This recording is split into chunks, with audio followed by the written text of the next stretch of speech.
Chapter 1708. Feeling slapped in the face, what they desired now was for Xiao Yunduan to concede defeat and lower his head.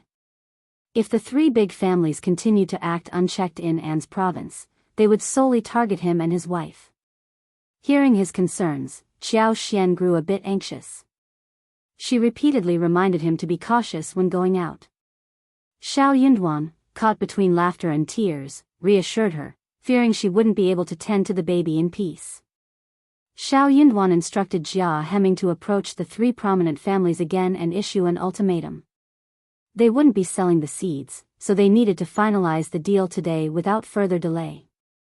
If the families truly couldn't provide assistance or resources, he would have to explore alternative solutions. Despite Jia Heming's expectation that the trip might be futile, he complied. The outcome aligned with his predictions. The three families weren't reserved. They genuinely had nothing to offer. Xiao Yunduan nodded and dismissed Jia Heming. Jia Heming seemed hesitant to speak but chose to hold his tongue. Though concerned, he left with a somber expression. He sensed that Lord Xiao was genuinely determined to take action but deemed him too hasty. While he understood the impossibility of extracting anything from the formidable three big families, being too anxious posed its own challenges. If the three families refused to assist, the other clans were unlikely to help either. With no funds in the official account, Xiao Yunduan faced a dilemma. Unbeknownst to Jia Heming, Xiao Yunduan had instructed Jing Sang to lead a group to Yuezheng province. There, he requested Yuezheng Xiao to secretly deliver the seeds. Jing Sang brought individuals to provide discreet protection, just in case. Given the three big families' audacity to confront bandits, their methods differed from those of other family clans. Xiao Yunduan had to exercise caution. As expected, first Madame Fan faced a scolding from her mother-in-law and the Fan family. She had grown numb to it and merely listened. Old Lady Fan had anticipated that Xiao Yunduan and Xiao Xian might soften their stance when asked to settle the debt. To her displeasure, they not only held their ground but also presented the IOU the next day. Feeling even more dissatisfied with the outcome, Old Lady Fan instructed, "Since Madame Xiao has spoken, both you and your sister-in-law will go again tomorrow. Take the butler and the IOU with you. I want to see if Madame Xiao is bluffing. If she doesn't give you the money tomorrow, don't return empty-handed. Make sure she promises something, understand?" First Madame Fan nodded. The following morning, the two of them, accompanied by the Guan family and the IOU, paid another visit. Upon seeing them, Xiao Xian greeted, "Welcome." Without a word, she had someone verify the authenticity of the IOU and gladly handed over the banknotes. There were a total of 8 cards, each worth 10,000 taels. As she held the banknotes, Fan Ruyan remained in a daze. Is this it? They received the banknotes just like that? Madame Xiao didn't even plead with the Fan family. Regardless of Fan Ruyan's thoughts, she could only return with the banknotes. Despite successfully securing the repayment, Fan Ruyan found herself surprisingly dissatisfied. Old Lady Fan shared the sentiment, feeling as though she had been slapped in the face. She believed that other families might be ridiculing her behind her back, especially the old man from the Hua family. Old Lady Fan promptly dispatched someone to seek out the other 3 smaller family clans holding the promissory note. Their mission was to collect the debt at the designated location from the government office. Chapter 1709. Stifled. If the Hua family and the Mei family refused, Old Lady Fan wouldn't summon them. However, the other families were holding nearly 200,000 taels in IOUs. Since Madame Xiao had seemingly slapped her own face, Old Lady Fan felt compelled to retaliate. They doubted they would actually receive payment this time. 2 families secretly rejected Xiao Yunduan's request but didn't dare to refuse openly. Every family knew Old Lady Fan's temperament. If they dared to decline, they risked earning her enmity, making their future interactions challenging. They might as well collectively voice their grievances to the government to reclaim the money. Xiao Xian, unwilling to ask Xiao Yunduan for the promissory note, left the other party bewildered. Xiao Xian chuckled, saying, "Since you're here to collect the debt, why didn't you bring the IOU? Perhaps you forgot that I'm expecting you, so let me go back and fetch it now." Her words left them feeling awkward. Uncertain whether Qiao Xian intended to genuinely repay the money or not, they found themselves cornered and unable to back down. They hurriedly went home to retrieve the IOU. The total amount was 230,000 taels of silver, and Qiao Xian counted out 10,000 taels each. There were 23 banknotes, neatly arranged. The few debt collectors were stunned. Holding the banknotes, they felt no joy. Instead, an unexplainable guilt crept in. It was a rare sight to see debt collectors in such a mood. As they departed the state office, their footsteps seemed a bit lighter. Old Lady Fan was furious. Old Lady Fan felt as if she had been slapped in the face once again. How is that possible? How can the Xiao family have so much money? The total amount, including their family's funds, was 310,000 taels of silver euro ready-made banknotes, not assets. Even for the Fan family, it wasn't easy to produce such a sum at once. Unable to accept defeat, Old Lady Fan compelled her two sons to approach the Mei family and the Hua family, hoping to exert pressure on Xiao Yunduan. The three families had long stood together, facing challenges and victories collectively. Xiao Yunduan's actions had not only embarrassed the Fan family but also deliberately suppressed them. The other two families couldn't afford to stay aloof. By defending the Fan family's honor, they would prevent Xiao Yunduan from sowing discord among them.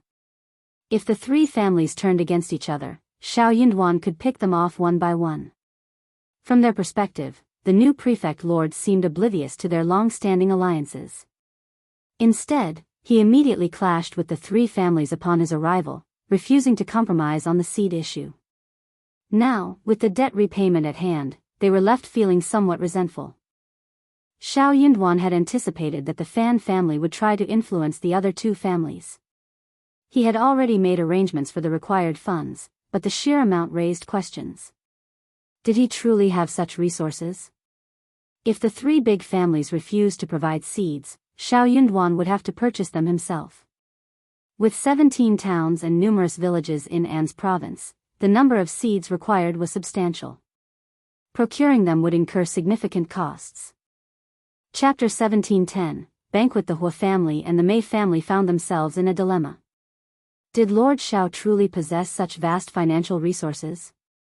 If he did, why would he take on a position in An's province? They pondered whether he could have used his wealth to attain power more directly. According to the information they had gathered earlier, Xiao Yunduan hailed from a modest farming family with an ordinary background. In their perplexity, the Hua and Mei families reluctantly decided to collect the debt from the state office. If Xiao Yunduan could repay them, it was acceptable. Otherwise, they feared he would utilize the funds to source seeds from alternative means, causing them to regret their inaction. Approaching Xiao Yunduan directly, they received the banknotes after Qin Yan retrieved them from Qiao Xian. Xiao Yunduan promptly transferred all the IOUs to Qiao Xian. As a result, Qiao Xian now held the IOUs totaling 620,000 taels of silver.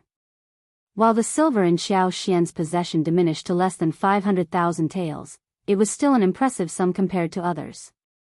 Utilizing 200,000 taels to procure rice seeds was more than sufficient. The attempt by the three families to use money as leverage against Xiao Yunduan proved futile. Qiao Xian, with a smile, informed her husband about the situation and expressed her intention to host a banquet, inviting all the ladies to witness the unfolding spectacle. After all, Mrs. Guan had recently organized a reception banquet for her, and it seemed fitting to reciprocate. The banquet served as a clear counterattack against the three prominent families, revealing that Lord Xiao and Madame Xiao were untroubled by financial concerns. Xiao Yunduan, however, couldn't help but express his concern for Qiao Xian's well-being, glancing at her belly with a touch of worry.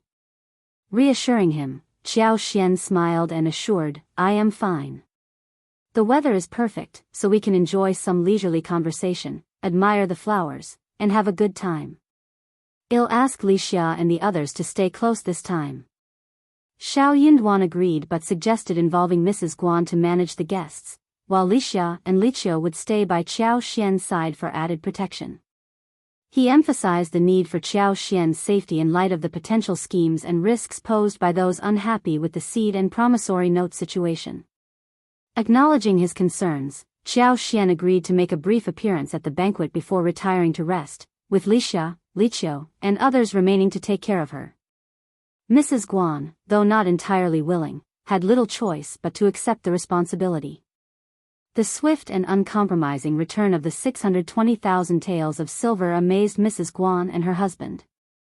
Xiao Xian's calm and unquestionable handling of such a large sum left them astonished and made them think twice about crossing her. The banquet was scheduled for 2 days later, leaving the recipients of the invitations in disbelief. The upcoming event promised to be a spectacle, especially considering old lady Fan's inevitable reaction to the situation. Chapter 17:11. Furious she was the one who started the debt. She wanted to suppress Lord Xiao and force him to give in. Unexpectedly, Lord Xiao returned the 620,000 taels of silver without any hesitation. This round, old lady Fan lost. Others lost too, but she was the leader. Madame Xiao found it interesting as well. She set up a banquet and invited everyone to enjoy the flowers and watch the show. This was clearly continuing to challenge the Fan clan and the 3 great clans. So what if he had returned 620,000 taels of silver? He was still in a good mood to admire the flowers and listen to the show. After the Fan family received the invitation, old lady Fan was so angry that she almost couldn't breathe. She scolded, "You're going too far." Wasn't this going too far? Everyone was smart enough to know what Xiao Xian was trying to do by inviting guests at this time. It seems that Lord Xiao and Madame Xiao have made up their minds to go against us. Good, good, good.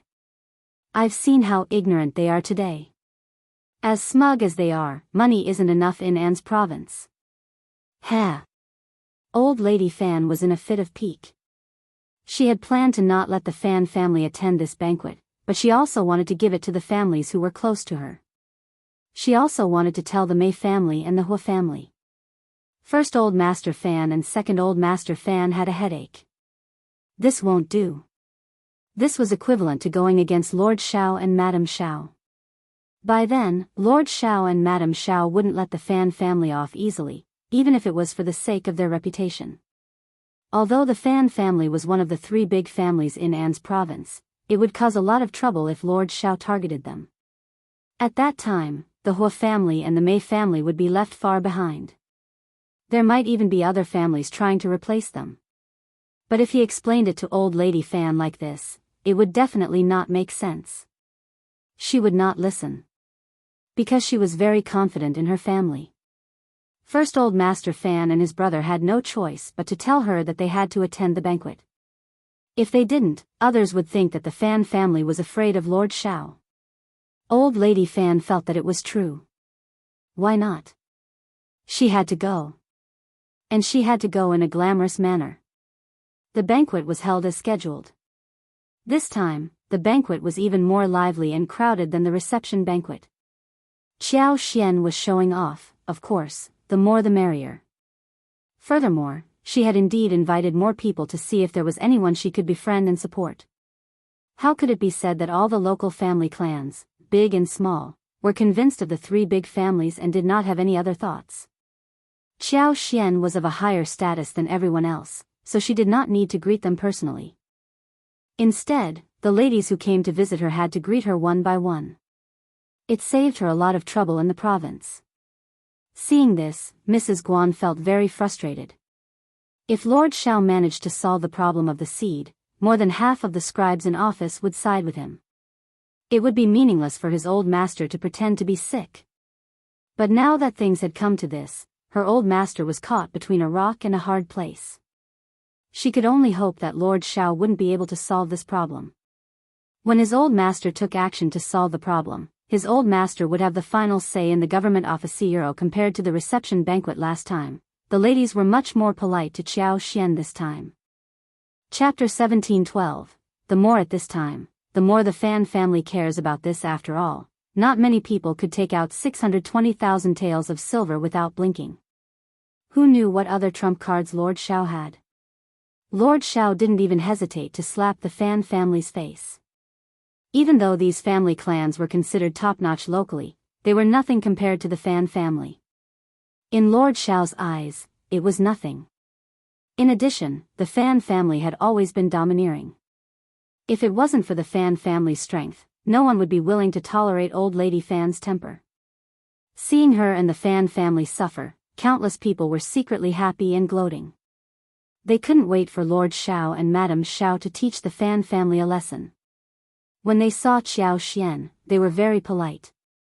On the Fan family's side, the people who came were still the sisters-in-law and young ladies from the younger generation who had attended the banquet last time. They were still the last to appear as the finale. At such a time, the Fan family was more concerned about this. Old Lady Fan insisted that the Fan family needed to make a more glamorous appearance this time. As a result, the 3 madams and 3 young ladies of the Fan family arrived at the banquet dressed in exquisite finery. Their vibrant choice of bright satin garments, adorned with intricate gold and silver embroidery, drew attention. The colors ranged from vivid purple to striking orange-red, while the 3 young ladies opted for shades of pink, rose-red, and begonired. Every detail, including cuffs, skirts, collars, and lapels, sparkled with embedded gold and silver threads. The accessories they wore were no less opulent, featuring gems and pearls set in pure gold and emerald. The overall effect was dazzling, making the Fan family's women the center of attention as they entered the venue. The sudden quiet in the air suggested a mixture of awe and surprise at the ostentatious display. However, the atmosphere also hinted at an undercurrent of tension and uncertainty, leaving the banquet hall in a momentary hush. First Madame Fan was so embarrassed that she wanted to disappear. She knew that she was being silly, and she did not want to do that. But what could he do? Madame Lady Qiao was so stubborn that she could not even convince her 2 sons, let alone her daughter-in-law. Plus, there was a Fan Ruyan who had learned everything from old Lady Fan, so it was not hard to imagine Euro's second Mrs. Fan didn't like this either, but she was magnanimous and didn't care. The women of the Fan family came forward to greet them, and Xiao Xian said with a smile, "First Madame Fan, second Mrs. Fan, Madame Bai, and the 3 ladies are dressed so well today." Someone covered his mouth and held back his laughter. Fan Ruyan subconsciously straightened her back and smiled smugly. "Since we're attending a banquet, we naturally have to dress up well. Isn't this a perfect match?" She thought to herself, "You're naturally looking forward to seeing the women of the Fan family covered in dust today. Then you're wrong. The Fan family won't be defeated so easily. Don't think that just because you can take out 600,000 taels of silver, you have the capital to be arrogant in front of the Fan family." It was still far away. Xiao Xian responded with a smile, "Well said, Madame Bai." Fan Ruyan giggled in response, "Aya, Madame Xiao, you flatter me." First Madame Fan wished she could disappear once again. As the guests continued chatting, Xiao Xian eventually apologized and delegated the task of entertaining them to Mrs. Guan. She instructed her maids to provide a delightful meal for the guests. Citing not feeling well, she excused herself to retire. Being both pregnant and the prefect's wife, her claim of not feeling well left little room for objections. Polite expressions of concern followed her departure, and they escorted her to the door. Upon arriving in the garden, Xiao Xian noticed Qin Yan anxiously searching the surroundings. Spotting her, he visibly relaxed and quickly approached with a smile. Returning the smile, Xiao Xian spoke, "All right, I am going back now. Go and tell your lord not to worry." Chapter 17:13, Want to inquire. Kaiyue and Kaihua burst into laughter. Qin Yan, feeling embarrassed, scratched his head and hastily declared, "Old master is still waiting for my response. I'll inform him right away." With those words, he hurriedly made his way out. The laughter of Kaiyue and the others intensified. Once Xiao Xian departed, the atmosphere in the garden gained liveliness. Initially, they attempted to keep their discussion discreet, skirting around the issue. However, as Fan Ruyan initiated the conversation, they collectively decided to abandon secrecy. They bombarded Mrs. Guan with inquiries, hoping to extract information from her. Residing in the state government office's backyard with Lord Xiao and Madame Xiao, she occasionally encountered Madame Xiao, making her the most knowledgeable among them. The staggering expenditure of 620,000 taels of silver by Xiao Xian and Xiao Yunduan astonished everyone. The wealth they possessed piqued the interest of many. Yet, the matter of the seed wasn't solely solvable with money. Rumors circulated that an agreement had been reached between Lord Xiao and the three prominent families. What was Lord Xiao's strategy? Time pressed on, and the curiosity about Lord Xiao's actions grew. Had he already set his plan in motion? This concern weighed heavily on their minds. If the three big families faltered and lost their privileges, it would be even more detrimental for second- and third-class families like theirs. Mrs. Guan inwardly sighed. How could she possibly know? Her old master, citing his recovery as an excuse, declined to assist Lord Xiao. Similarly, she claimed to be attending to her old master and restricted her outings. She hadn't visited Xiao Xian or engaged in any conversations with her. She had no intention of attending. Xiao Xian's frustration with her arose from her old master's refusal to aid Lord Xiao. Despite being the wife of the prefect while the other was merely the wife of the deputy prefect, Mrs. Guan found herself overshadowed. Could she openly confront and engage in a feud, especially considering her current pregnancy? Her knowledge about the Xiao family was limited to what others knew, and she felt too embarrassed to admit it.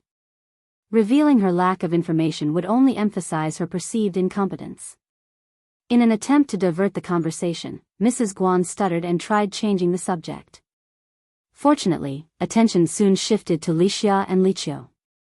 Though they were only two young girls, being Madame Xiao's maids meant they were privy to more information than Mrs. Guan. However, due to their loyalty to Madame Xiao and the Xiao family, they had to be cautious and not divulge too much. Surrounded by maids and housekeepers, they were bombarded with compliments and enthusiastic greetings.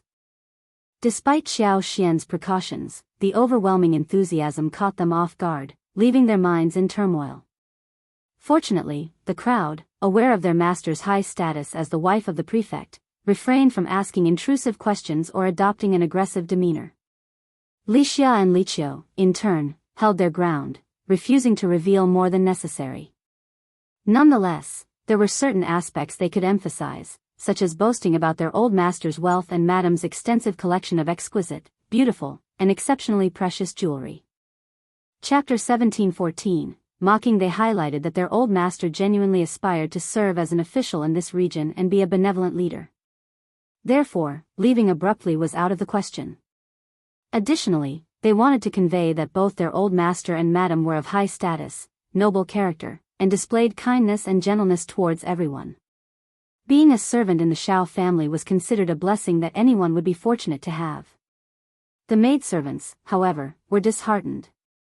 Who would be interested in hearing such details? As dinner approached, Lixia and Liqiu informed Mrs. Guan and extended invitations to the ladies to join them at the table. Eager to witness the unfolding events, Mrs. Guan agreed with a smile and led the group to the banquet hall.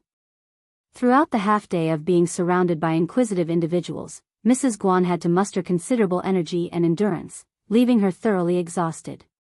As everyone settled down, Mrs. Guan exchanged greetings with each guest.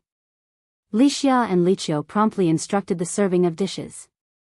Unaware of the chef's identity, Mrs. Guan remained in the dark until the dishes were presented. A collective look of puzzlement crossed the faces of the guests. The meal before them couldn't be described as lavish or high-class. Among the offerings was a dish featuring cabbage boiled in a crystal-clear soup, tofu prepared in a simple manner, and a sealed urn over half a foot tall, the contents concealed. Its size was comparable to a large bowl, leaving everyone curious. Other dishes appeared more conventional but exhibited an exquisite and tempting quality. The braised meat displayed a vibrant red hue, while prawns, a familiar item, were coated in an unknown red sauce. The aroma, slightly sour and sweet, immediately tantalized the taste buds, eliciting anticipatory reactions from the diners. The table also featured a plate of neatly arranged chicken, its skin yellow and shiny, exuding a fresh and tender quality. Having escaped without encountering any trouble from Xiao Xian, Fan Rian couldn't resist poking fun at the dishes when she saw them. Madame Xiao and Lord Xiao must have used up their funds to cover the state office's deficit. The banquet dishes today are quite simple and straightforward. Fan Rian's jesting elicited laughter from many madams and young ladies who shared a good relationship with the Fan family. It was an unspoken understanding among them. Mrs. Guan eagerly anticipated someone ridiculing Qiao Xian and opted not to defend her. Instead, she chimed in, "Mrs. Bai, please don't say that. Madame Xiao has sincerely invited us as her guests. Such an invitation is a rare gesture, and we should appreciate it." Fan Rian sneered with disdain, her eyes filled with mockery. She retorted with a faint smile, "Such good intentions can indeed serve as a shield at any time, allowing you to silence others. Don't you think it's quite effective?" Mrs. Guan chuckled, "Mrs. Bai, you certainly have a sense of humor." At that moment, Li Xia and Li Qiu approached. Li Xia smiled and said, "Mrs. Bai, and everyone, you may not be aware, but these dishes were specially ordered by our madam and prepared by the kitchen. Some were even made 2 days ago. They are different from the local dishes, which might be why Madame Bai didn't recognize them. Allow me to explain each dish to the madams and young ladies, and I'm sure they'll appreciate the uniqueness." The two maids began detailing the dishes one by one, covering ingredients, craftsmanship, and the distinct features of each dish. The menu included boiled cabbage, fish soup tofu, braised pork, prawns with soya sauce, Buddha jumps over the wall, and salt-baked chicken.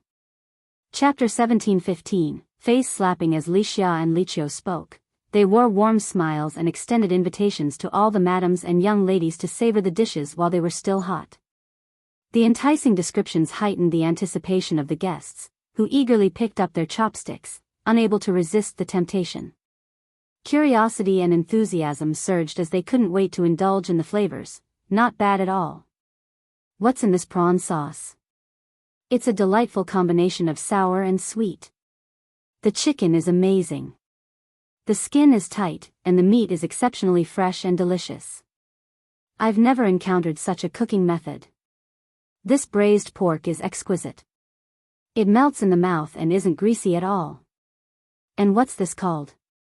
Buddha jumps over the wall? The soup is marvelous. I must say, this boiled cabbage is unexpectedly delightful.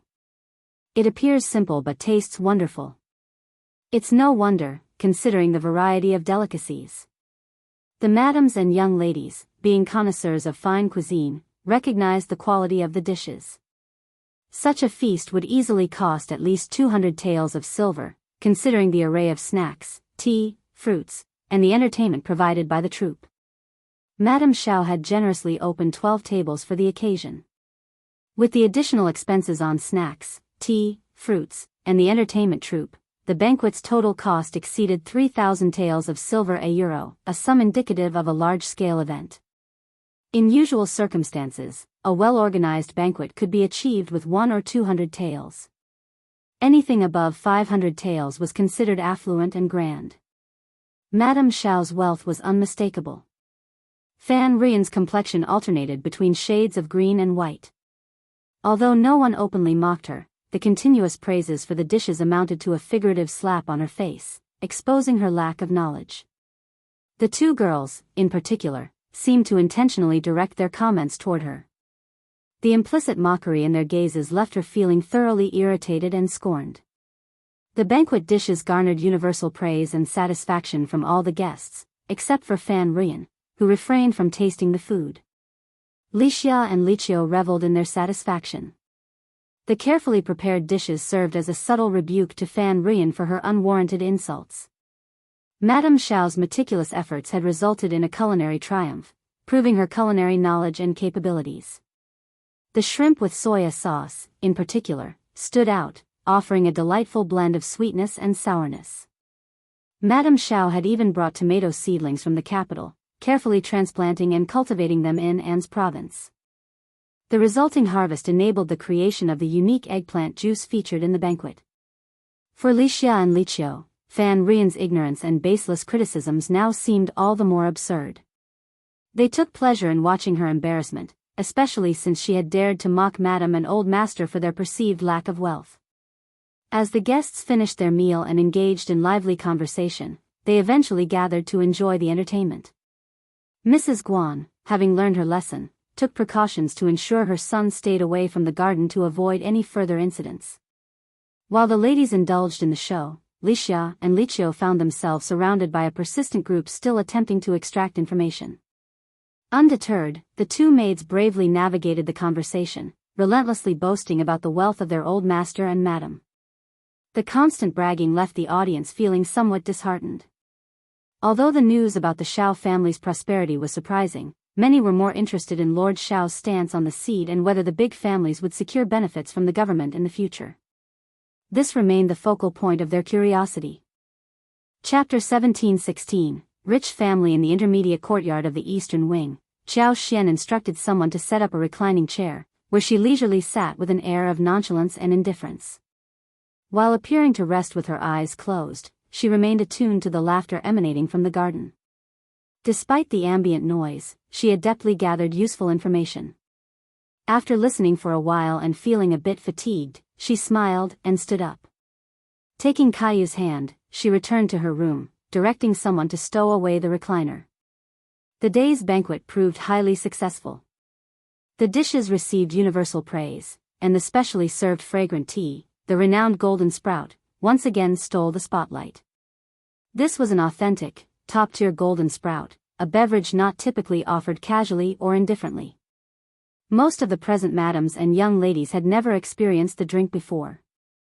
Even those who had tasted it were few, usually reserving it for esteemed guests or family members on special occasions.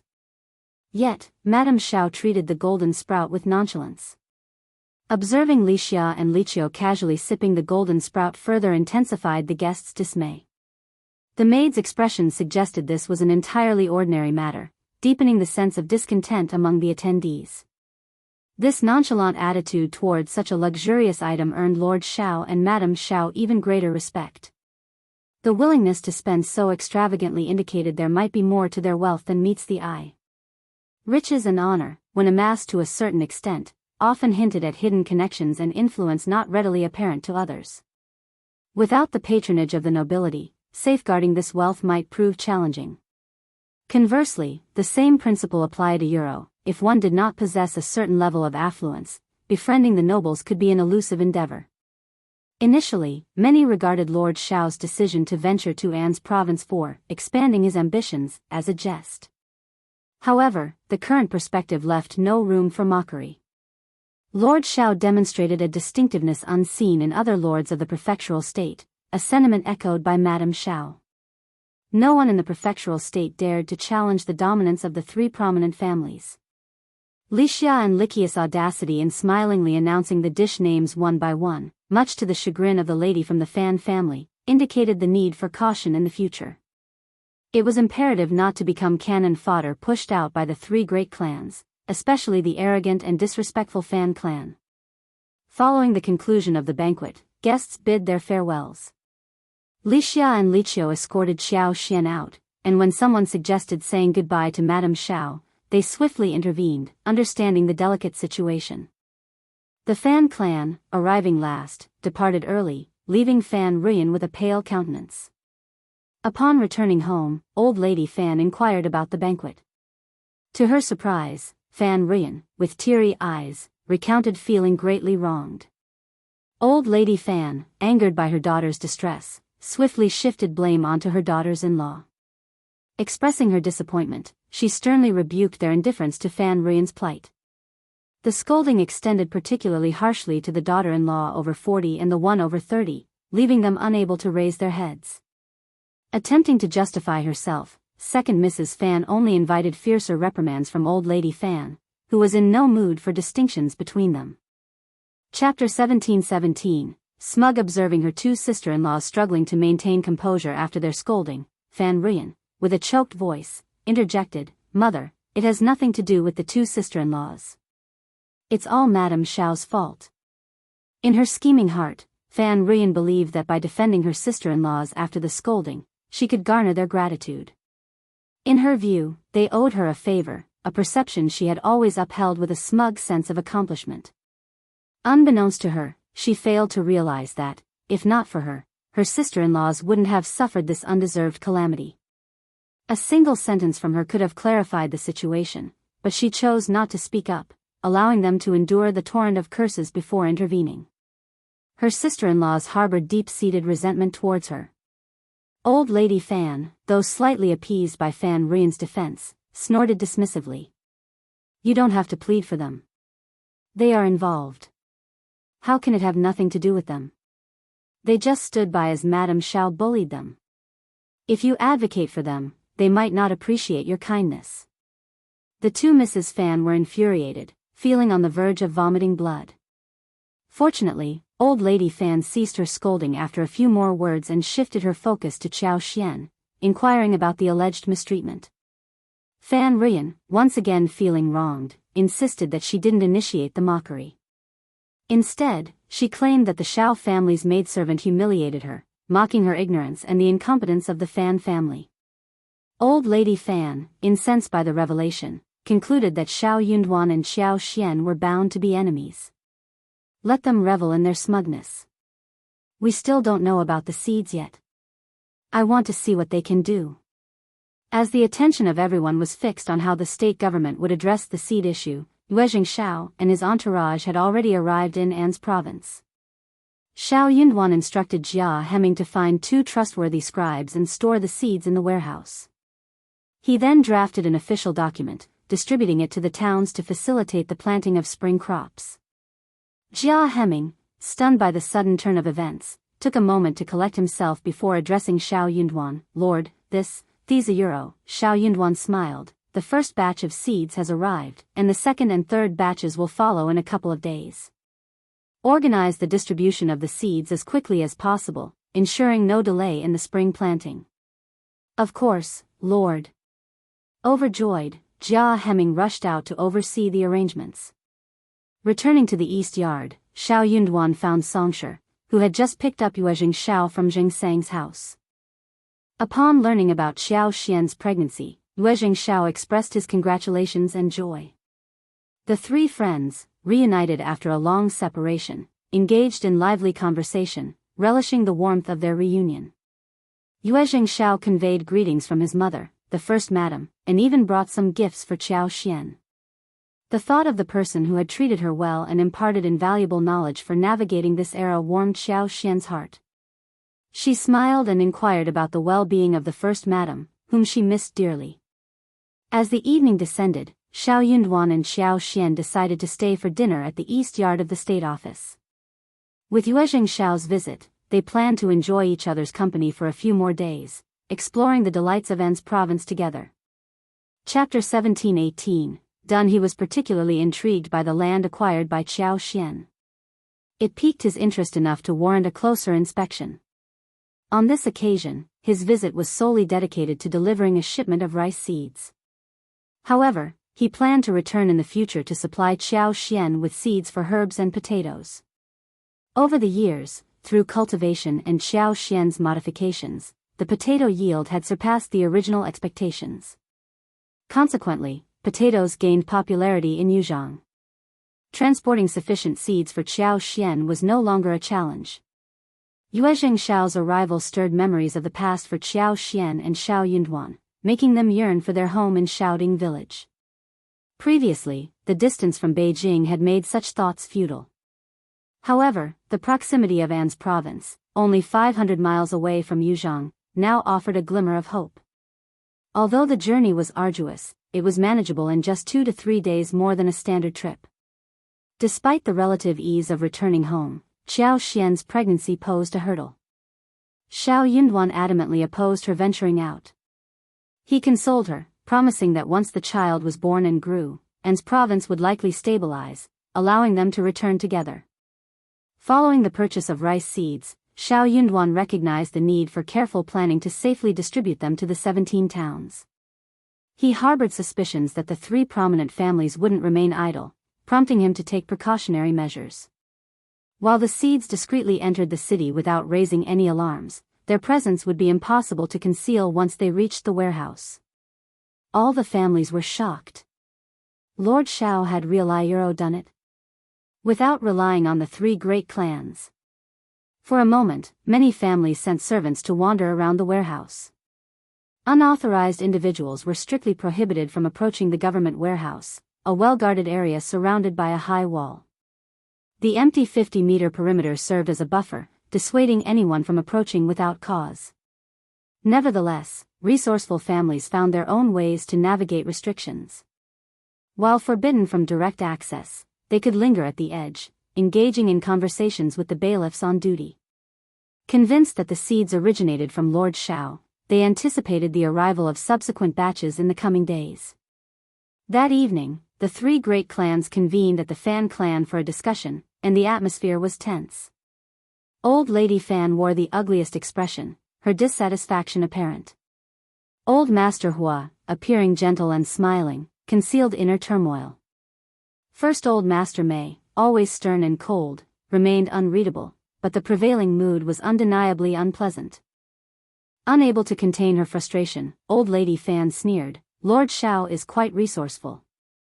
I never expected him to acquire such seeds. But merely placing them in the warehouse is not enough. He claims there will be second and third batches. Do any of you believe him?" I don't trust him." "Could this be a scam?" she added. Old Master Hua sighed, "Well, it's hard to say.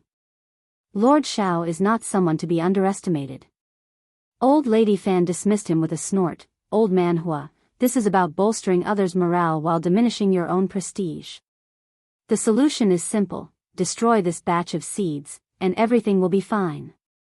Old Master Hua and Old Master Mei exchanged frowns, contemplating whether Old Lady Fan had lost her senses. Chapter 1719. No need to worry. The seeds safely resided within the confines of the government warehouse, prompting the question of how to dispose of them. Was burning down the warehouse a viable option? The practical challenges loomed large: bailiffs on duty, a towering wall, and the assumption that such a drastic move could be executed without repercussions. The landscape had changed. The bailiffs were now under Lord Shao's influence.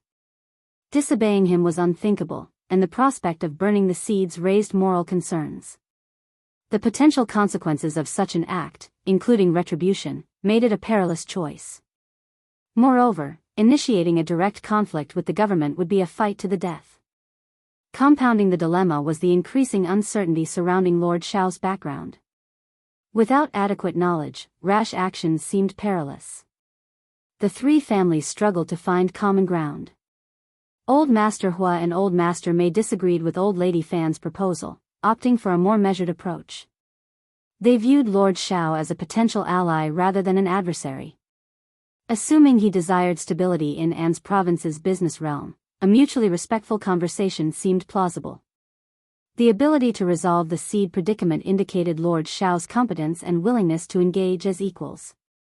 With this perspective, both the Hua and Mei families chose restraint and patience. Stepping back from the precipice, they embraced a more comprehensive understanding of each other. Recognizing Lord Shao's pursuit of financial gains, they decided to cooperate, provided he maintained reasonable boundaries. The consensus emerged: as long as Lord Shao remained within acceptable limits, they would not obstruct his endeavors. The path forward involved a more amicable and pragmatic approach, acknowledging the potential for collaboration rather than confrontation. The Hua family and the Mei family were already in discussions about the gifts they would prepare. In a few days, they planned to send their women to the backyard of the state government office to visit the pregnant Madame Shao. As the Hua and Mei families opted for a more conciliatory approach, Old Lady Fan found herself with no choice but to adopt a wait-and-see attitude. While she might have considered taking action in the past, the current situation acknowledged the newfound stature of the prefect state's new lord, whom she could no longer dismiss with arrogance. By the second and third day, all the seeds had been meticulously arranged within the government warehouse. The lively atmosphere within the warehouse persisted for the past 2 days, with seeds transported, weighed, registered, and stored. Official documents were prepared for distribution, and the state government organized the dispatch of personnel to towns. The land officers were informed, villages were notified, and the seed distribution process commenced. Each year, a designated scribe assumed responsibility for a town, ensuring that any issues would be promptly addressed. While commoners might be complacent elsewhere, matters related to spring plowing and sustenance were taken seriously by all. Xiao Yunduan had assembled all the scribes, issuing a warning and providing a document for posting in every town. The document explicitly conveyed that any tampering with the spring plantation by the scribes or town chiefs would be reported to the state office. Immediate interrogation and severe consequences awaited those found guilty of such transgressions.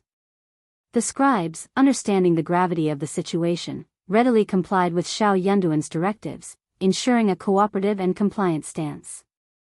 Chapter 1720. It must be a great harvest year, who wouldn't realize that? Lord Xiao was on the verge of setting an example.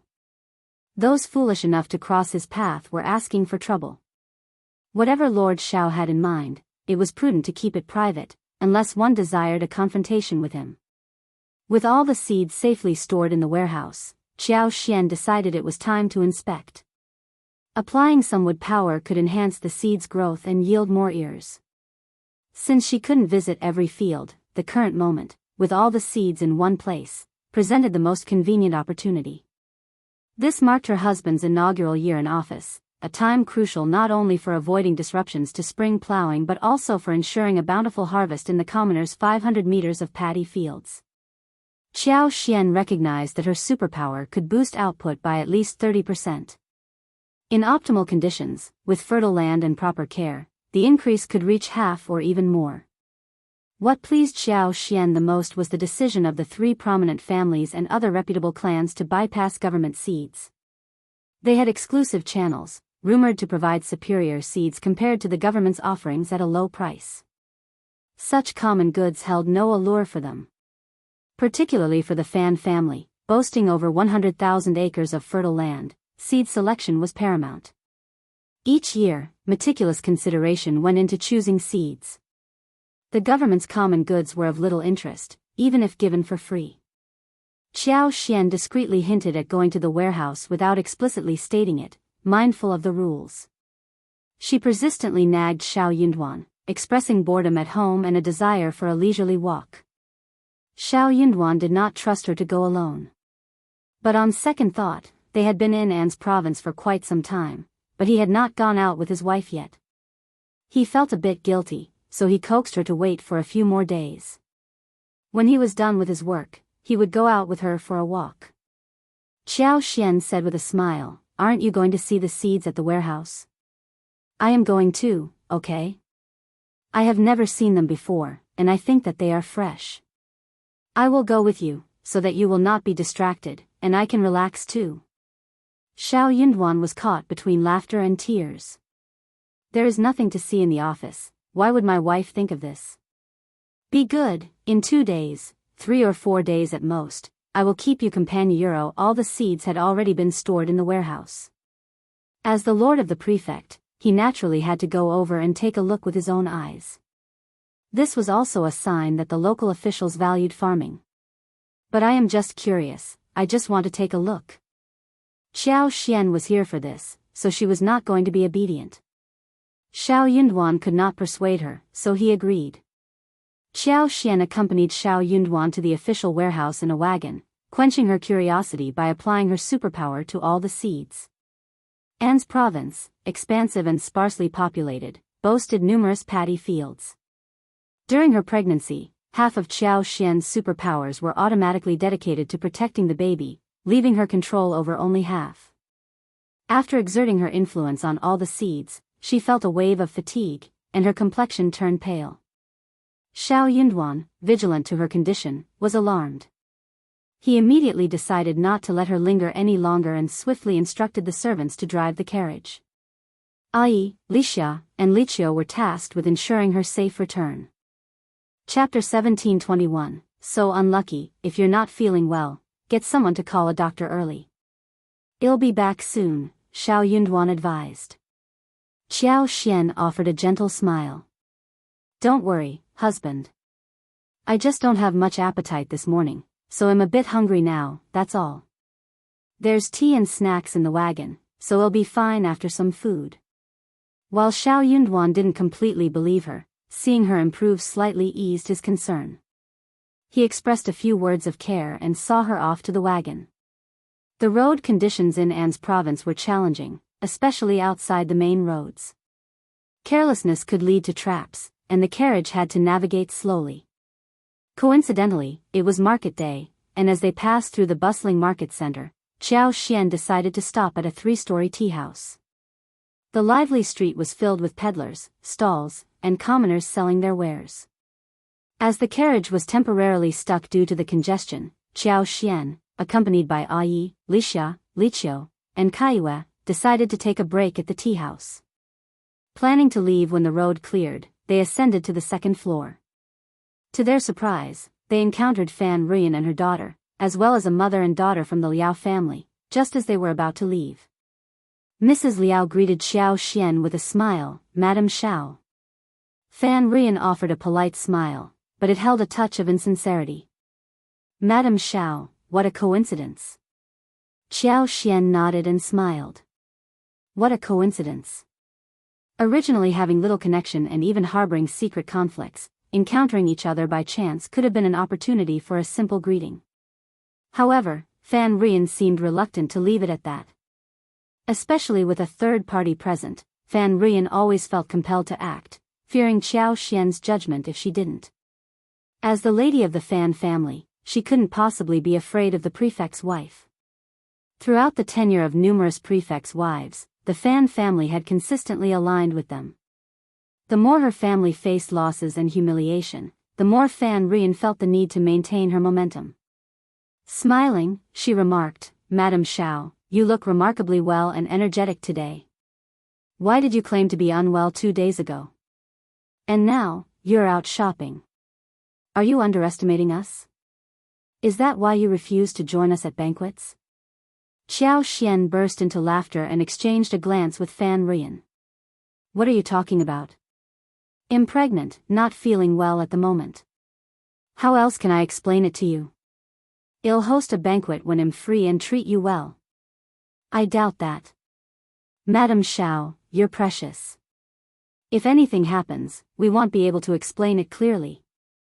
Plus, if you don't feel well again, it might be intentional." "That wouldn't sound good." Xiao Xian responded, "Thank you for your consideration, Mrs. Bai. I wouldn't have thought of it if you hadn't mentioned it." Growing more displeased, Fan Ruyan glanced at Lixia and Liqiu, wearing a suggestive smile. "I have a good idea. Would you like to hear it, Madam Xiao?" She continued, "Do you want to hear it?" Without waiting for Xiao Xian's response, Fan Ruyan suggested with a smile, "Madam Xiao, it might be inconvenient for you. Wouldn't it save you a lot of trouble if you had an assistant? I think Miss Lixia and Miss Liqiu are quite charming. They're young, beautiful, and have a good temperament. Madam Xiao, why don't you ask Lord Xiao to give you face and take them as concubines? If any issues arise in the future, you'll have someone to help you. No need to trouble an outsider like Mrs. Guan." "That's a good idea, isn't it?" Chapter 1722, disturbing so many people. Fan Ruyan covered her mouth, giggling as she spoke. Raising her slender eyebrows, she praised Lixia and Liqiu with a smile. "Madam Xiao, you have good taste and know how to take care of people. Look at how pretty these 2 girls are. Whether Lord Xiao is lucky or not depends on whether you are willing to do it. Madam Xiao, you are such a virtuous woman. You must be willing to do it, right?" Xiao Xian was rendered speechless. What kind of peculiar thought process was this? Everywhere she went, there seemed to be people concerned about her husband's household affairs and questioning her virtue. It was rather perplexing. Her husband didn't even have a concubine, yet he became an eyesore to so many people. Lixia and Liqiu blushed, feeling a mix of anger and embarrassment. Unable to contain herself, Lixia retorted, "Mrs. Bai, please refrain from talking nonsense. Our lord and madam share a deep love. If our lord were to hear about this absurdity, he'd likely be displeased. Mrs. Bai, be cautious with your words. Though I'm just a servant, the thought of becoming a concubine has never crossed my mind.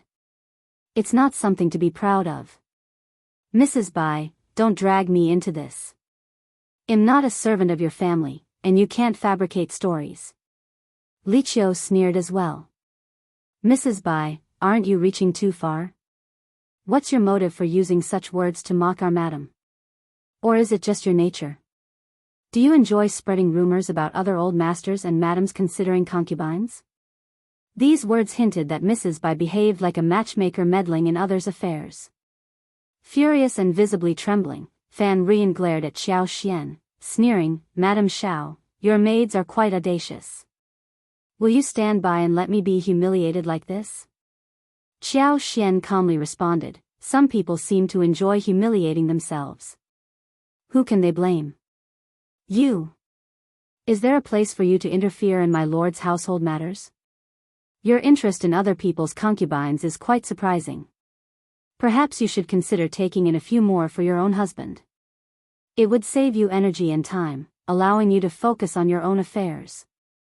Fan Ruyan had never experienced such humiliation, especially not in front of her face.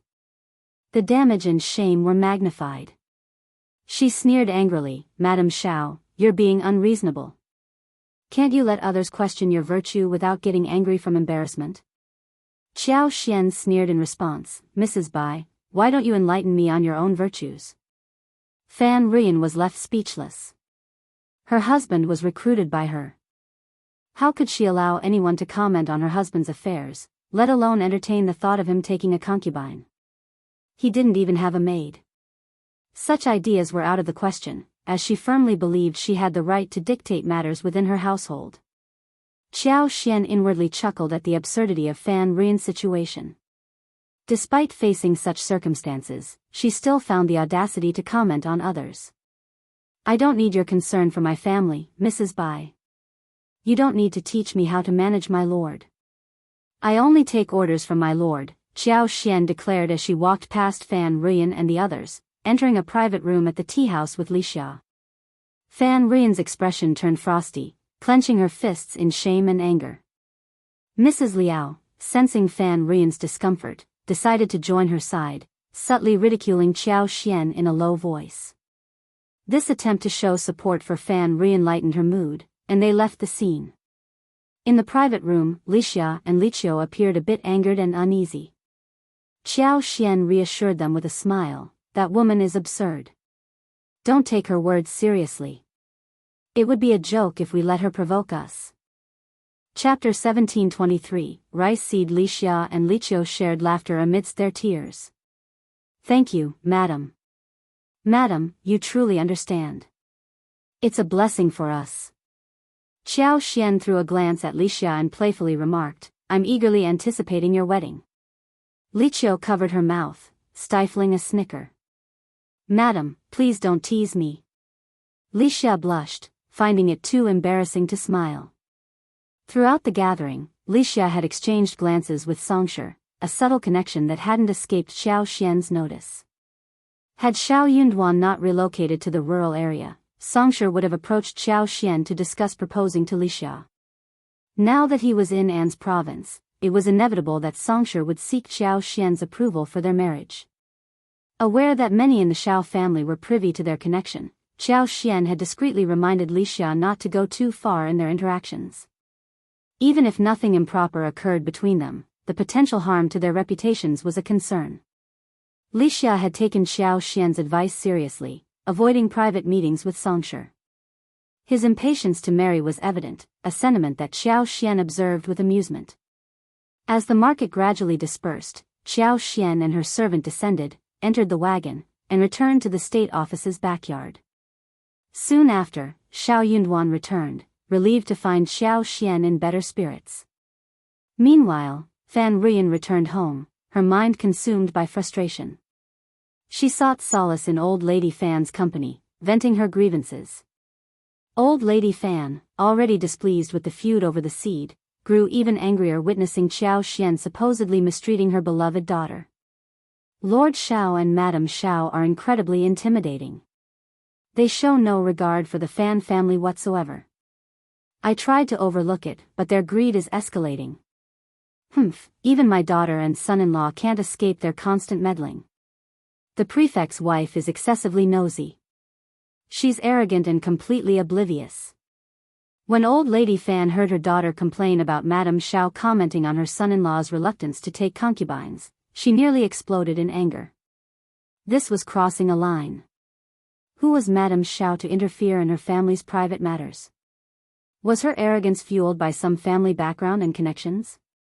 They should remember that this was An's province's territory. If the Fan family decided to oppose them, did they truly believe they could get away with it? How naive. Old Lady Fan was determined to teach Xiao Xian and Xiao Yunduan a lesson. This was far from over. Consequently, the shipment of rice seeds sent to Liangshan town in the southeast of An's province was intercepted by the bandits of Liuhe Fort at Luoshi Mount. Liangshan town, being the second largest town in An's province for cultivating food, had flatter terrain and more fertile fields than other places. In terms of rice seeds alone, even excluding some large families acquiring seeds through their own channels, the required amount was still around 160,000 caddies. On the journey, about half of the 160,000 caddies of rice seeds fell prey to the mountain bandits of Liuhe Fort. Officer Lu, responsible for the convoy, was terrified, and Sun Qian's face mirrored his distress. He dispatched 2 bailiffs to the state office for reporting and compelled Officer Lu to continue transporting the remaining rice seeds to Liangshan town with him. Retrieving the rice seeds taken by the bandits of Liuhe Fort was a priority, but the remaining half had to reach Liangshan town first. Chapter 1724. Follow-up. The document had been dispatched to town 2 days ago, and the timely delivery of the rice seeds was crucial to avoid any potential disruptions. The decision was made to distribute the available half first and devise a plan for the remaining seeds. Xiao Yunduan breathed a sigh of relief upon receiving the news and sought updates from Sun Qian and Officer Lu regarding the rice seeds. It was a relief. Regardless, at least half of the rice seeds would reach Liangshan town promptly, preventing widespread panic. While angered and somewhat surprised, Xiao Yunduan wasn't entirely caught off guard. This wasn't a prefecture capital of other states, it was a nest of bandits. What couldn't bandits in such a nest do? With a scarcity of resources, it wasn't entirely unexpected that the bandits would target the rice seeds. However, it was unacceptable. Xiao Yunduan decided to enhance security measures, increasing the number of escorts. Some would be visible, while others would operate covertly. He preferred a slightly delayed delivery to risking another incident. He had already instructed Yuezheng Xiao to prepare around 60,000 caddies of rice seeds to compensate for the loss. Yet, a repeat occurrence would pose significant challenges. Convening everyone in the state office, Xiao Yunduan held a meeting to rearrange the rice seed delivery, emphasizing the importance of a secure transfer. The tension in the room was palpable, and everyone nodded in agreement, fully aware of the gravity of the situation. The atmosphere resembled walking on thin ice, with a collective fear of mishandling the task.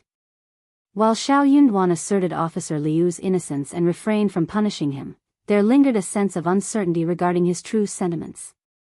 They couldn't shake the feeling that there might be underlying resentment. The uncertainty of when he might pose challenges in the future lingered in their thoughts. In a private meeting, Jia Hemming shared a concerning revelation with Xiao Yunduan. The 3 powerful mountain bandits Euro, Min family tribe, Liuhe Fort, and Tiger Head tribe Euro, had absorbed numerous vagabonds, gaining immense influence that even the 3 major families hesitated to confront. With spring and summer leaving the young and elderly in their care, the mountain's limited resources led to insufficient food. Traditionally, during this period, the bandits descended to collect protection fees. This year, insufficient funds may have prompted Tiger Head tribe to resort to robbing food. Jia Hemming subtly conveyed that the Min family tribe and Liuhe Fort might harbor similar intentions. For a prolonged period, Jia Hemming emphasized to Xiao Yunduan that the 3 prominent families had fulfilled their protection fee obligations. However, due to Lord Xiao's recent conflicts with these families, they might withhold protection fees this year. It sounded absurd but was, unfortunately, the reality. Consequently, the mountain bandits might target the rice seeds. Expressing genuine concern for Lord Xiao's well-being, Jia Hemming proposed acquiring extra security for the journey, even suggesting purchasing protection from potential threats. However, he clarified that this was just a precautionary measure. Jia Hemming detested the mountain bandits and hoped for Lord Xiao to assert dominance over them. Nevertheless, Xiao Yunduan needed to prioritize his safety. The journey was fraught with risks, and the potential loss of the seeds, if anything went awry, would be too great. Chapter 1725. Lord Xiao is a bookworm. In such a scenario, the pride of the 3 influential clans would only soar higher. Xiao Yunduan reorganized the transportation plan for the rice seeds and displayed documents at the city gates. These documents carried a stern condemnation of the mountain bandits who had plundered the rice seeds. The language was forceful, accusing them of harming the common people of An's prefecture with heartless actions. The documents demanded the swift return of the seized rice seeds, warning of severe consequences if they refused. Xiao Yunduan was determined to settle the score. The documents swiftly circulated to the 3 mountain bandit strongholds. While a few individuals felt a pang of conscience and unease, the majority treated it with disdain. Mockery and laughter echoed, even from the major families inside and outside the city. I was curious about Lord Xiao's response, but is this it? Ha ha ha, what a joke. The thunder roars, but the rain is a mere drizzle. Lord Xiao seems oblivious to the real situation in An's province. Scholars, always preaching morality but lacking substance. Lord Xiao, do you truly believe you can deter those people? Haha. Exactly, just a bookworm. Such a jest. The entire city anticipated the next move of the prefect, only to be met with silence. Laughter intensified, and some harbored secret disappointment. The 3 families, in turn, breathed a silent sigh of relief. It was good that Lord Xiao was like this. Yuezheng Xiao had not returned yet, extending his stay in An's province for a few more days. Daily, he roamed around, urging his friends to befriend the local young masters. Despite facing ridicule, he vehemently defended Xiao Yunduan, offering comfort and expressing frustration at the apparent blindness of those mocking him. Xiao Yunduan, however, smiled and urged him not to be bothered. He never concerned himself with unresolved matters. His priority, outside of work, was to spend time with his wife. Old Lady Fan, relishing Xiao Yunduan's defiant words, felt a mixture of happiness and slight regret, thinking she hadn't vented enough anger. Xiao Yunduan remained unaware that the hijacking of his rice seeds was a consequence of his family's revenge. Thus, he failed to grasp the extent of his family's influence evident in the incident. A missed opportunity. Upon seeing Xiao Yunduan resolving the rice seed issue, Deputy Prefect Guan experienced a mix of anger and envy. He hesitated, contemplating whether to step forward and fulfill his duties as Deputy Prefect. If he stayed inactive, would the Lord of the Prefect still regard him with fear and need his assistance in the future? As the rice seed matter was being resolved, the prestige of the Lord of the Prefect State was on the rise. It became clear that Deputy Prefect Guan could not allow himself to be overshadowed. Unexpectedly, another batch of rice seeds was stolen at this juncture. Deputy Prefect Guan knew these people too well. If there was one incident, another would follow. Especially considering the Lord of the Prefect's issuance of loud but seemingly futile documents. Were these mountain bandits to be underestimated? Deputy Prefect Guan anticipated more attacks. The wait to see if they would strike again was only a matter of time. Chapter 1726, unwilling at this juncture, taking charge could mean that the Prefect Lord might delegate this troublesome matter to Deputy Prefect Guan a potential invitation for trouble. After careful consideration, Deputy Prefect Guan decided to continue his recuperation. Secretly, he harbored a hope that Xiao Yunduan would face difficulties. The prospect of mountain bandits seizing more rice seeds excited him. He envisioned a scenario where Xiao Yunduan, desperate and unfortunate, would turn to him for help, allowing Deputy Prefect Guan to reclaim his dignity. However, even in recuperation, peace eluded him. To gain insights, he urged his wife to visit Madame Xiao in the East Courtyard frequently. He hoped to glean information from Madame Xiao. Mrs. Guan resisted the idea. She had no inclination to visit Xiao Xian without reason. Her desire to surpass Xiao Xian clashed with her realization that she consistently fell short. However, with her husband's future at stake, Mrs. Guan reluctantly agreed to go. Regardless of her intentions, she was going to visit Xiao Xian, and Xiao Xian had to entertain her. Mrs. Guan's constant sarcasm during these visits angered Xiao Xian. In 2 days, Mrs. Guan returned, only to be told by Li Xia and others that Madame Xiao was either resting or occupied with family affairs. Frustrated, Mrs. Guan refrained from coming. Meanwhile, in Xiao Yunduan's room, the rice seeds were being delivered as per his instructions. Meng Wanfu and Ding Xiang's men were discreetly deployed, joining Sun Bai, Sun Qian, Jing Sang, Ai, and others to ensure a smooth operation with no mishaps. Contrary to the bandits' belief that they had been spared, the success of Tiger Head tribe had stirred unrest among Min family tribe and Liuhe fort, driven by their own greed. Xiao Yunduan, undeterred, had posted a document that, while not overly insulting, spurred laughter from the three families. However, they were also keen on imparting a lesson to the lord of the prefect, emphasizing the consequences of careless words. Consequently, representatives from the three families coordinated to descend the mountain and intercept the officials. This caught the officials off guard for the first time, as the bandits anticipated a larger response from Lord Xiao. Although the bandits perceived the bailiffs as inconsequential passers-by, the increased number of officials posed a greater challenge to send away. Eager to boast about pilfering from the bookworm Lord Prefect, bandits from various villages scrambled to participate. Given the An's province government's reputation for incompetence and poverty, the Mountain Kings had refrained from robbing the government for years. Now presented with an opportunity, they were unwilling to let it slip away. The anticipation was palpable, with everyone eager to partake. In the end, lots were drawn to decide who would participate. The fortunate ones rejoiced, while the unlucky ones felt a profound sense of loss. Before taking action, preparations in the tribes included slaughtering sheep, pigs, and arranging wine for a celebration. However, this time proved markedly different from previous occasions. Sun Bai and Sun Qian, notable figures from the Crown Prince's residence, and Jing Sang and the others, seasoned warriors resisting northern invasions, demonstrated their prowess. Surviving harrowing battles spoke volumes about their capabilities. Chapter 1727, Long-Term Plan. Moreover, the 50 men sent by Meng Wanfu were all seasoned soldiers from the army. In gratitude for Xiao Yunduan and Xiao Xian's kindness, Meng Wanfu ensured that the men he dispatched were exceptional.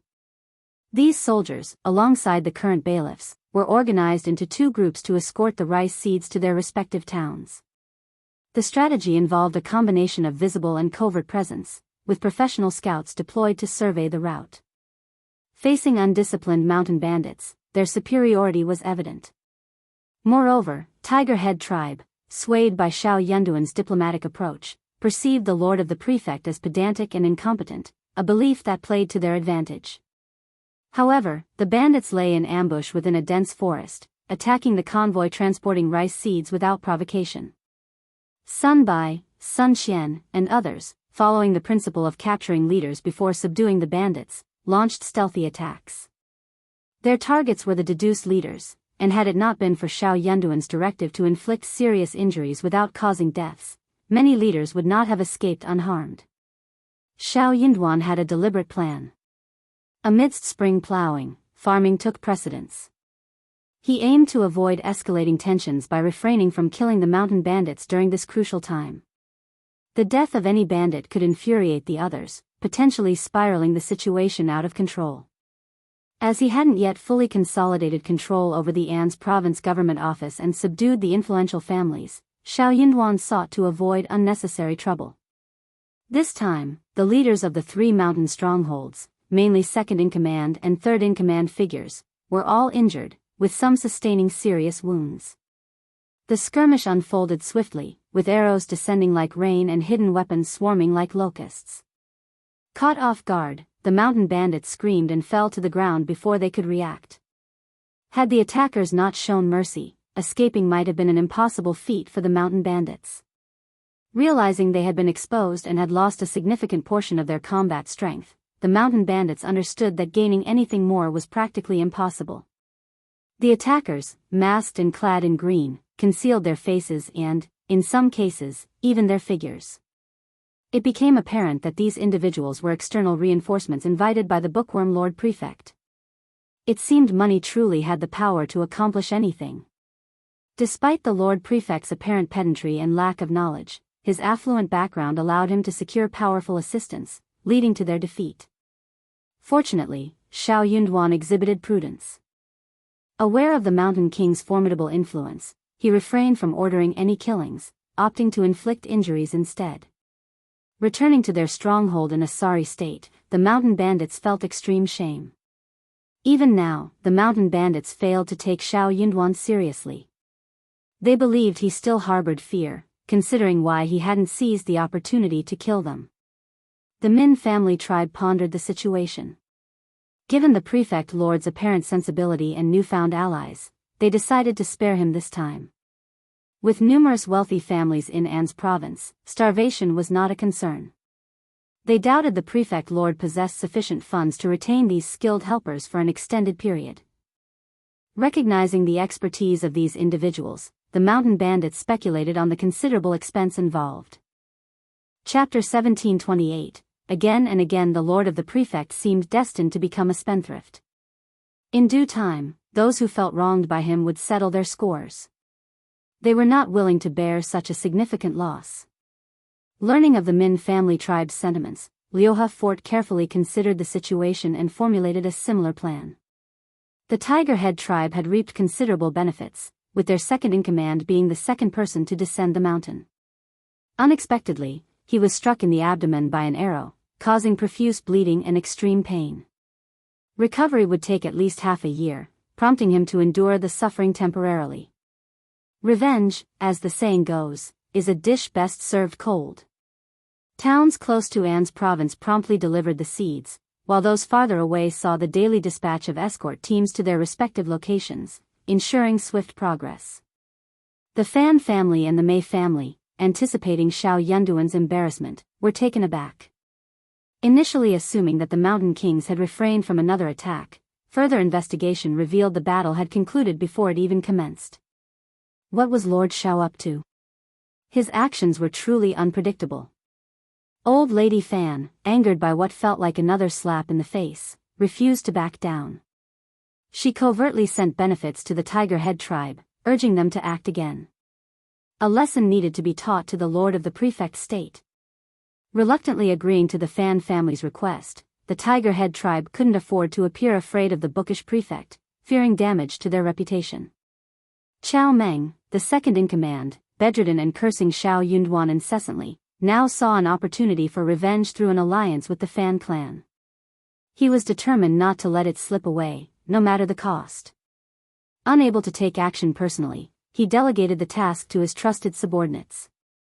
Consequently, his right-hand men, accompanied by the third-in-charge, Jin Shan, and 20 brothers, were dispatched. Acting on information provided by the Fan family, they attempted another ambush. Though the number of brothers descending the mountain was limited this time, each one was a meticulously chosen elite. Their objective extended beyond merely seizing the rice seeds. They sought revenge for the injured second-in-charge. The second-in-charge insisted that, if the rice seeds couldn't be taken, they should be set ablaze. Even if reduced to ashes, they must not fall into the hands of the officials. Equipped with oil, the plan was to swiftly pour it into the carriage transporting the rice seeds and ignite the fire. The move was undoubtedly ruthless, but given Chao Meng's severe injuries and unreleased anger, such viciousness was almost expected. This marked the final leg of the long-distance escort. After this journey, the need for long-distance escorts would cease. Safer routes awaited, with no dense forests or valleys to navigate. Although Sun Bai, Sun Qian, and the others outwardly relaxed, internally, their training demanded vigilance until the mission's completion. Just as goshawks exert their full strength to capture rabbits, the habit of not letting the guard down until the last moment prevailed. When Jin Shan and his subordinates charged aggressively, Sun Bai and Sun Qian were initially surprised by their persistence and fearlessness.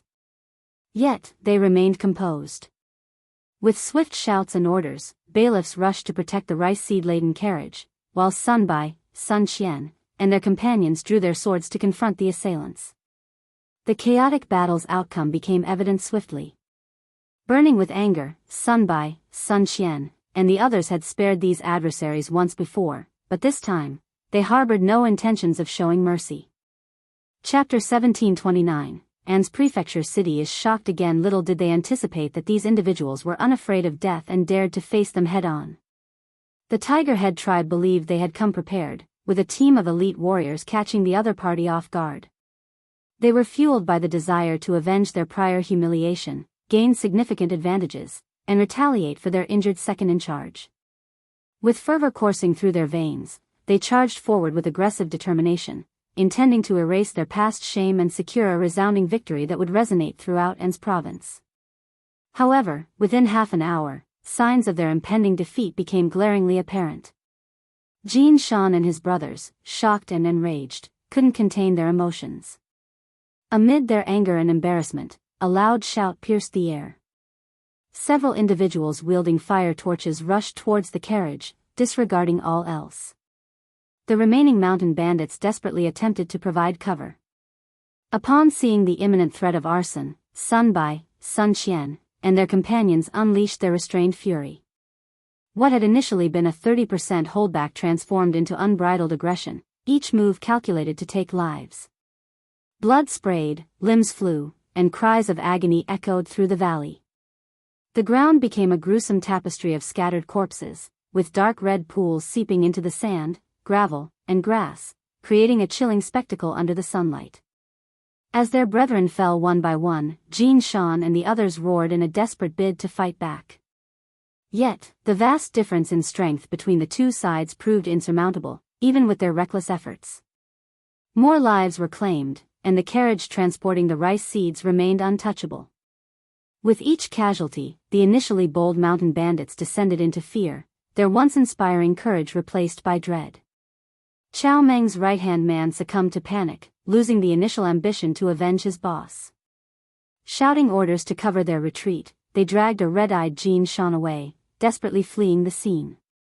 Witnessing their leader's retreat, the remaining mountain bandits crumbled, scattering like frightened birds.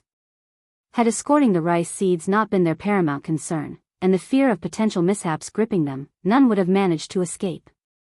Bailiffs stared at the strewn corpses and pooling blood, their bodies trembling, faces drained of color, and hearts racing with fear. The sheer might displayed by Lord Shao's trusted subordinates left the bailiffs in awe. It was a level of power that sent shivers down their spines. Sun Bai, with a disdainful glance, scolded, "What are you waiting for? Hurry up and check if there's anything wrong with the carriage. A few of you, clean up the scene." Those accustomed to following Sun Bai and Sun Qian promptly complied, taking swift action. The other bailiffs struggled to move their stiff hands and feet, eventually regaining composure after some time. This was an unprecedented scene for them. In all their years as bailiffs, the most blood they had encountered were a few drops from street gangsters with minor injuries. Compared to this, those instances seemed inconsequential. Despite the initial shock, excitement soon took over. The two constables' sons had proven their prowess by defeating the Tiger Head tribe bandits and escaping. For these bailiffs, who had suffered at the hands of the Tiger Head tribe in the past, this turn of events was exhilarating. The mountain bandits had once swaggered through An's province, seemingly immune to the authorities. Now, the officials not only confronted them but decisively defeated them. An's prefecture city found itself shaken once again. The prominent families and even the three mountain bandits were left astounded. Jin Shan, returning to the stronghold with a dark and humiliated expression, silenced anyone daring to breathe loudly in his presence. Chapter 1730. It's not too late for a gentleman to take revenge. Out of the 36 brothers who descended the mountain with Jin Shan, only 6 made it back. All 30 of them met their end at the mountain's base, betrayed by the hands of those accursed officials. These 30 individuals comprised the elite intermediate forces of the village. Even though his boss didn't lay blame upon him, he couldn't face his remaining brothers. The anger and guilt overwhelmed him whenever he looked into their eyes. Xiao Yunduan, he vowed not to let him off. Even if it meant risking his life, he intended to keep him alive in An's province. Chao Meng seethed with anger, almost spitting blood as he cursed furiously. His brothers went down the mountain seeking revenge, a large group departing, but only a handful returned in a sorry state. The injustice of it all was unbearable. Thankfully, lacking the strength at the moment, he refrained from immediate descent. Otherwise, he would have stormed down the mountain, relentless until the dog official met his end. Chao Meng instructed someone to summon Boss Qing, Jin Shan, and the other core members of the intermediate village for a meeting. "Elder brother, we can't let this matter slide. Otherwise, our Tiger Head tribe won't be able to hold our heads high." Competition among the mountain kings was fierce, rooted in reputation and strength within the martial world. Whoever possessed the bigger fist, the harder resolve, and more loyalty to martial values garnered more respect. Despite suffering heavy losses and appearing weakened, Chao Meng refused to become a coward. He couldn't bear the disdain, even from himself. The others shared his fury and determination. This can't stand. We can't let them off the hook. We were careless before. In a fair face-to-face fight, those government lackeys wouldn't stand a chance. They can't even withstand a kick from me. Second in charge is spot on. Revenge is a must. None of you dare challenge me. That dog official's head belongs to me. Laughter erupted among the leaders as they proceeded to berate Xiao Yunduan and the officials. Once the scolding concluded, the atmosphere lightened considerably, shedding the previous bitterness. Even the embarrassed Jin Shan showed a slight improvement in his complexion. Boss Qing sneered and spoke slowly, "Certainly, revenge is in order, but not immediately." Chao Meng raised his head, eager to interject. "Boss Euro, hear me out first. Don't be hasty." This time, no small patrolling troops were dispatched. We sent elite fighters with exceptional martial skills. Third brother personally led the team, and his martial prowess speaks for itself. He was well prepared, catching the other party off guard. But who could have known a Euro? I'm at fault too. We're all at fault. We underestimated the enemy. We can't dismiss this person as a mere good-for-nothing just because past prefects were. We should have realized that this kid has some backing and confidence, daring to confront the three families head-on. After all, scholars fear death the most. Without support, he wouldn't dare. Nods from the mountain bandits echoed agreement. They clenched their fists, sighed, and expressed deep regret. Boss is right. Indeed, we were too careless. Sigh. Therefore, we mustn't act recklessly. We need to unravel his background first. We've already marked this person's head. As long as he remains in An's province, his head will be ours sooner or later. If he attempts to leave, well, he'll have to leave his head behind. Chapter 1731. Endure. For now the bandits, their blood coursing with ardor and zeal, eagerly rubbed their palms together. Boss is spot on. His head must be ours. If we let him live, the heavens won't stand for it. Revenge for our fallen brothers. Chao Meng, unconvinced, questioned, "So, are we just letting this slide?" I can't accept it." Jin Shan, burdened with guilt, interjected, "Boss, second brother, it's my fault for being useless. I messed up." Chao Meng quickly reassured him, "Third brother, don't blame yourself. I don't blame you, and our brothers won't either. It's all that dog official's fault. He's gone too far." The mountain bandits voiced their solidarity, offering comfort to Jin Shan. Boss Qing added, "Third brother, enough. We're all brothers. There's no point dwelling on this. Second brother is right. It's that dog official's fault. His lackey, henchman, lapdog, is heartless and vicious." The bandits grew more united against their common enemy, unleashing a barrage of curses. After persistent persuasion, Boss Qing finally managed to convince Chao Meng and Jin Shan. He tasked Jin Shan with training the brothers in the stronghold and allowed Chao Meng time to recuperate. He then dispatched someone to investigate the dog official's background and the current situation at the government office. In essence, revenge was on the horizon, and their approach had to be strategic. When Sun Bai and Sun Qian reported the incident to Xiao Yunduan, he too felt shock and anger. He ordered the cleanup of the scene, the burial of the mountain bandits' bodies, and instructed the siblings to prepare for a counterattack. Additionally, he emphasized strengthening patrols, fortifying the city gate and state office defenses, and intensifying bailiff training. Those mountain bandits were too detestable. He really dared to do anything. The mountain bandits persistently provoked, repeatedly targeting the rice seeds.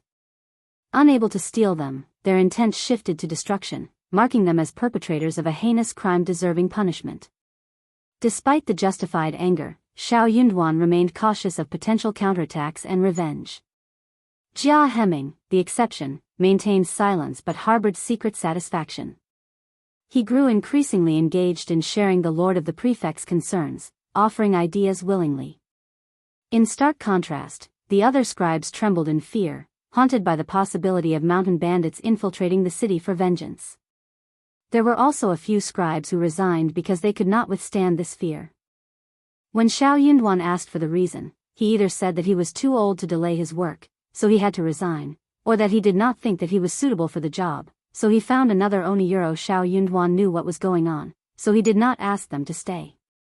Instead, he asked them to leave and gave them 2 more months' salary. The scribes who had resigned were all overjoyed and grateful. They left happily. Xiao Yunduan instructed Jia Heming to recruit individuals based on his specifications, with the final hiring decision to be made after interviews.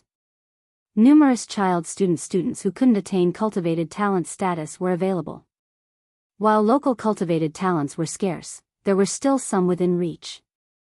The public position offered stability and respectability, making it highly desirable.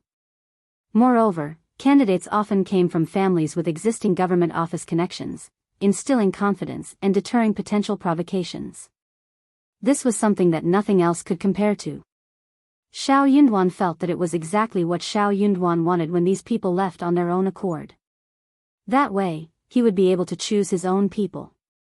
The people he had chosen were naturally biased towards him. The influence and connections of Deputy Prefect Guan would gradually decrease. Chapter 1732, Lord is impulsive. Xiao Yunduan found himself secretly wishing that Deputy Prefect Guan could extend his recuperation for another 1.5 years. However, Deputy Prefect Guan faced a dilemma. Xiao Yunduan's men had slain a significant number of mountain bandits, instilling fear in Deputy Prefect Guan. The looming threat of retaliation left him hesitating, even as he neared recovery. Despite his ongoing recovery, Deputy Prefect Guan believed it was crucial to issue a stern warning to the audacious Lord Prefect, regardless of his incomplete recuperation. Summoning his servants, Deputy Prefect Guan, with a frail appearance, made his way to Xiao Yunduan in the East Yard. Lord, those bandits are impulsive individuals. Slaughtering so many at once might provoke a reckless retaliation. Impulsive as they are, they won't care about the consequences. If they infiltrate the city and wreak havoc, causing severe repercussions, wouldn't it be a euro, Lord, your actions this time were indeed impulsive. Xiao Yunduan had just finished work and returned to the East Yard for a conversation with Xiao Xian over strawberries. His wife, pregnant and craving strawberries, was in a cheerful mood.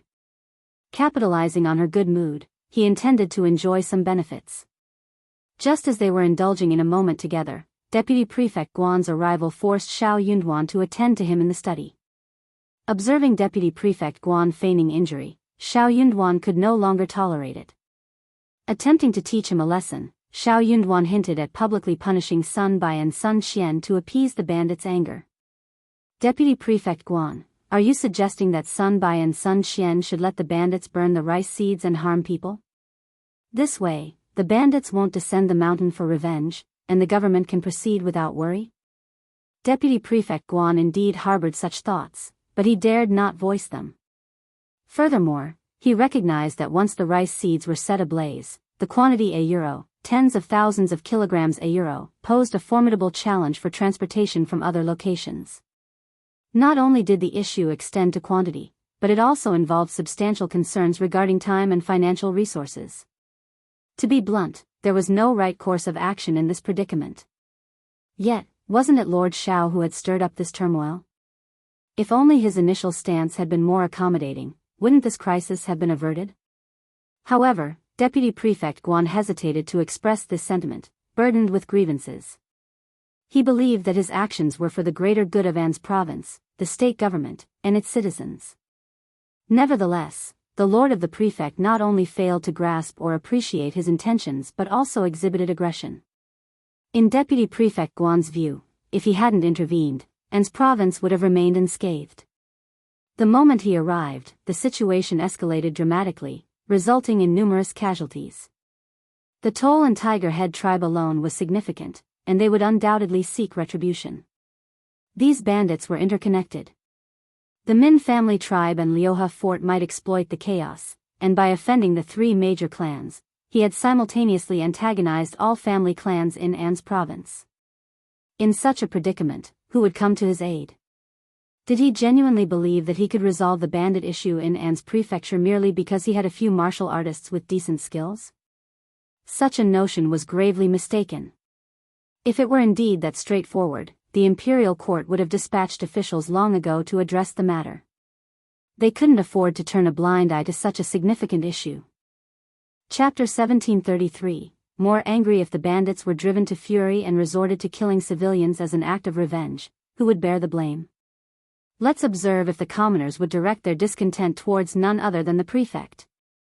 The more Deputy Prefect Guan pondered over the situation, the more his frustration grew. That wasn't my intention. I'm merely cautioning you, my lord. Your impulsiveness could escalate matters beyond control. Do you not fear the consequences of letting things spiral like this? Xiao Yunduan sneered in response. What's there to fear? Let me reiterate. As long as I am present in An's province, I won't depart easily. I won't tolerate the oppression of those bandits and the three prominent families. This is the domain of the court, not theirs. I understand the challenges, the uphill battle, but I'll face it head-on. I'll certainly overcome it. Deputy Prefect Guan fell silent. After a moment, he scoffed, My lord, you're not the first prefect to express such sentiments. But I will be the last, as it won't repeat. Since you hold such convictions, I can only wait and witness. I hope you won't regret your decision. Absolutely not. I'll take my leave. Deputy Prefect Guan hurriedly departed in frustration, feeling that his well-intentioned advice had fallen on deaf ears. Xiao Yunduan took a deep breath and remained silent, gazing into the vacant space before him. Eventually, he turned around and resumed his company with Qiao Xian. Qiao Xian, reclining under the shade of a tree in the backyard, heard approaching footsteps. She looked up, offering a smile to Xiao Yunduan. Seeing him seated beside her, she gently grasped his hand and inquired, Is Deputy Prefect Guan back to create more complications for you? Much like how Mrs. Guan always managed to irk her every time she appeared. Xiao Yunduan's expression softened as he held her soft, slender hands and smiled. It's an old story, really. I find it amusing. Those mountain bandits and the three prominent families are not reasonable individuals. Deputy Prefect Guan is too idealistic. Qiao Xian remarked, He's not idealistic, he's fearful. He believes our husband has upset the balance and will stir up trouble. How can he compare to our husband? It's not surprising he's apprehensive. Wife, your insight is remarkable. They exchanged smiles. How could Deputy Prefect Guan know about their trump card? Unless the three bandit dens united and launched an attack on An's province, their defeat was certain. No matter how capable they were, could they match Sun Bai, Sun Qian, Jing Sang, Wu Guan, and Ai? Additionally, there were individuals dispatched by Meng Wanfu. They were simply biding their time, waiting for an opportunity to dismantle the three bandit nests one by one. The three prominent families were no different. If they became unruly, wasn't it easy for the government to handle them? Numerous obedient families were eager to stand out. With support from a few of them, someone would undoubtedly emerge victorious.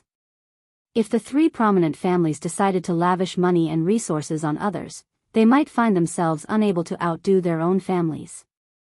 Despite this, Qiao Xian was pregnant, and Xiao Yunduan yearned for a tranquil life.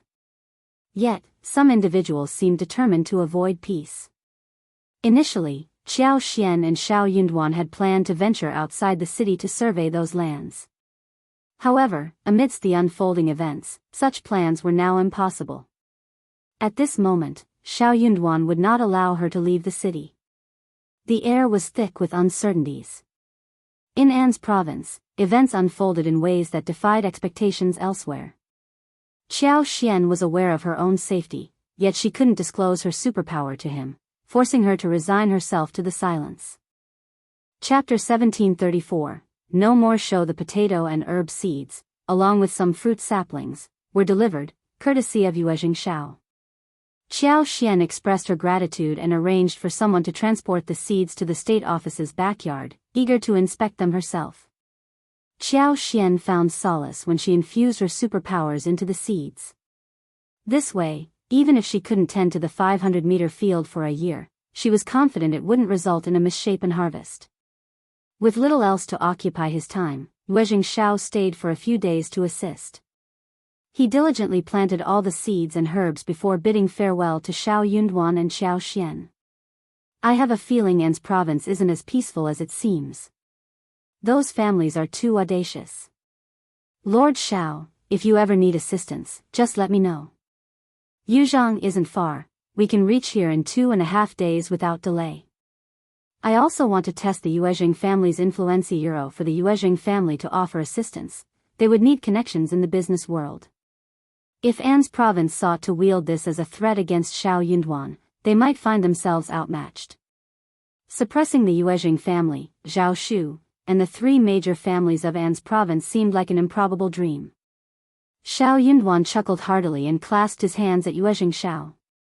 Rest assured, brother Yuezheng, if the need arises, they'll certainly seek your assistance.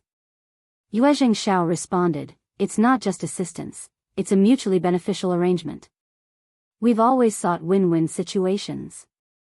They shared a laugh. Xiao Yunduan penned a letter and handed it to Yuezheng Xiao. Qiao Xian arranged a thoughtful gift and requested Yuezheng Xiao to take it home. Especially the joyful news of Qiao Xian's pregnancy. Her mother must be eagerly anticipating it for her peace of mind and happiness. Xiao Yunduan was swamped with responsibilities, leaving him with no time to send someone home. Fortunately, Yuezheng Xiao was present to fulfill the task. Once things settled down, if their mother and others wished to visit, they could send someone to pick them up and stay for a while. However, that was not the case at the moment. Concerned that Yuezheng Xiao might encounter trouble on the way, Xiao Yunduan asked Yi and Sun Qian to escort him out of An's province. Sun Qian and Yi only returned after ensuring Yuezheng Xiao had safely reached another significant town. The 3 prominent clans initially shared Deputy Prefect Guan's belief that the Tiger Head tribe would surely retaliate and seek revenge. To their surprise, after a considerable wait, there was no sign of reprisal. Old Lady Fan grew increasingly anxious and discreetly dispatched individuals to contact the Tiger Head tribe for information. Unexpectedly, Tiger Head tribe ignored her this time and remained silent. This silence could be comprehended a euro. They were concealing their strength and choosing the right moment. Seeking immediate revenge wasn't practical. What more was there to say? It would be embarrassing to articulate. Why subject themselves to embarrassment? If Tiger Head tribe chose not to acknowledge the Fan clan, so be it. What significance did it hold? Tiger Head tribe showed no regard for the Fan clan, leaving them feeling utterly powerless. Even though Old Lady Fan possessed a proud demeanor, she dared not blame Tiger Head tribe. Instead, she shifted the blame onto Xiao Yunduan and Xiao Xian. Those bandits from Tiger Head tribe are formidable and vengeful. Even if they haven't retaliated now, it doesn't mean they won't in the future. Just wait and see. Old Lady Fan reluctantly held back her thoughts. Spring plowing took precedence, especially for the Fan family. They had to attend to the agricultural tasks before anything else. Chapter 1735, Giving in at the Mei family. The season brought warmer weather, making it an opportune time for venturing into the mountains for woodcutting. Specializing in the wood business, the Mei family operated a sizable furniture workshop and engaged in log trading. In An's province, vast mountains and towering forests extended as far as the eye could see, making it impossible to reach the outskirts even after several days of walking. However, being in the wood business didn't mean having the freedom to cut down trees at will. While commoners were permitted to ascend the mountains to cut a few trees for personal use, engaging in the wood business required government registration. Upon approval, they could then enter the mountains for tree cutting activities. Moreover, there were strict guidelines for tree cutting. Loggers were required to make every effort to avoid harming young trees, and trees that had stood for centuries were off limits. In fact, loggers refrained from cutting down ancient trees, as they were unconsciously revered as sacred beings protected by the mountain god. Disturbing these venerable trees might incur the wrath of the mountain god, potentially causing a calamity. It was a risk they were not willing to take. The government's approval wasn't granted freely. For each tree felled, taxes had to be paid. Despite the May family cutting down a substantial number of trees annually, the taxes they paid were a mere fraction of what was rightfully owed. Even so, the May family harbored grievances and dissatisfaction with the government. However, each prefect lord remained submissive and refrained from voicing objections. Whenever the May family sought conveniences, the government readily acquiesced without protest.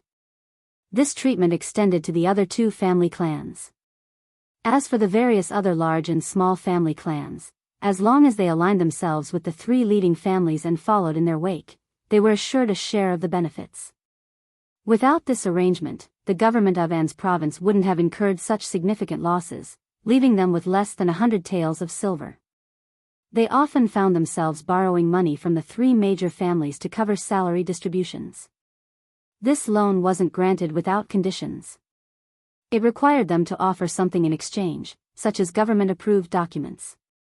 As the May family planned to enter the mountains for tree cutting that year, obtaining the necessary document from the authorities was imperative.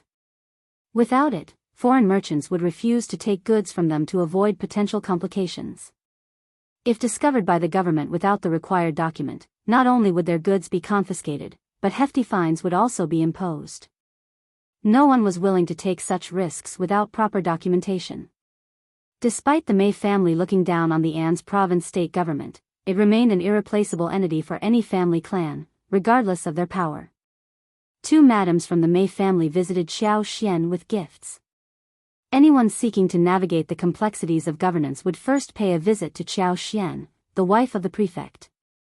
The May family, somewhat apprehensive of Xiao Yunduan, prepared an exceptionally generous gift, surpassing what they had presented to other prefect lords. However, both Xiao Xian and Xiao Yunduan declined the offering, making first Mrs. Mice visit fruitless.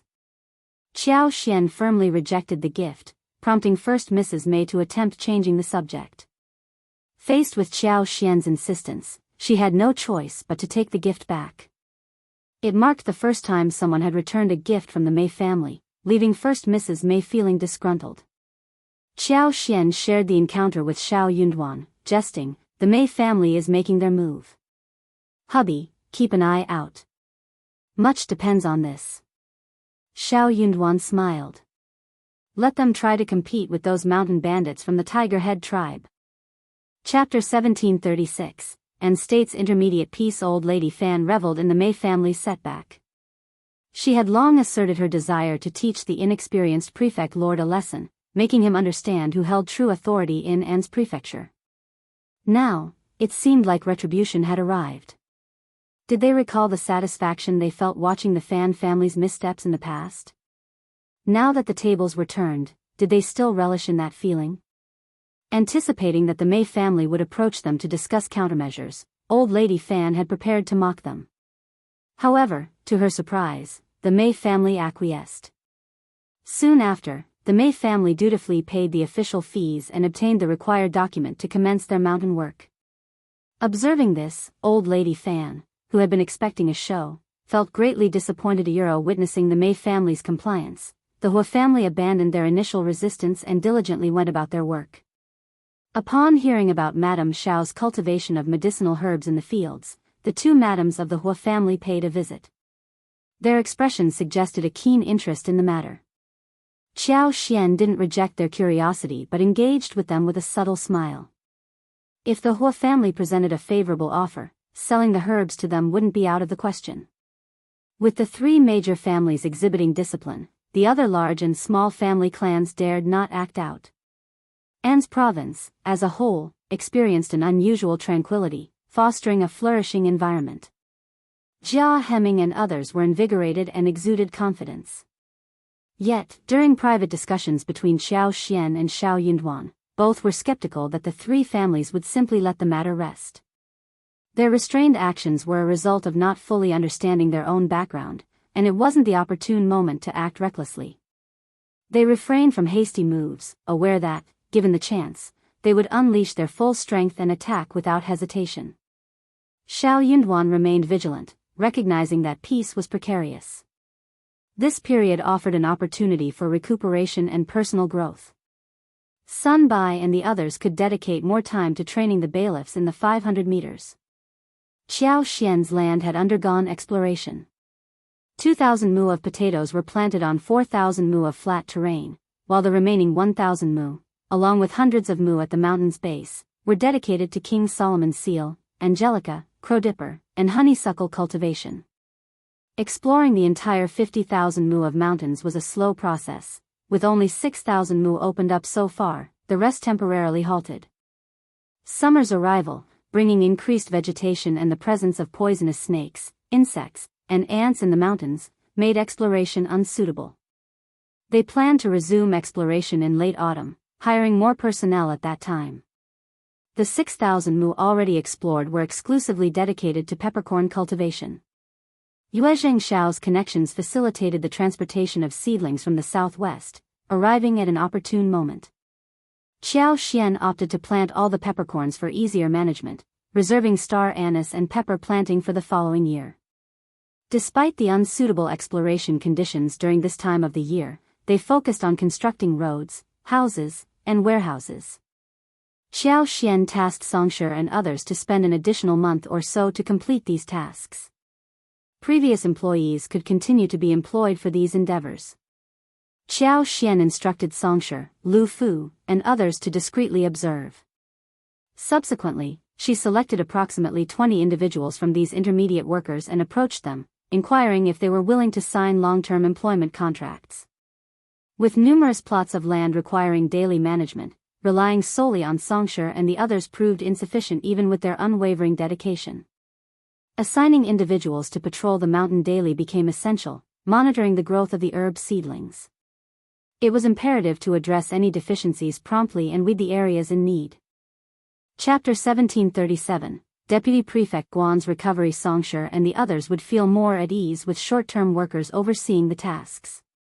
As they continued developing all the barren mountains, the need for long-term workers would increase, not to mention the ongoing requirement for short-term workers. This marked only the beginning. Qiao Xian's primary aim was to generate more employment opportunities for the people of An's province, aligning her family's interests with those of the local community. From Sichuan peppercorns, star anise, pepper, medicinal herbs, to potatoes, the potential for expansion and cultivation was vast. If the harvests proved profitable, more individuals would likely engage in planting, prompting continuous growth. Her vision was to transform the vast An's province into a renowned region for spices and herbs, leveraging its unique advantages. Given An's province's sheer size, it was destined to become increasingly vibrant. Yue Zhengshao decided to establish a branch of the Yue Zheng family in the city, alongside 3 dessert shops offering a variety of fresh fruits. Qiao Xian and Xiao Yunduan endorsed the plan. Xiao Yunduan entertained the idea of reaching out to the prefect of Yuzhang to upgrade the official road between An's province and Yuzhang. His vision included widening, flattening, and implementing other improvements. However, this ambitious project required substantial investment, making it currently unfeasible. Despite the families settling their debts due to external pressure, An's province still owed Xiao Xian 620,000 taels of silver. Xiao Yunduan had managed to pay off 120,000 but still owed 500,000. Progress on other projects would have to wait until the outstanding amount was settled. Upon Deputy Prefect Guan's recovery, he offered to share Lord Xiao's burden at the government office. "I'm truly ashamed. My body has been disappointing, and it seems luck hasn't been on my side. If not for these setbacks, I could have assisted you earlier. Now that I've finally recovered from my injuries, you can take a well-deserved rest after working tirelessly for so long. Leave all the miscellaneous matters to me.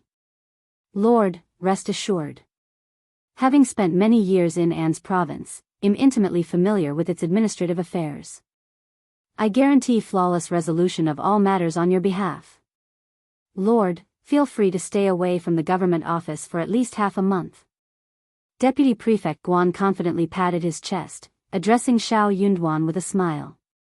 His words carried a tone as if he had made significant sacrifices, ensuring Xiao Yunduan could enjoy a peaceful break.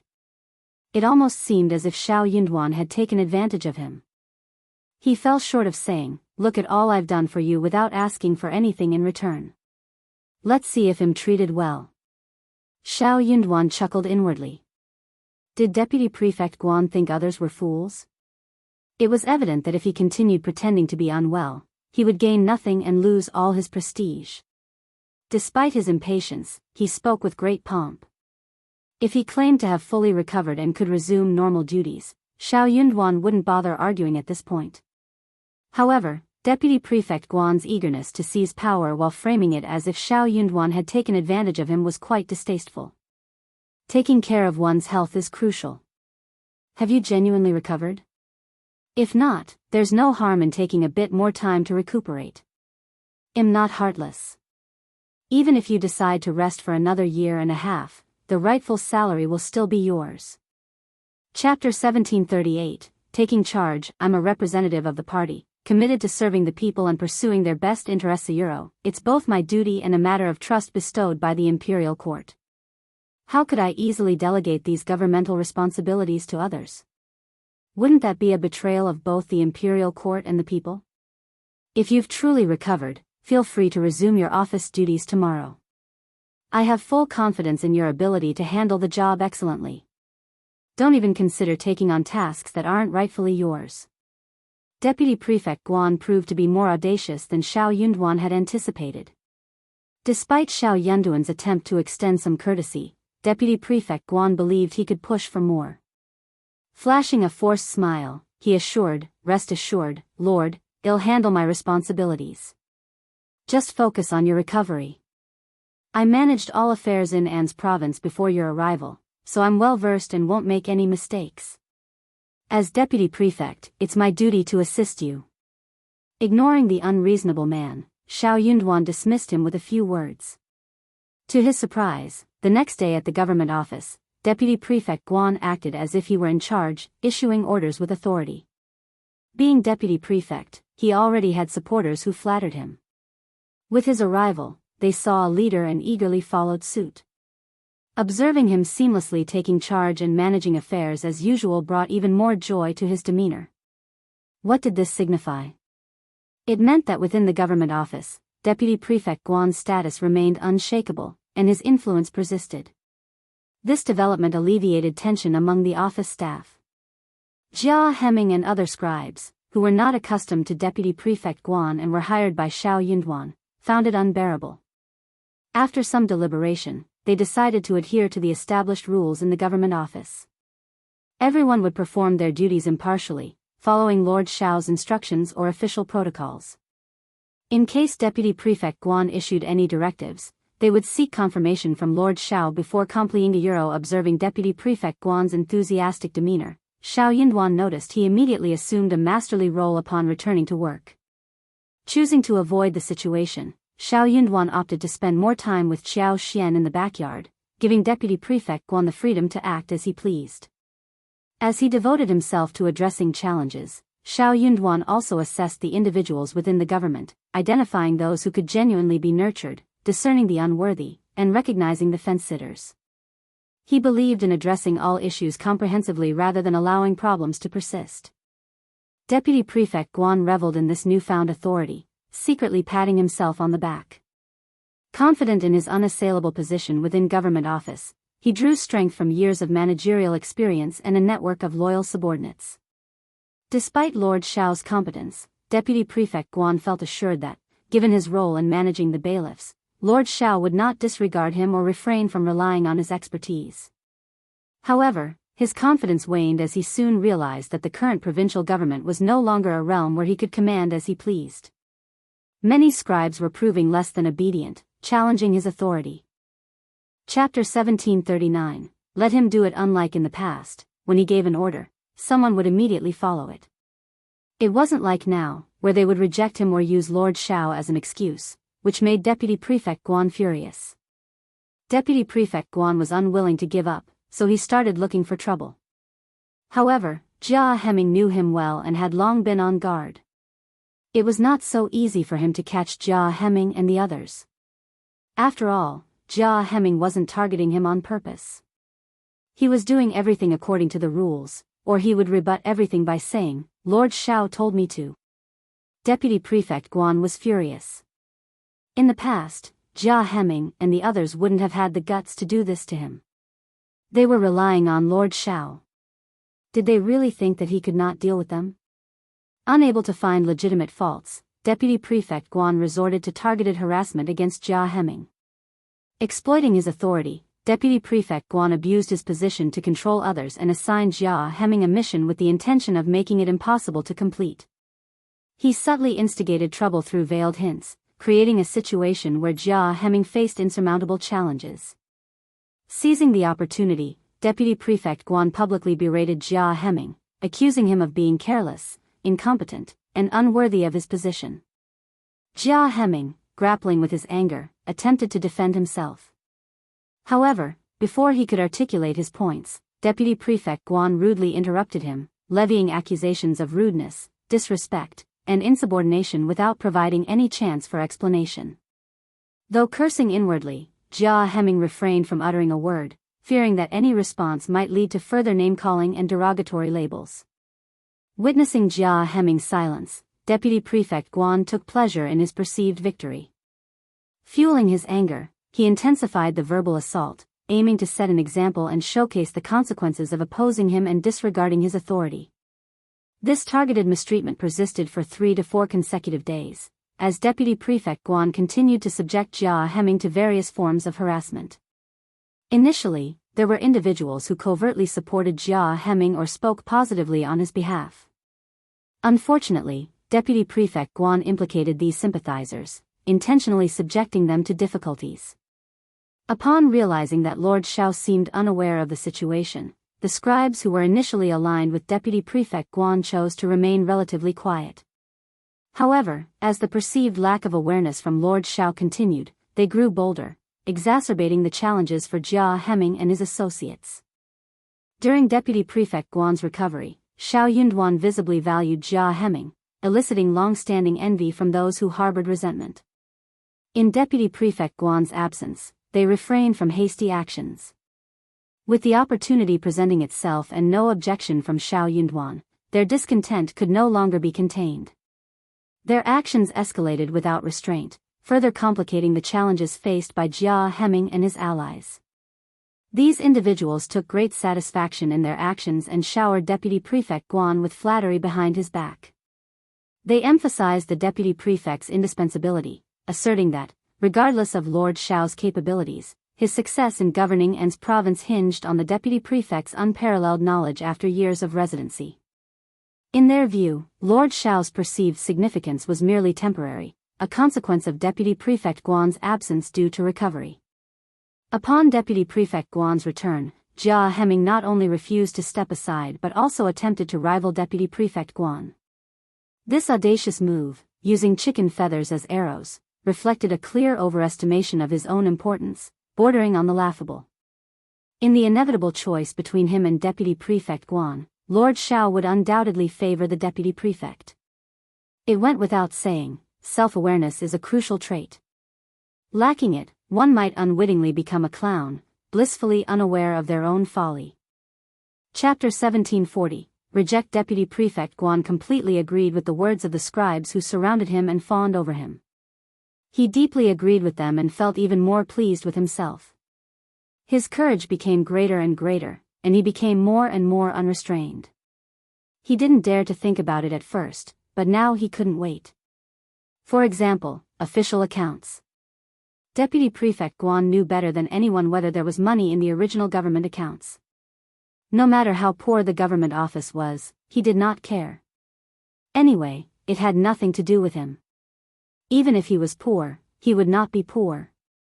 Every year, he would gain a lot of benefits from the various large families.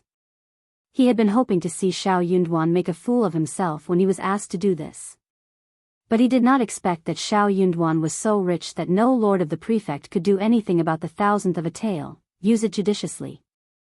However, he had easily resolved the matter.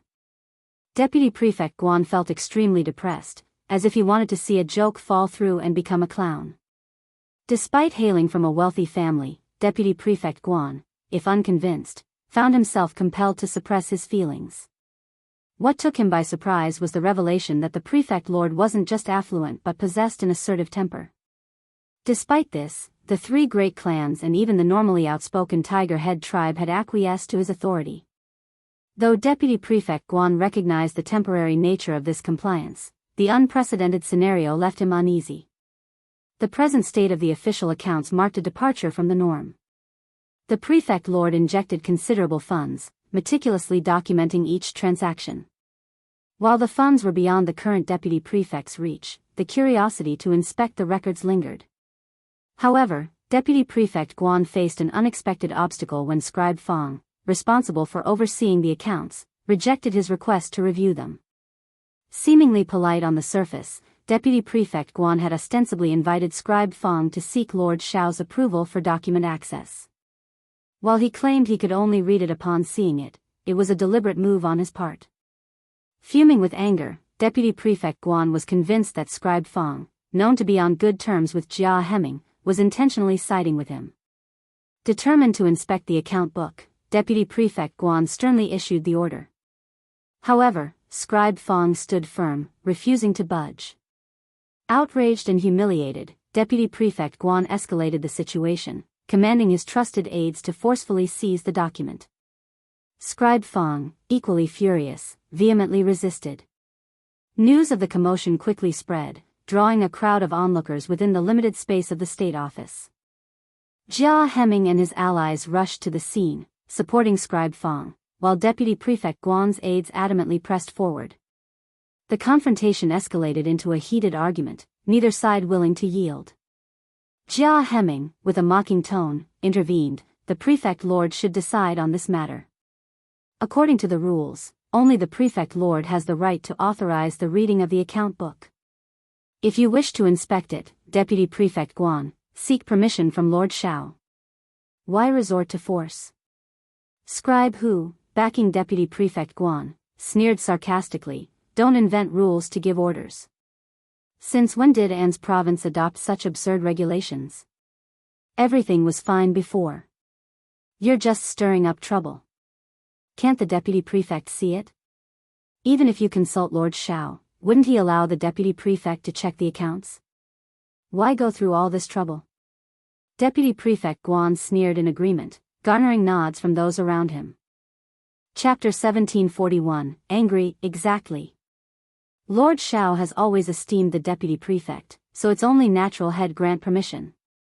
Some people are clueless about their place, huh? Can't you see? With the Deputy Prefect back, someone is feeling uneasy. Heh, I agree. Jia Hemming's face flushed with frustration. That was in the past. Lord Xiao is the Prefect Lord now. We follow Lord Xiao's directives. Any issues with that? Of course, there's no problem, Deputy Prefect Guan responded leisurely. Well, indeed, follow Lord Xiao. However, we don't have to be excessively rigid, do we? As long as the rules are reasonable. We're on the same side, after all. If you're so serious, who are you targeting, and what are your intentions? I don't have any ulterior motives. I just if you don't, then let's talk less. Can't we maintain a friendly atmosphere? As the Deputy Prefect, what's wrong with me looking at the account book? Old Who is right. I can confidently say that if I inform Lord Xiao, he won't deny me the right to review it. It's just a matter of phrasing. Using a chicken feather as an arrow is not entirely inaccurate. Laughter erupted from those around Deputy Prefect Guan. Jia Hemming, Scribe Fong, and the others exchanged frustrated glances. While Lord Xiao was absent at the moment, making a big fuss out of a trivial matter wouldn't be wise. Deputy Prefect Guan reveled in his smugness, and Scribe Hu, convinced of his righteousness, glared at Scribe Fong, demanding, Scribe Fong, what are you waiting for? Hurry up and bring the ledger to the Deputy Prefect. Why hesitate? Can't the Deputy Prefect control you? Scribe Fong gritted his teeth. Deputy Prefect, please forgive me. I didn't dare defy Lord Xiao's earlier instructions. Please don't make it difficult for me, Deputy Prefect. Once you obtain Lord Xiao's approval, Il promptly hand over the account book. You stubborn fool. In front of the onlookers, Deputy Prefect Guan erupted in anger. Trapped in a challenging situation, he forcefully pushed Scribe Fang aside and ordered his trusted aide to snatch the key, open the door, and retrieve the ledger. It was just a ledger, a mere glimpse. How could Lord Xiao possibly take it seriously? In the presence of so many witnesses, if Deputy Prefect Guan didn't retaliate, it would set a precedent for anyone in the government office to challenge his authority without consequence. What would become of his standing then? What prestige would he retain? Scribe Fang, Jia Hemming, and the others were eager to intervene and halt the unfolding events. Yet, they were outnumbered and lacked the strength to oppose Deputy Prefect Guan's group. Over the years, Deputy Prefect Guan and his associates had grown accustomed to their tyrannical ways. Their influence permeated the entire government office, making even the prefect lord powerless against them. They claimed the lion's share of benefits, leaving the scraps for the rest. With the arrival of the new prefect lord, however, their manipulative tactics failed to sway him. Deputy Prefect Guan, undeterred, attempted to establish dominance upon his return. To his surprise, Lord Xiao skillfully navigated the situation, refusing to succumb to his attempts at control. Deputy Prefect Guan insisted on his recovery, showing indifference to other matters. Yet, Lord Xiao didn't yield to his demands. Now, realizing that additional benefits were unattainable, their frustration and anger were palpable. Chapter 1742, Robbery. Deputy Prefect Guan seized the chance to provoke Lord Xiao, capitalizing on his silence to entice others into mischief. Individuals accustomed to enjoying perks were reluctant to relinquish them easily. Wielding the account book, Deputy Prefect Guan taunted Scribe Fang, sneering, "No need to look so despondent. I'll return it once I'm done. What use do I have for this? Can you eat it? You should have handed it over earlier instead of creating a scene." Indeed. Looks like he prefers the hard way. I extended an olive branch, but he rejected it. He's not shameless, he's just overconfident. Ha ha ha, exactly. Scribe Hu and his cohorts mocked and jeered, escorting Deputy Prefect Guan away. With nothing more to witness, the timid ones discreetly retreated to resume their tasks. Those with a close rapport with Scribe Fang remained, offering support and solace. At that moment, Sun Bai, Qing Yan, and others entered with Xiao Yunduan. Frowning upon hearing the report, Xiao Yunduan inquired, "What's happening?" Lord Xiao." Everyone greeted him hurriedly. Scribe Fang bowed, cupping his hands. "I've disappointed you, Lord." Deputy Prefect Guan took the ledger. "I failed in my duty. Please punish me, Lord." Xiao Yunduan wore a cold expression, his dark eyes inscrutable. The deep red uniform added to his aura of authority. Casting a glance at Scribe Fang, he uttered a few indifferent words from his thin lips. "I've made it clear that if you fail, there will be consequences. You're sentenced to 2 months of punishment. Repeat the offense, and it'll be 6 months. Hearts skipped a beat among the onlookers. Some had contemplated pleading for Scribe Fang, but fear silenced them. "Yes, thank you, Lord." Scribe Fang accepted his punishment respectfully. Lord Xiao had warned him earnestly when assigning the task, even offering the option to decline if he found it challenging. Scribe Fang, however, perceived it as a straightforward assignment. After all, wasn't it merely obtaining approval to access various account books? He failed to realize the complexity of the situation in An's province. Back in the office, Xiao Yunduan coldly summoned Deputy Prefect Guan and all the scribes present. Deputy Prefect Guan and his companions were joyously examining the ledger together. Upon seeing over 20,000 taels of silver in the account book, excitement surged. They declared that everyone had worked hard lately and proposed sharing the silver among themselves. With more than 20,000 taels, each person stood to gain a significant amount. One individual grumbled, questioning why Lord Xiao, clearly affluent, couldn't allocate more than 100,000 taels for his own family. Despite repaying debts, he wasn't lacking funds. Why the rush? Any surplus silver should be utilized within the government office first. If Lord Xiao owed money to other families, they wouldn't insist. In their opinion, Lord Xiao was overly frugal. As they discussed, Xiao Yunduan arrived to summon them. The room fell silent, all eyes turning to Deputy Prefect Guan. Chapter 1743, Punishment. Deputy Prefect Guan felt no fear, only a slight thrill of excitement. Winning this confrontation meant retaining control in the government office, and he was determined to emerge victorious. Since Lord Xiao is extending an invitation, let's proceed. Ai stood guard at Xiao Yunduan's office door, permitting only Deputy Prefect Guan inside. The rest were left outside, the door ajar. Xiao Yunduan sat in the main seat with Jia Hemming and Scribe Fang flanking him. Scribe Hu, unfazed, feigned ignorance of the blockade. With a smile, he strolled behind Deputy Prefect Guan as if all was normal. Ai, brandishing his saber, halted him sternly. Lord didn't invite you in. A cold gaze from Deputy Prefect Guan supported Ai's stance. Scribe Hu glanced at Xiao Yunduan, who remained impassive. When it became clear that Xiao Yunduan had no intention of allowing anyone else in, Deputy Prefect Guan, with a feigned obliviousness, followed suit. Scribe Hu, conceding defeat, stood among the others. Deputy Prefect Guan greeted Xiao Yunduan with a smile. Lord Xiao, you sought me out. Xiao Yunduan's tone remained cold. Did you bring the account book? Were you waiting for my approval, as Scribe Fang suggested? Deputy Prefect Guan attempted to downplay the seriousness. I plan to inform you later. It's not a significant matter. Xiao Yunduan questioned. Did Scribe Fang not specify that approval was required before inspection? Downplaying again, Deputy Prefect responded. It doesn't need to be that strict.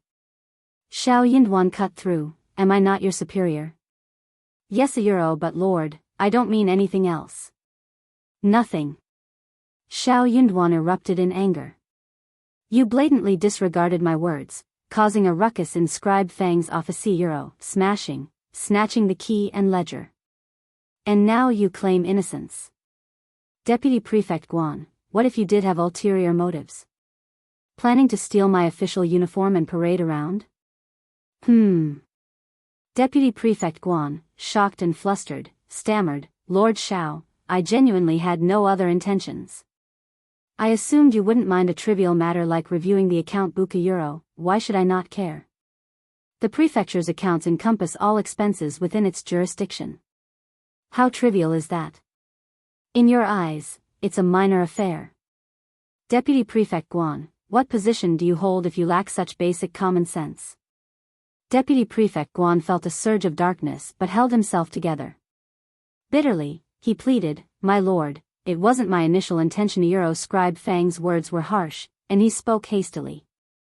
I don't know why I acted that way. Please understand. I never intended disrespect, my lord. Xiao Yunduan's tone remained cold. Intentions aside, the fact remains.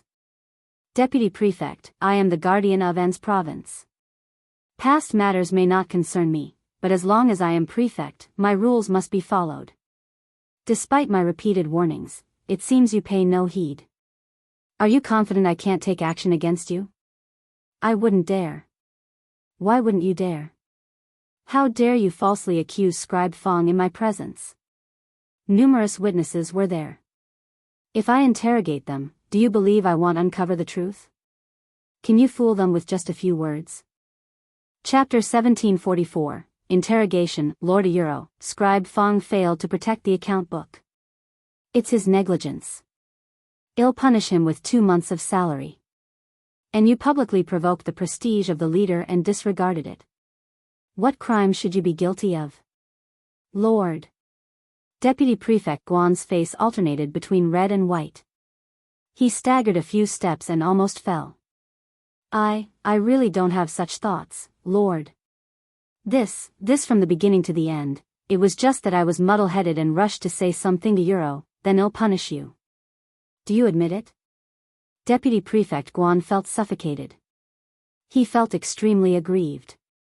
He wasn't stupid. Realization dawned on him.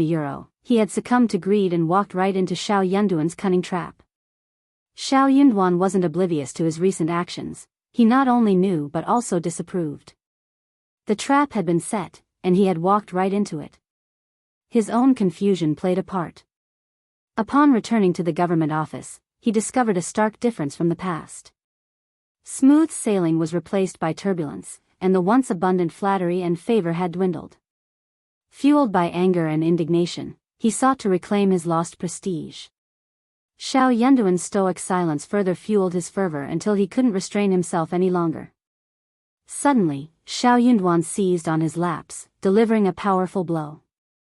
Reality stared him in the face, and he found himself unable to distinguish the intricacies of the situation. His carelessness had allowed this cunning adversary to bewitch him, step by step, until he was ensnared in the trap he had set. Deputy Prefect Guan found himself in a mix of terror and fury, his indignation growing. An inner voice raged, "I'm only leveraging my position as prefect. That's all I have. Using it to assert dominance over others." In his mind, if he were the prefect, Xiao Yunduan would be inconsequential. How could he dare to scheme against him? His defeat wasn't to any other force but to the position of prefect. It should have been rightfully his, a culmination of years of hard work. Xiao Yunduan had snatched away the seat that should have been his, intending to degrade him in the process. "Ill heed my lord's words, Sayuro," Xiao Yunduan retorted. "You're not heeding me, you're adhering to court rules. Punishment will follow the rules, and any repeat offenses will face harsher consequences. As long as you fulfill your duties and stay loyal to the court, I won't mistreat you. However, misuse of power, deception of superiors and subordinates, baseless deceit, exploiting seniority, or any act betraying the government or me will not go unpunished." The scribes, both inside and outside the room, absorbed the stern words in silence, their heads bowed like cicadas in winter. Especially those harboring ulterior motives, they dared not even breathe audibly, fearing Xiao Yunduan might dredge up their past actions. Deputy Prefect Guan faced 6 months of punishment, with crucial responsibilities transferred to someone else. Reporting directly to Xiao Yunduan meant essentially taking over Deputy Prefect Guan's authority. Henceforth, Deputy Prefect Guan wielded no genuine power. This incident served as a stark reminder for the Scribizayuro. They were now under the authority of Lord Xiao in the government office. Rules were to be followed, and the past held no weight. Deputy Prefect Guan no longer held the final say.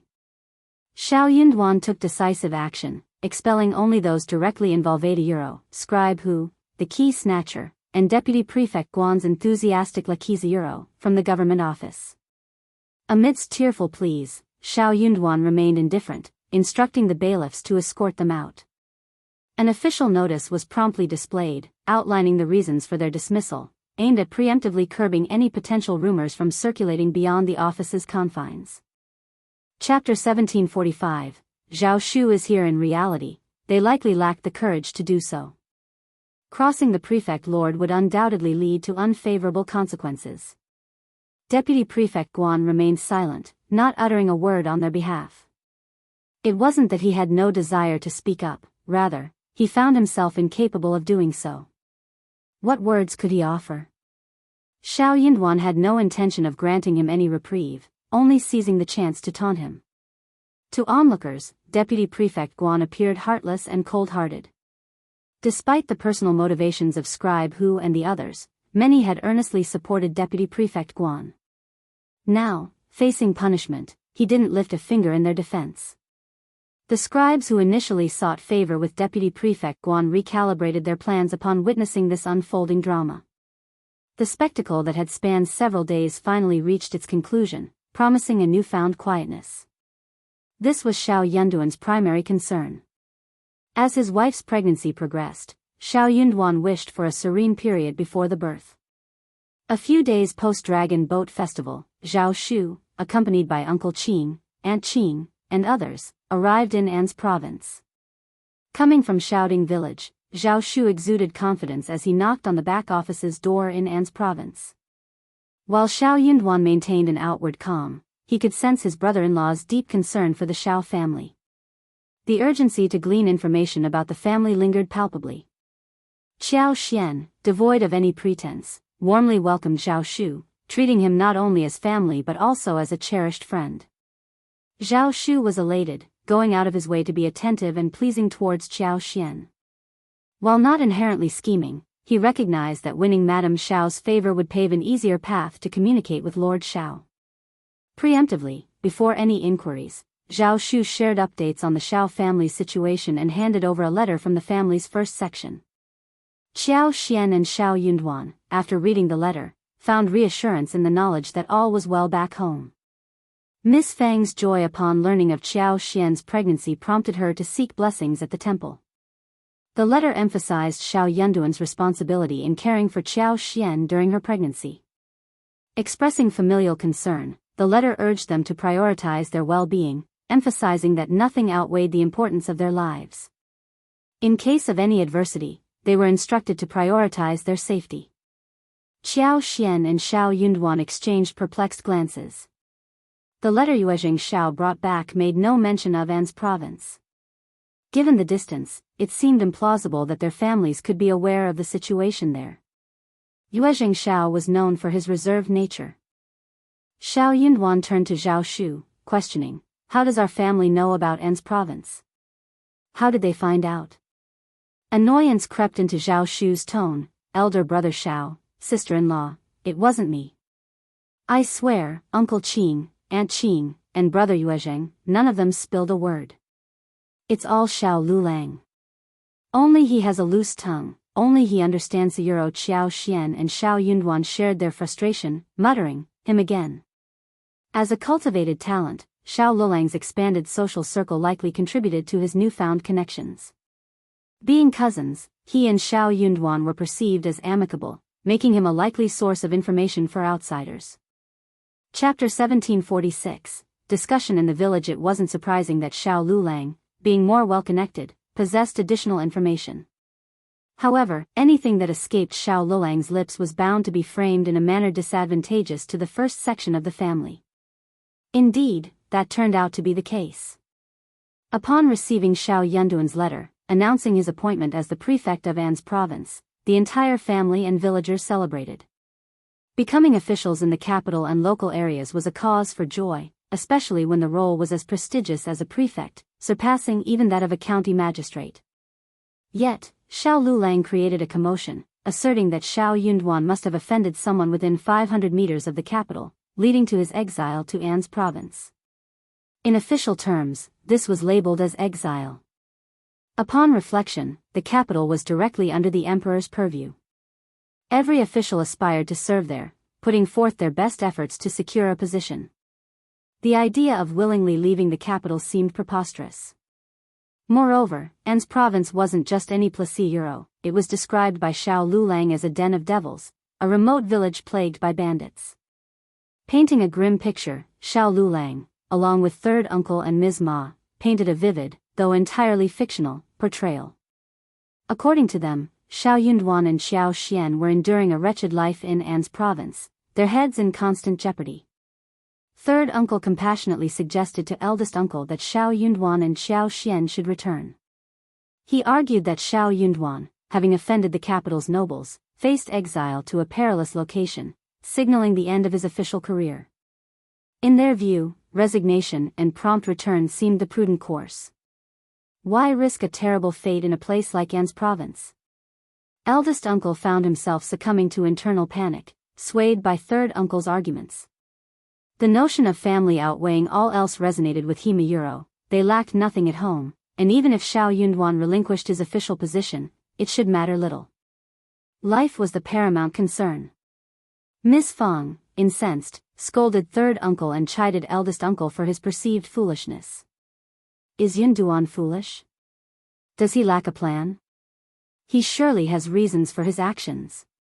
Do you possess greater insight than him? Does the third branch know more than him? She dismissed the notions of offending nobles, exile, and bandit nests as baseless, attributing them to Xiao Lulang's nonsensical ramblings. She questioned his authority to speak on the capital, labeling him as foolish and spouting nonsense, highlighting her trust in her son. Xiao Lulang, recognizing Ms. Fang's displeasure, capitalized on the situation, fueling unfriendly rumors in neighboring villages. The first section of the Xiao family had led Xiaoding village to prosperity, with the surrounding villages benefiting from the trade of potatoes, tea leaves, cassavas, and more. While many expressed gratitude, envy and jealousy were inherent in human nature. Certain individuals harbored ill will, eager to hear negative news about their prosperous neighbors. Regardless of the veracity, they propagated it as truth, reveling in the misfortune of others. The Shao family's first section, enraged, found themselves powerless against this tide of malicious gossip. Zhao Shu arrived at this moment. Furious, Zhao Shu stepped in to support Xiao Yunduan and Xiao Xian. As a wealthy man from prosperous Jiangnan Hangzhou, his credibility far surpassed that of Xiao Lulang. His arrival in Xiaoding village brought assurance and credibility to counter the malicious rumors. Chapter 1747, Clarification. Zhao Shu felt that the current situation warranted more clarification. He dispatched someone to the province to inform Yuezhing Shao about the misunderstandings and requested his presence if he could spare the time. Yuezhing Shao, having recently visited An's province, possessed first-hand knowledge of the circumstances. Putting aside his responsibilities, he promptly made his way. A sense of remorse engulfed him. Who could have foreseen such complications arising from a simple letter delivery? Yuezhing Shao sought to dispel the rumors, offering intricate details about the prosperous state of An's province. Lord Shao and Madame Shao thrived there, and Shao himself had developed a fondness for the region during his extended stay. In fact, he had left his managers and assistants there, with plans to expand the Yuezhing family's business by acquiring a few shops. Why would I invest if things were amiss? He countered. Regarding the bandit rumors, Shao clarified that it was a historical misconception based on the region's terrain. While there were once fugitive bandits in the mountains, it was not a current reality. Addressing the misconception about Lord Shao's move to An's province, Shao debunked the notion of exile. Instead, it was a strategic move to gain valuable experience for future promotions, a common practice in bureaucratic circles. In a stern plea, he urged everyone to refrain from spreading baseless rumors. Lord Shao's return should not be marred by malicious gossip, and Shao hinted at potential consequences for those who engaged in such activities. The first section of the family of the Shao family straightened up. Most people came to a realization and expressed, "I see." Everyone felt assured and started to comfort Miss Fong and the others. The gossip-mongers found themselves gripped by fear, regretting their loose tongues and praying that Xiao Yunduan wouldn't return seeking retribution. Suddenly, these very individuals became the most vocal defenders of Xiao Yunduan, vehemently claiming they were misled by false rumors. Survival laws, or nomological laws, governed their actions. The wealth of the Yuezhing family and the even greater affluence of young Master Zhao provided reassurance. Their proximity to Lord Shao indicated his well-being. Why else would they maintain such close ties? In the world of merchants, materialism reigned supreme. Accusations of jealousy were hurled at Xiao Lulang and the third section of the Shao family. Despite Xiao Lulang's genuine efforts to convey the truth, disbelief persisted. Frustrated, he couldn't resist venting even more scathing remarks. Miss Fong took matters into her own hands, confronting the third section and accusing them of maligning her family. She warned that implicating Xiao Lulang in any harm that befell Xiao Yunduan would have dire consequences. Proposing a complete severance of blood ties, she suggested going separate ways to avoid future entanglements. A hushed silence descended upon the third section. The thriving state of the first section meant that Xiao Yunduan's potential lack of official status wouldn't greatly impact them. The couple from the second section, now a subject of ridicule, harbored regret, while the third section hesitated to sever ties. Third Uncle and Mrs. Ma, confident in their son's promising future, were unwilling to completely disassociate from the first section, even if they believed he outshone Xiao Yunduan. Xiao Lulang found himself in an awkward position, reluctant to take drastic measures. Opting for a more cautious approach, he chose to be labeled a chicken, a coward, a scaredy cat, and deferred the responsibility to his parents. Chapter 1748, Asking Xiao Yunduan. Miss Fong sneered. If she wasn't willing, then shut up. Another word, and the third section would have no choice but to agree. The third section was furious, but they dared not utter a word. After the incident, Miss Fong found Zhao Shu more and more pleasing to the eye. Had he not stepped forward to speak, suppressing the third section wouldn't have been as easy. Sooner or later, she would have to find an opportunity to deal with those ingrates from the third section. Cao Cao was also fuming about the matter. She adorned the gold hairpin with large gems that Xiao Xian had given her, flaunting various pieces of jewelry and pocket money to Xiao Xiaoji. Envy prompted Xiao Xiaoji to run back to Ms. Ma, choosing to vent there instead of crying in front of Cao Cao. Ms. Ma was envious too. Thinking of Zhao Shu only fueled Ms. Ma's frustration. If her daughter were to marry Zhao Shu, even as a concubine, had be so wealthy that Cao Cao wouldn't get the chance to flaunt. However, Ms. Ma also realized that it was just wishful thinking. Her son was destined for a high-ranking official position. How could her daughter be a concubine? She had to be the first wife. Ms. Ma comforted Xiao Xiaoji, assuring her that when her brother became an official, he would find her a wealthy family, better than Cao Cao's. Xiao Xiaoji continued to cry, feeling a mix of resentment and anticipation. She hoped her brother would attain official status soon, making her an official's daughter too. Bitterly, she pondered her euro, how many more years could she wait? Why wasn't her brother becoming a recommended man, an advanced scholar, or an official sooner? If he failed to become an intermediate recommended man this year, would he have to wait another 3 years? How could he endure waiting for another 3 years?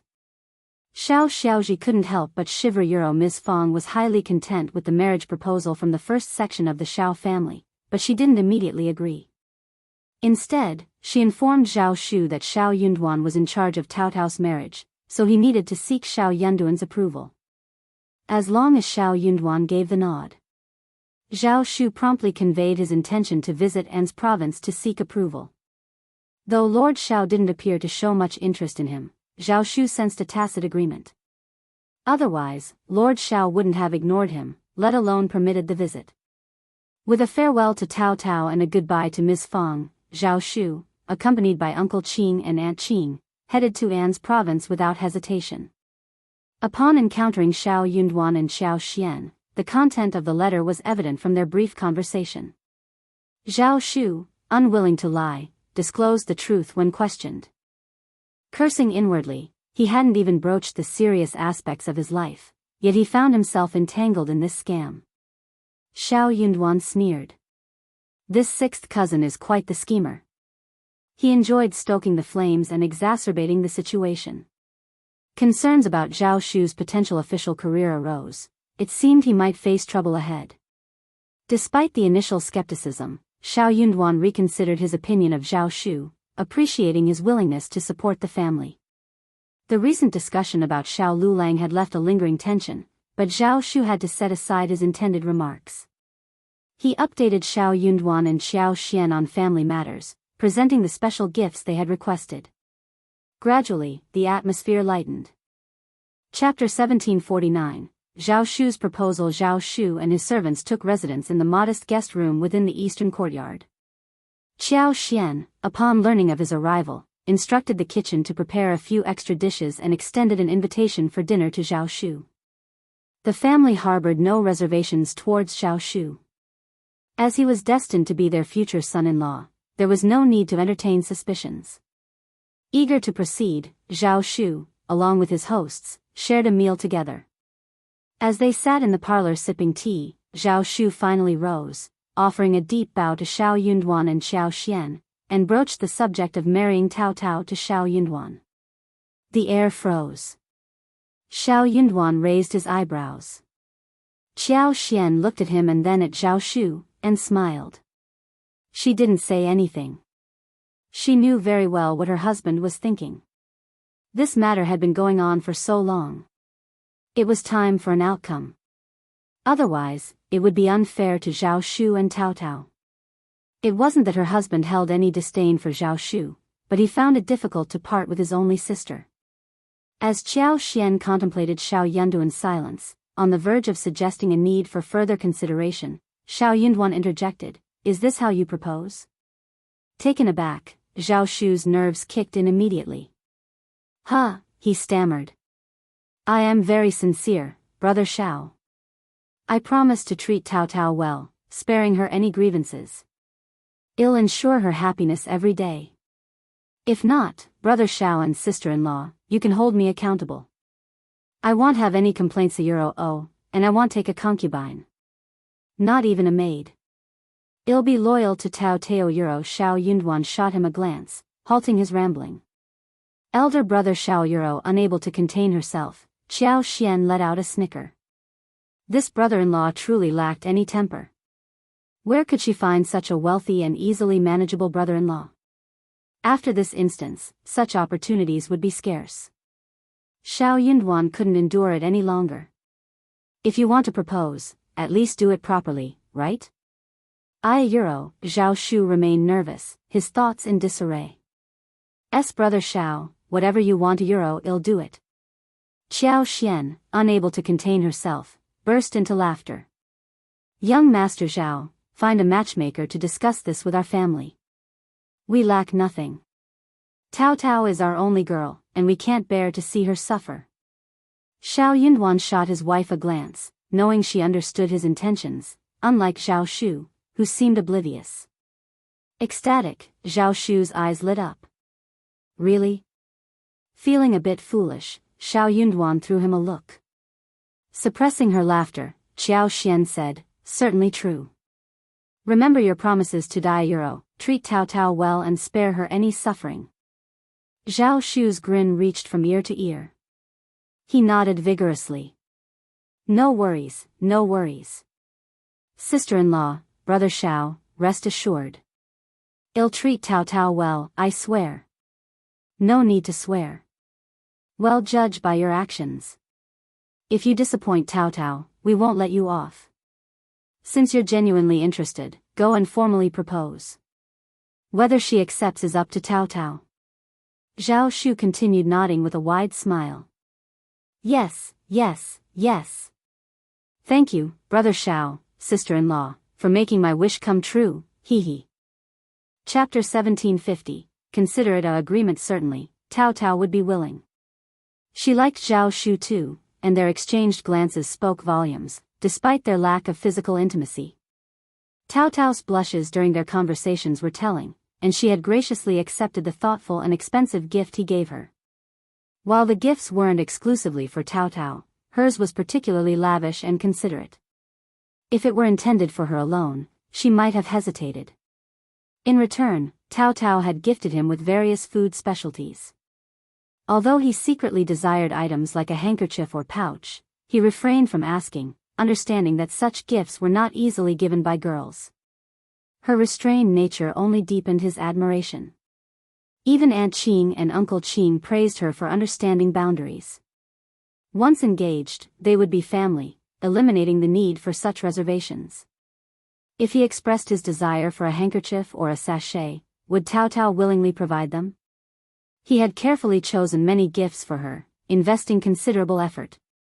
Surely, Tao Tao would appreciate them. Not only could he freely exchange gifts with her, but they would also have the opportunity to converse privately. Perhaps, he could even touch her hands. Surely, Tao Tao wouldn't object, right? The more Zhao Shu dwelled on these thoughts, the more delightful they became. He couldn't help but break into a foolish, happy laugh. His expression was too obvious. Xiao Yunduan raised his eyebrows and got very angry. Xiao Xian coughed and said to Zhao Shu, young Master Zhao, you must be tired from the journey. Go back and rest. All right. I won't disturb your rest. Don't worry, elder brother Xiao and sister-in-law. I'll get some matchmaker to propose tomorrow. With a smile, he added, I'll go too.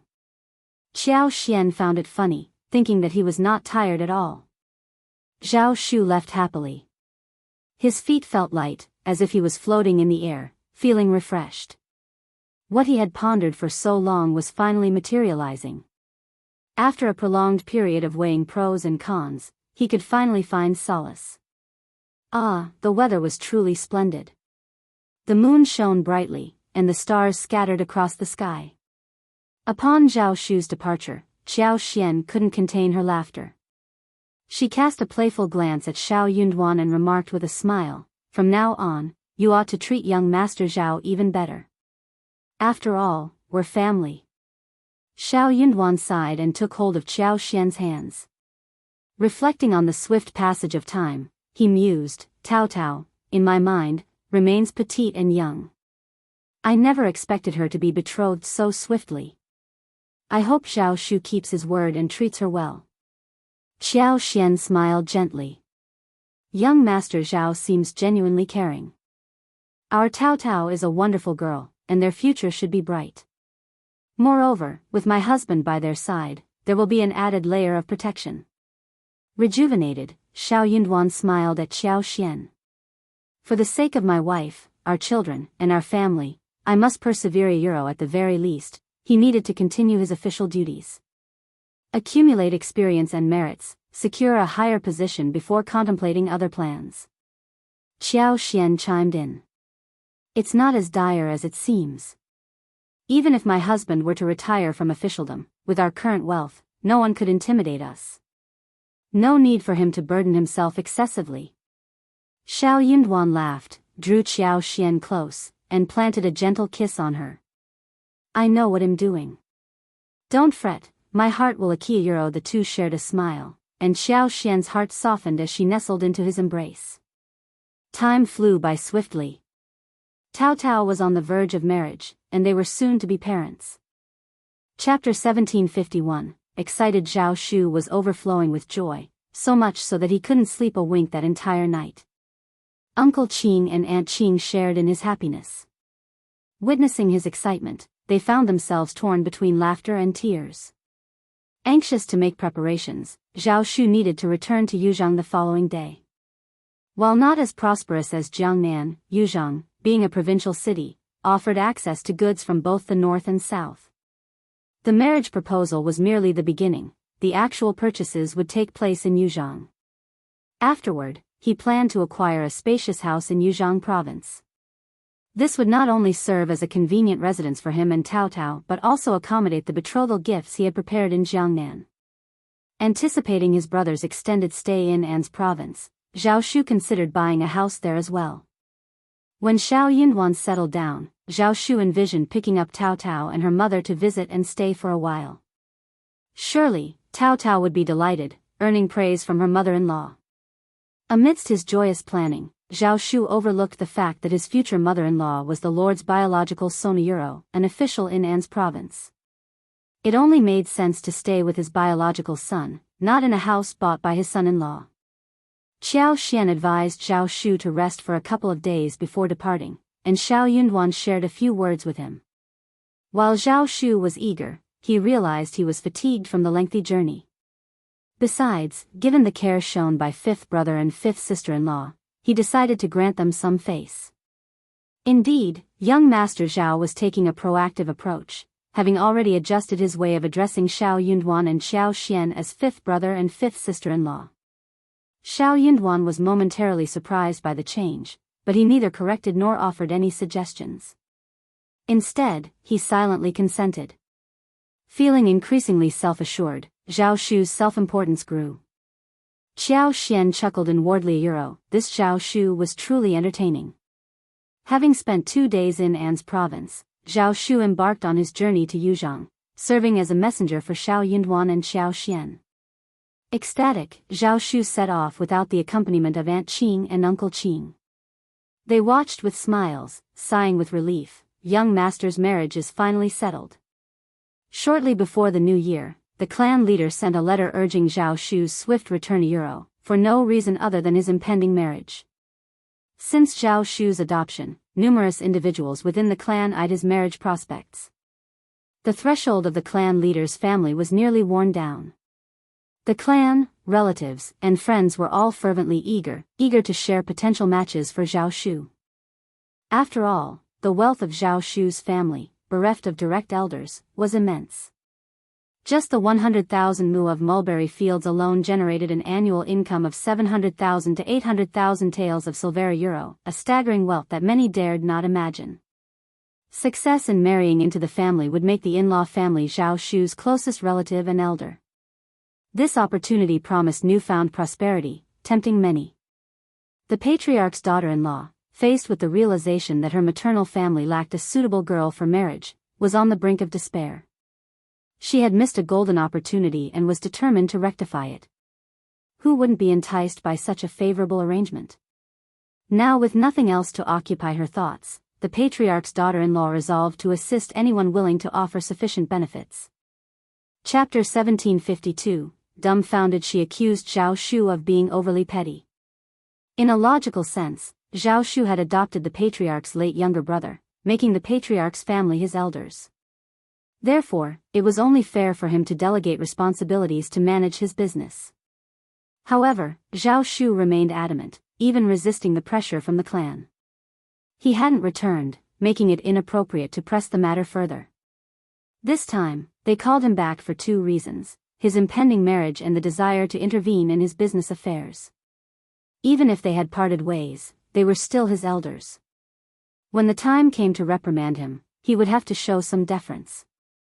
The Zhao family clan buzzed with activity, resembling a revolving door or a game of musical chairs.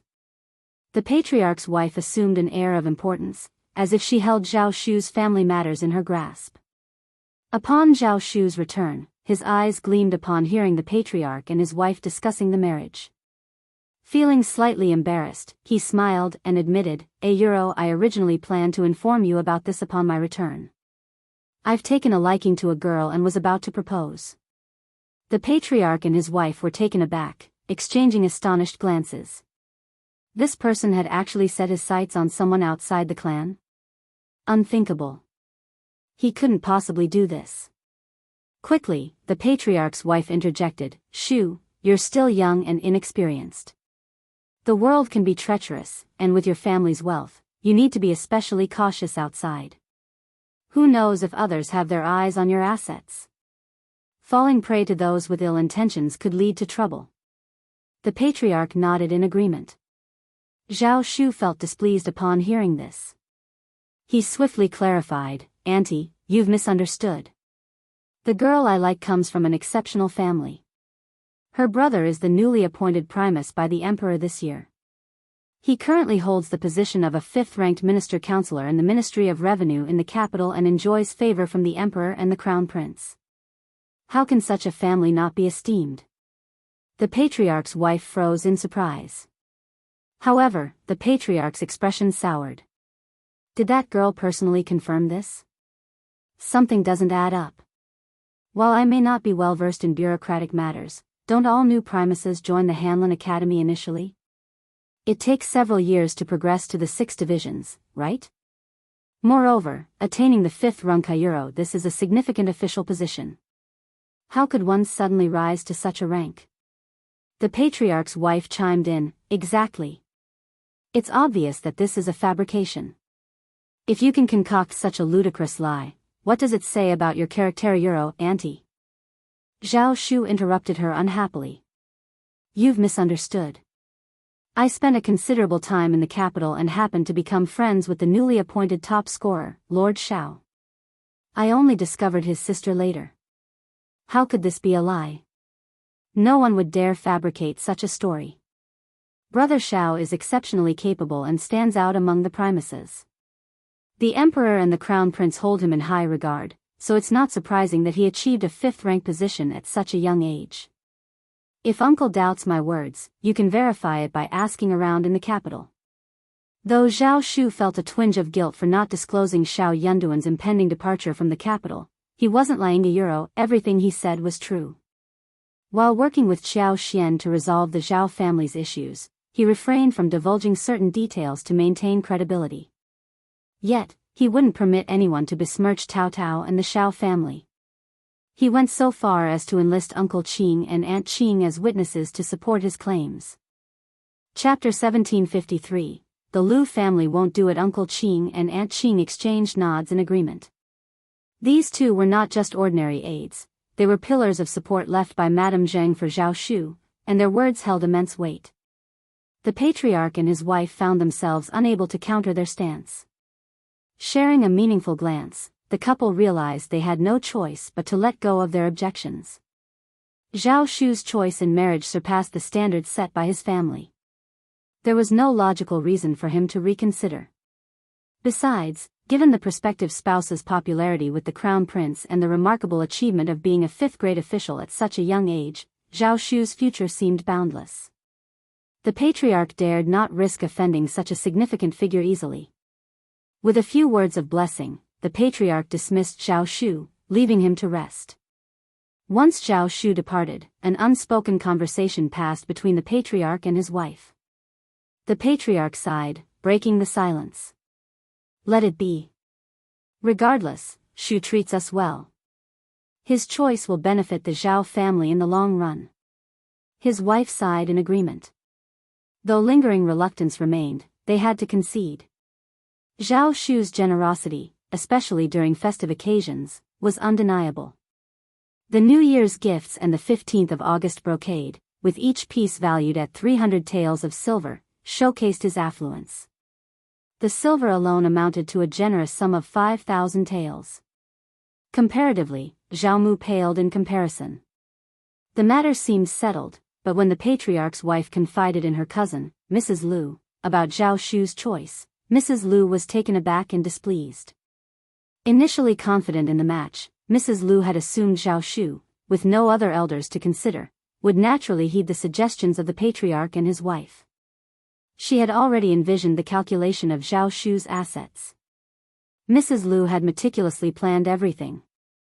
Once her youngest daughter was engaged to Zhao Shu, she intended to have them married within the next 2 to 3 months. Considering Zhao Shu's age, it was high time for him to settle down. Post-wedding, she envisioned a stint at Zhao Shu's residence to assist her daughter in managing the household. Anyone deemed unruly or disobedient would be promptly dismissed. Her strategic move involved entrusting her son, daughter-in-law, 2 other daughters, and son-in-law with the responsibilities of the Zhao family's business. They were family, and Mrs. Liu insisted on their active involvement, unwilling to let outsiders take charge. Mrs. Liu felt empowered to scheme in such a way because she perceived Zhao Shu as vulnerable, lacking parents or siblings. In due time, she would become his mother-in-law and the closest elder in his Liffey Euro. How could he possibly resist? Mrs. Liu went so far as to inquire about Zhao Shu's assets, piecing together enough information to fuel her excitement. As she shared her plans with her family, excitement rippled through them as well. Despite Mrs. Liu and her husband urging caution and discretion about their newfound wealth, their secrecy didn't last long. Once the news broke, it spread like wildfire. The sons and daughters-in-law of the Liu family, unable to contain their enthusiasm, inadvertently leaked the information. Despite fervent warnings to keep it under wraps, word got out.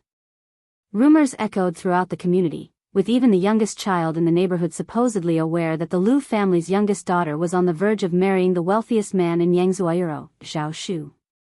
The Liu family's fortune seemed destined to soar. Just as the Liu family reveled in their imminent prosperity, the wife of the Zhao family's patriarch abruptly instructed them to abandon their plans. Letting go of such aspirations proved to be an unbearable task for the Liu family.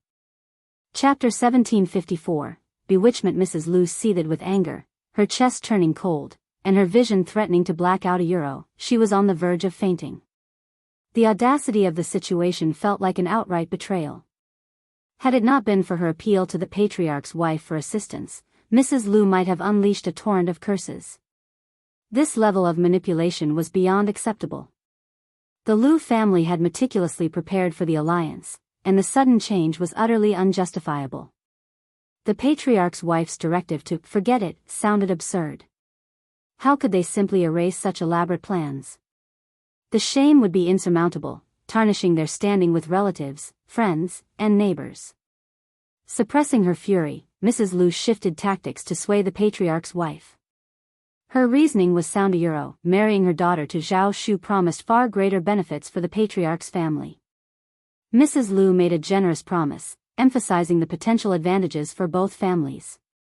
She insinuated that when the time came, members of the patriarch's family could actively participate in managing Zhao Shu's assets. It seemed like a win-win situation. Although tempted, the patriarch's wife hesitated.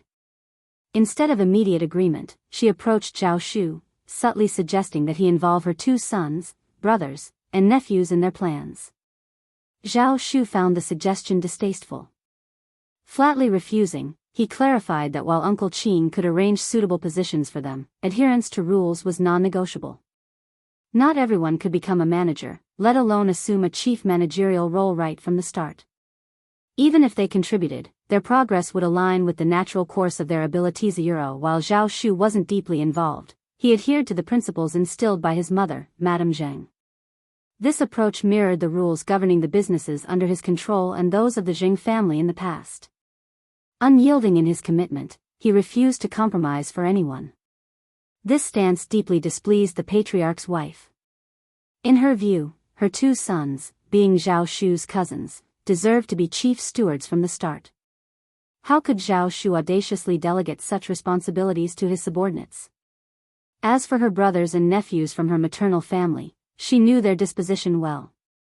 Accustomed to being landowners with over 300 mu of land in the countryside, they were used to the roles of old masters and young masters. The notion of starting from the bottom seemed preposterous to them. They envisioned a life of prosperity and leisure, not hard work. If Zhao Shu had the compassion, a place in his heart for his aunt, he could have let them oversee matters and assigned a deputy to handle the practicalities. Yet, he refused outright. The patriarch's wife, swayed by Mrs. Lu's enticement and fueled by dissatisfaction, sought solace in discussions with Mrs. Lu. Having gathered information from various sources, she knew Zhao Shu's resolve to marry into the Shao family was unwavering. Fueled by discontent and anger, she began entertaining malicious thoughts. Her first scheme involved orchestrating a chance encounter between Miss Lu and Zhao Shu. A carefully arranged meeting could create an illusion of fate, fostering love at first sight. Assuming Miss Lu presented herself as a delicate beauty, coupled with the orchestrated encounter, there was a chance Zhao Shu might be swayed.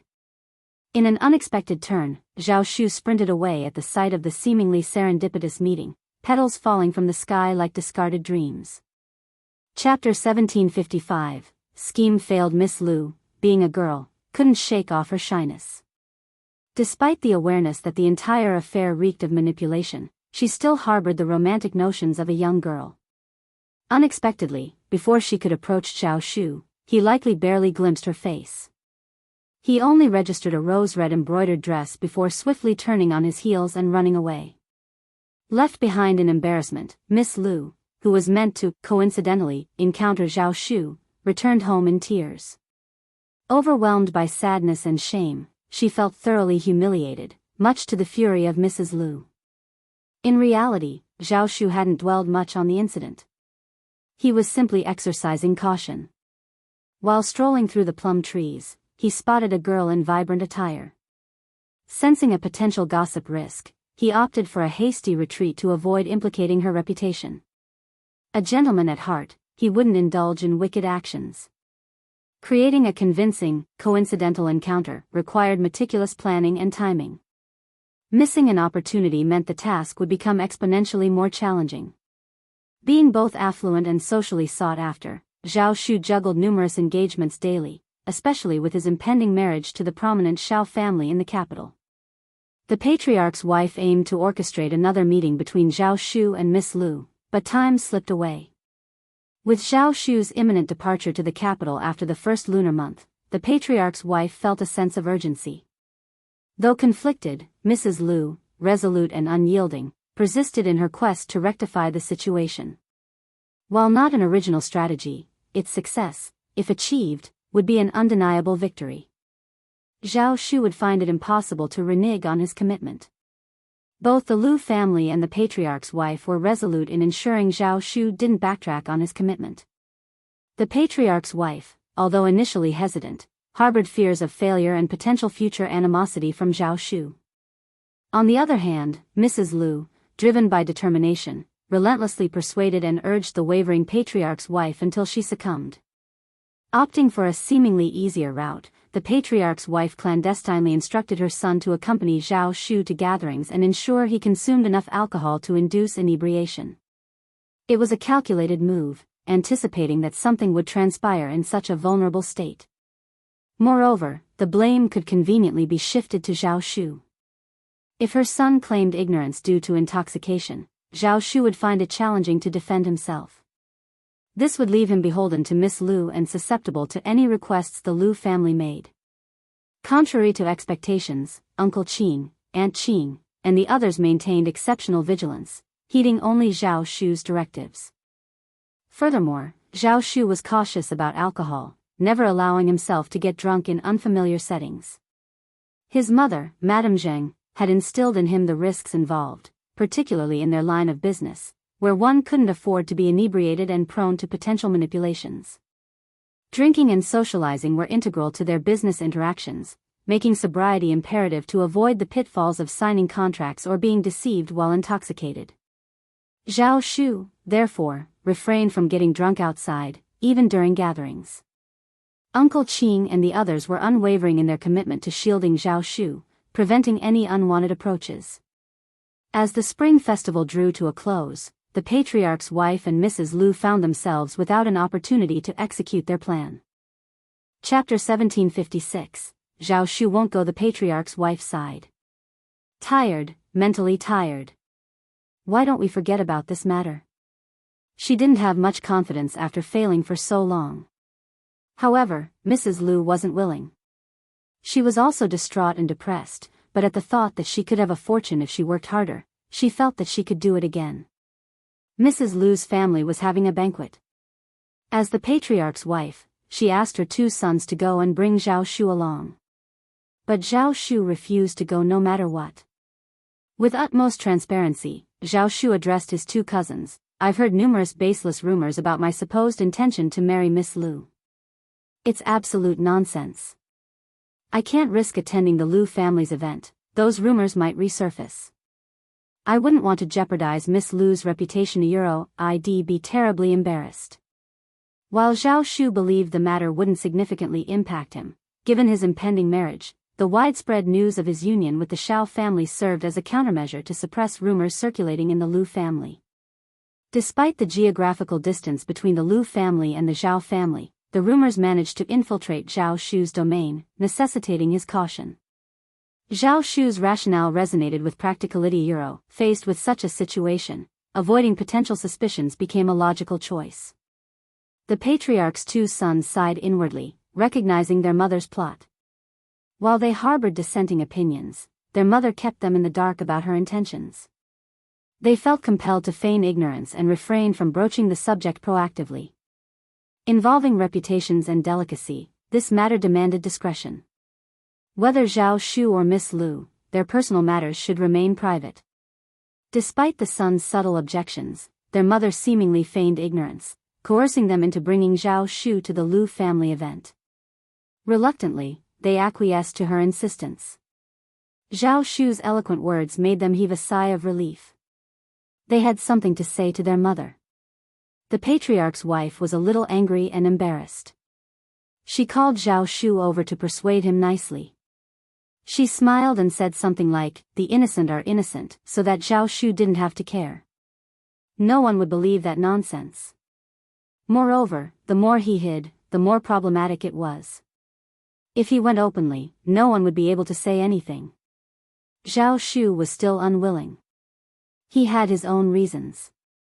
He, Zhao Shu, had nothing to do with the Lu family and their family had nothing to do with the Lu family. Why should he go? He wanted to ride on his cousin's coattails. Wasn't this obvious that outsiders would think that there was a problem? The patriarch's wife couldn't say anything, but she couldn't show her intentions too clearly. She was helpless. Unexpectedly, Mrs. Lu was unwilling to give up. She sent her son over and asked them to bring Zhao Shu home no matter what. Uncle Qing and Aunt Qing could not take it anymore. The two young masters of the Lu family did not even get to see Zhao Shu. Perhaps Zhao Shu was still in a daze and did not know anything, but he could not hide any clues from Uncle Qing and Aunt Qing. The two of them vented their frustrations silently, muttering, "Shameless," under their breaths. The audacity of the failed scheme irked them, yet the Lu family dared to brazenly intrude on their territory in an attempt to reclaim Zhao Shu. How audacious! Did they truly believe their young master would succumb to bullying without anyone to defend him? The term "calculate" crossed their minds, reflecting the underhanded nature of the Lu family's actions. Simultaneously, they couldn't help but feel gratitude for their young master's fortunate association with Lord Xiao and Madame Xiao. The prospect of him marrying Miss Xiao Taotao brought a sense of relief and hope for a brighter future. Chapter 1757, Sisters Falling Out Otherwise. If the patriarch and the patriarch's wife were to arrange a marriage for their young master, he would likely not reject them. The mere thought sent shivers down their spines, contemplating the potential consequences. Shocked, they found solace in the belief that it was a heavenly blessing from Madame, ensuring their young master's good fortune. Gratitude washed over them, recognizing his stroke of luck. Unable to engage in gossip, Uncle Qing and Aunt Qing refrained from divulging any information. Nevertheless, their concern for Zhao Shu led them to suggest a timely departure to the capital, offering assistance to Lord Xiao and Madame Xiao if needed. Zhao Shu readily agreed, deciding to bid farewell to the patriarch after the 15th day of the first lunar month. Departing for the young masters of prominent families involved a meticulous process. They packed their belongings, bid farewell to their elders, and could only truly set out after the 20th of the first lunar month. Lengthy farewells with relatives and friends extended the departure timeline, spanning at least 10 days to half a month. Once the matter was settled, they could leave within a few days, bringing relief to Uncle Qing and Aunt Qing. Unexpectedly, the Lu family faced a setback. With Zhao Shu's family matters resolved, the Lu family's previous boasts turned into a source of mockery. Countless people derided them behind closed doors, though none were foolish enough to explicitly convey the ridicule to the Lu family. However, an exception emerged. During a banquet hosted by the Lu family, Miss Lu and sister-in-law entertained a group of young misses and madams. Among them were those who harbored ill feelings towards Miss Lu. Coincidentally, there was a quarrel. The other party was angry and spoke too quickly, so they used this matter to mock Miss Lu. Due to this ordeal, Miss Lu found herself overwhelmed with shame and resentment. She even harbored bitterness towards her mother, feeling that the matter had not been truly resolved but had instead spread far and wide. Unable to face the embarrassment, she was on the verge of hiding from everyone. To her dismay, the mockery didn't end. In front of a gathered crowd, people openly taunted her, and snickers echoed from the onlookers. Blushing with embarrassment, Miss Lu covered her face and fled, tears streaming down her cheeks. The two daughters-in-law of the Lu family shared in the embarrassment, and witnessing Miss Lu's distress made others uncomfortable. Swiftly changing the topic, they attempted to divert attention away from the awkward situation. While the incident was promptly suppressed at the banquet, whispers lingered as some couldn't resist discussing it in hushed tones afterwards. After the banquet, news of the embarrassing incident spread throughout the Lu family, leaving everyone disgruntled. To everyone's shock, Miss Lu, overwhelmed by embarrassment, attempted to hang herself. Fortunately, her vigilant maidservant intervened in time, saving her from harm. Mrs. Lu, deeply distressed, held her daughter close, tears streaming down both their faces. Overwhelmed with grief and anger, Mrs. Lu directed her frustration towards the patriarch's wife and sought answers from the Zhao family. In her pursuit of justice, she decided to expose the matter. Exasperation fueled a heated argument between the patriarch's wife and Mrs. Lu, resulting in an irreparable rift in the relationship between the cousins. Mrs. Lu, fueled by resentment and an unwavering determination, refused to back down. The thwarted outcome with the patriarch's wife only intensified her resolve. At this point, retreating would mean forfeiting everything. She believed that by pressing forward, there might still be a chance. The commotion extended to the Zhao family clan, eliciting the patriarch's ire. Frustrated, he vented his complaints to his wife, realizing that the matter needed resolution. Summoned amidst the chaos, Zhao Shu arrived, wearing a perplexed expression. Mrs. Lu, however, didn't want to strain her relationship with him. She refrained from holding on to him, seeking a more diplomatic approach to address the unfolding situation. Chapter 1758. Anyway, no. Mrs. Lu, however, continued to insist, pressuring the patriarch's wife and claiming that she had been promised Zhao Shu for her youngest daughter. This rumor had already spread, tarnishing her daughter's reputation, and now the Zhao family was demanded to provide an explanation. She hinted strongly that Zhao Shu was intended for her daughter's hand in marriage. Zhao Shu's expression darkened. The patriarch's wife, caught off guard by the unfolding situation, was filled with regret. Despite Mrs. Lu's accusations, she vehemently denied any such promise. Zhao Shu could clarify that while he might have entertained the idea in the past, no formal steps like proposing or exchanging birth dates had taken place. It wasn't a valid commitment. Mrs. Lu persisted, trusting the relationship between her and Madame Zhao, cousins with a supposedly strong bond. She accused Madame Zhao of betrayal, claiming her daughter's tragic fate was a result of deception. An explanation was demanded. The elders of the Zhao clan disapproved, casting judgmental looks at the patriarch and his wife. The gravity of the situation threatened the family's reputation. As tension escalated, the patriarch silently cursed, realizing the potential consequences. If a death were associated with this dispute, his position as patriarch might be jeopardized. Mrs. Lu remained relentless, pushing the boundaries dangerously. In truth, the Lu family held the incorrect stance, and the patriarch's wife had made a grave error in her hastiness. Had the patriarch's wife not been so quick to make promises without verifying the facts, the Lu family would have remained silent. The blame rested on her for pursuing a faulty narrative. Some believed that when Zhao Shu returned and clarified his existing commitment to another family, the patriarch's wife should have decisively quashed any aspirations the Lu family harbored. Yet, unbeknownst to many, she was hatching a covert plot against Mrs. Lu. It's a small community. Did they truly believe their schemes would go unnoticed? The public merely played ignorant.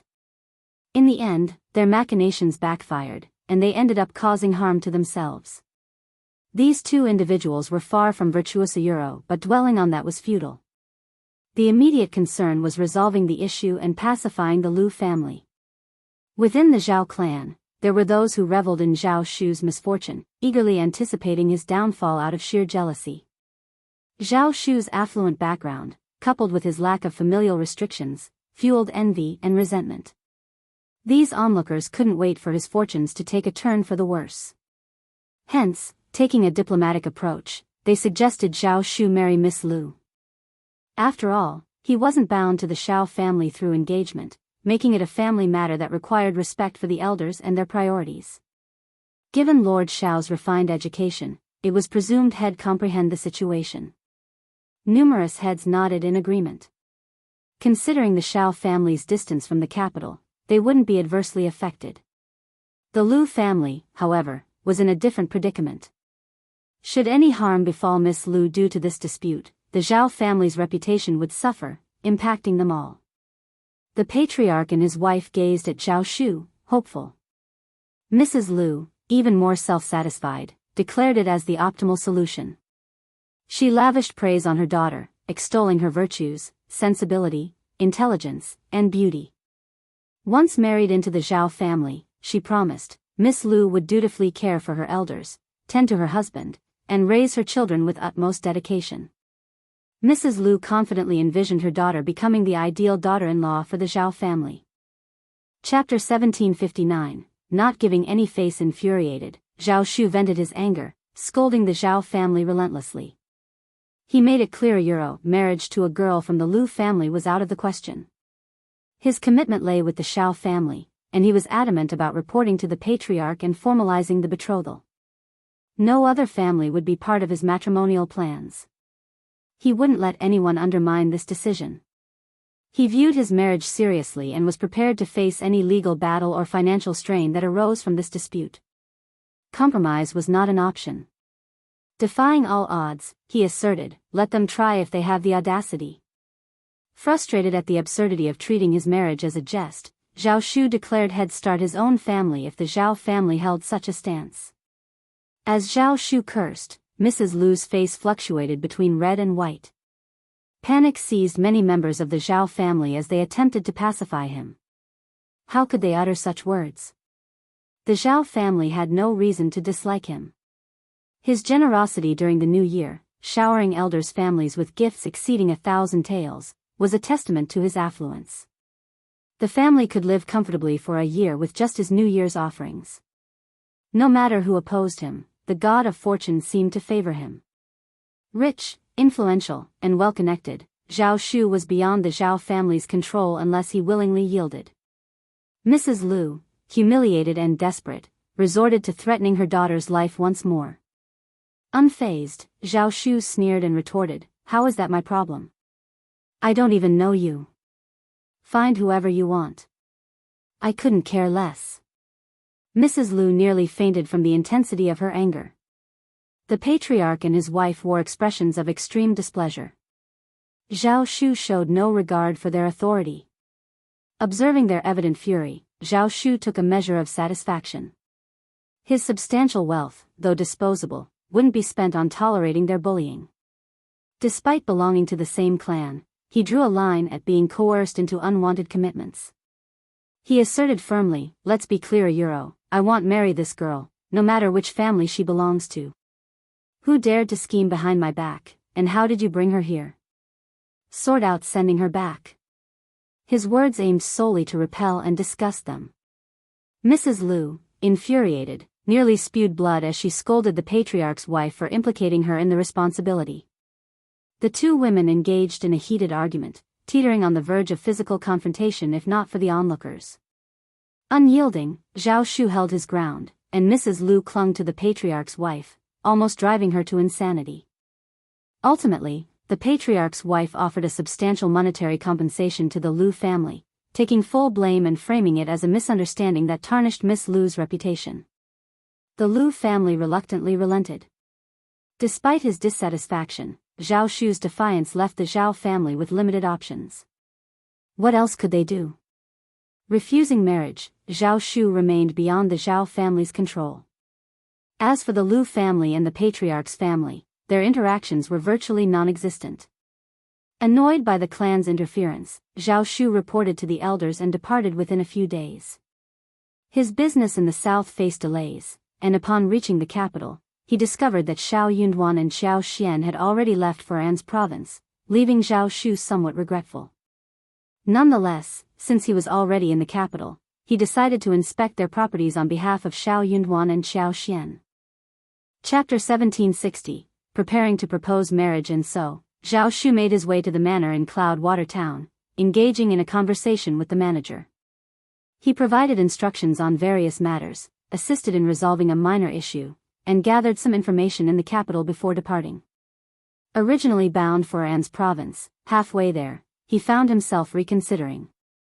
A stronger desire drew him towards Yuzhang. Changing course, Zhao Shu headed straight to the first section of the Xiao family in Shouting Village. After spending some time in Shouting Village, he proceeded to An's province to formalize the marriage proposal. Securing a promise from Xiao Yunduan, he happily returned to Shouting Village. As for the events in the Zhao clan's hometown, Zhao Shu kept them tightly concealed, deeming it unnecessary to disclose. He had assured the Xiao family, so why complicate matters? Perfectly resolving the situation, Zhao Shu arrived in Yuzhang province and visited Yuezheng Xiao. Brimming with pride, he shared the news of his impending daughter-in-law, receiving blessings from Yuezheng Xiao, who even accompanied him for city shopping. They even invited a matchmaker from the provincial city. Overflowing with gratitude, Zhao Shu praised Yuezheng Xiao as a good man, offering his assistance in the future. Yuezheng Xiao couldn't help but chuckle, finding Zhao Shu's enthusiasm amusing. Little did he know, Zhao Shu harbored a hint of guilt towards him. Preferring Tao Tao, Zhao Shu perceived Yuezheng Xiao, close to the Xiao family, as a potential rival. Misunderstandings fueled his suspicion, only to realize later that he had misjudged.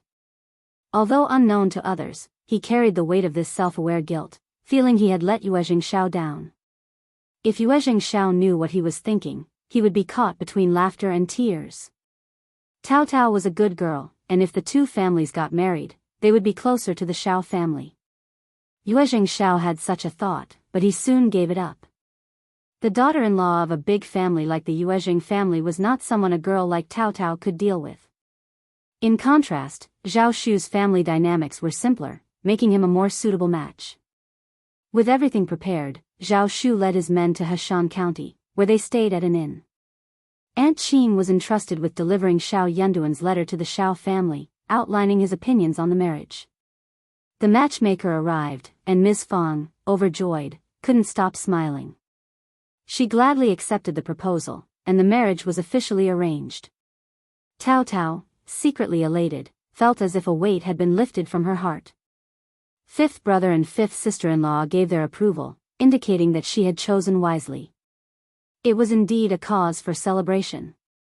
The exchange of birth dates took place, with Aunt Qing bringing along invaluable jewelry, clothes, and precious gold and jade ornaments symbolizing auspiciousness. She personally made arrangements with the sect, paving the way for the betrothal and marriage discussions. With no direct elders in Zhao Shu's family, and the patriarch being distant, he took it upon himself to oversee the negotiations. Chapter 1761, A Fight. The prospect of having a private conversation with Tao Tao filled Zhao Shu with joy. However, he hadn't anticipated that the Shao family would stir up another commotion due to this marriage. Being the daughter of the first section of the Shao family, Tao Tao's hand in marriage had been off-limits due to Shao Yunduan's influence.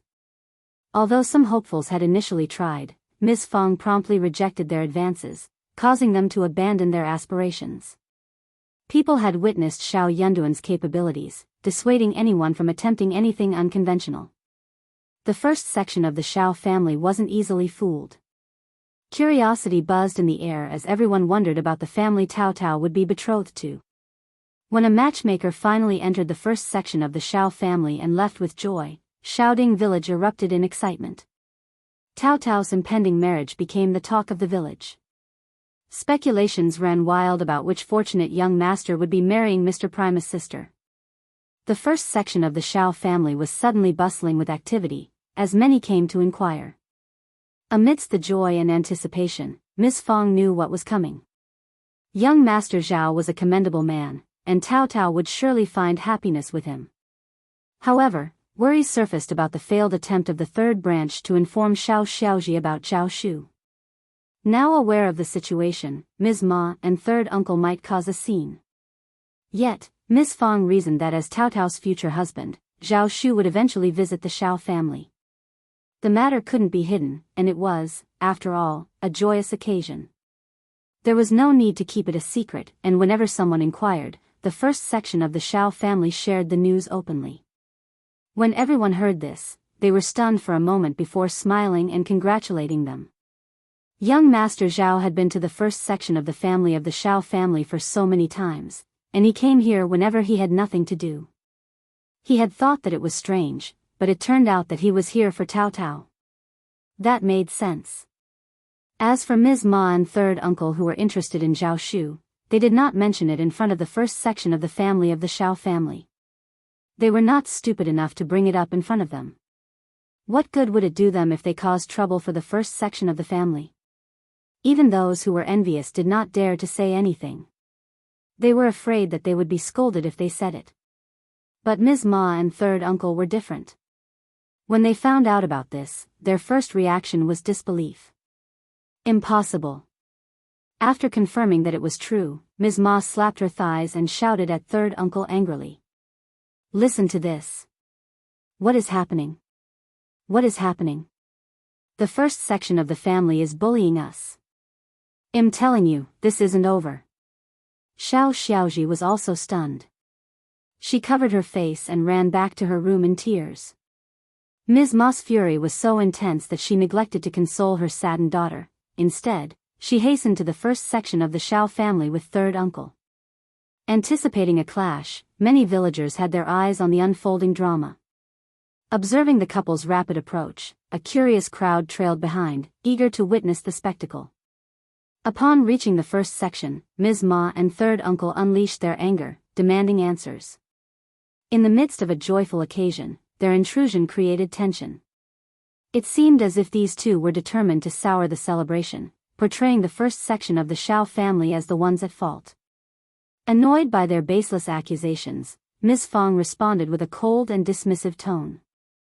Chapter 1762, The Truth. Ms. Ma's eyes blazed with anger, and through gritted teeth, she lashed out, Sister-in-law, you are shameless. You married off Tao Tao, and now you do this to Xiaoji. What has she done to deserve her uncle and aunt scheming against her? Third uncle, equally furious, interjected, Elder brother, what are you saying? You claim to care about your brother and treat us well, and yet you treat us like this? Explain yourself, or this won't end.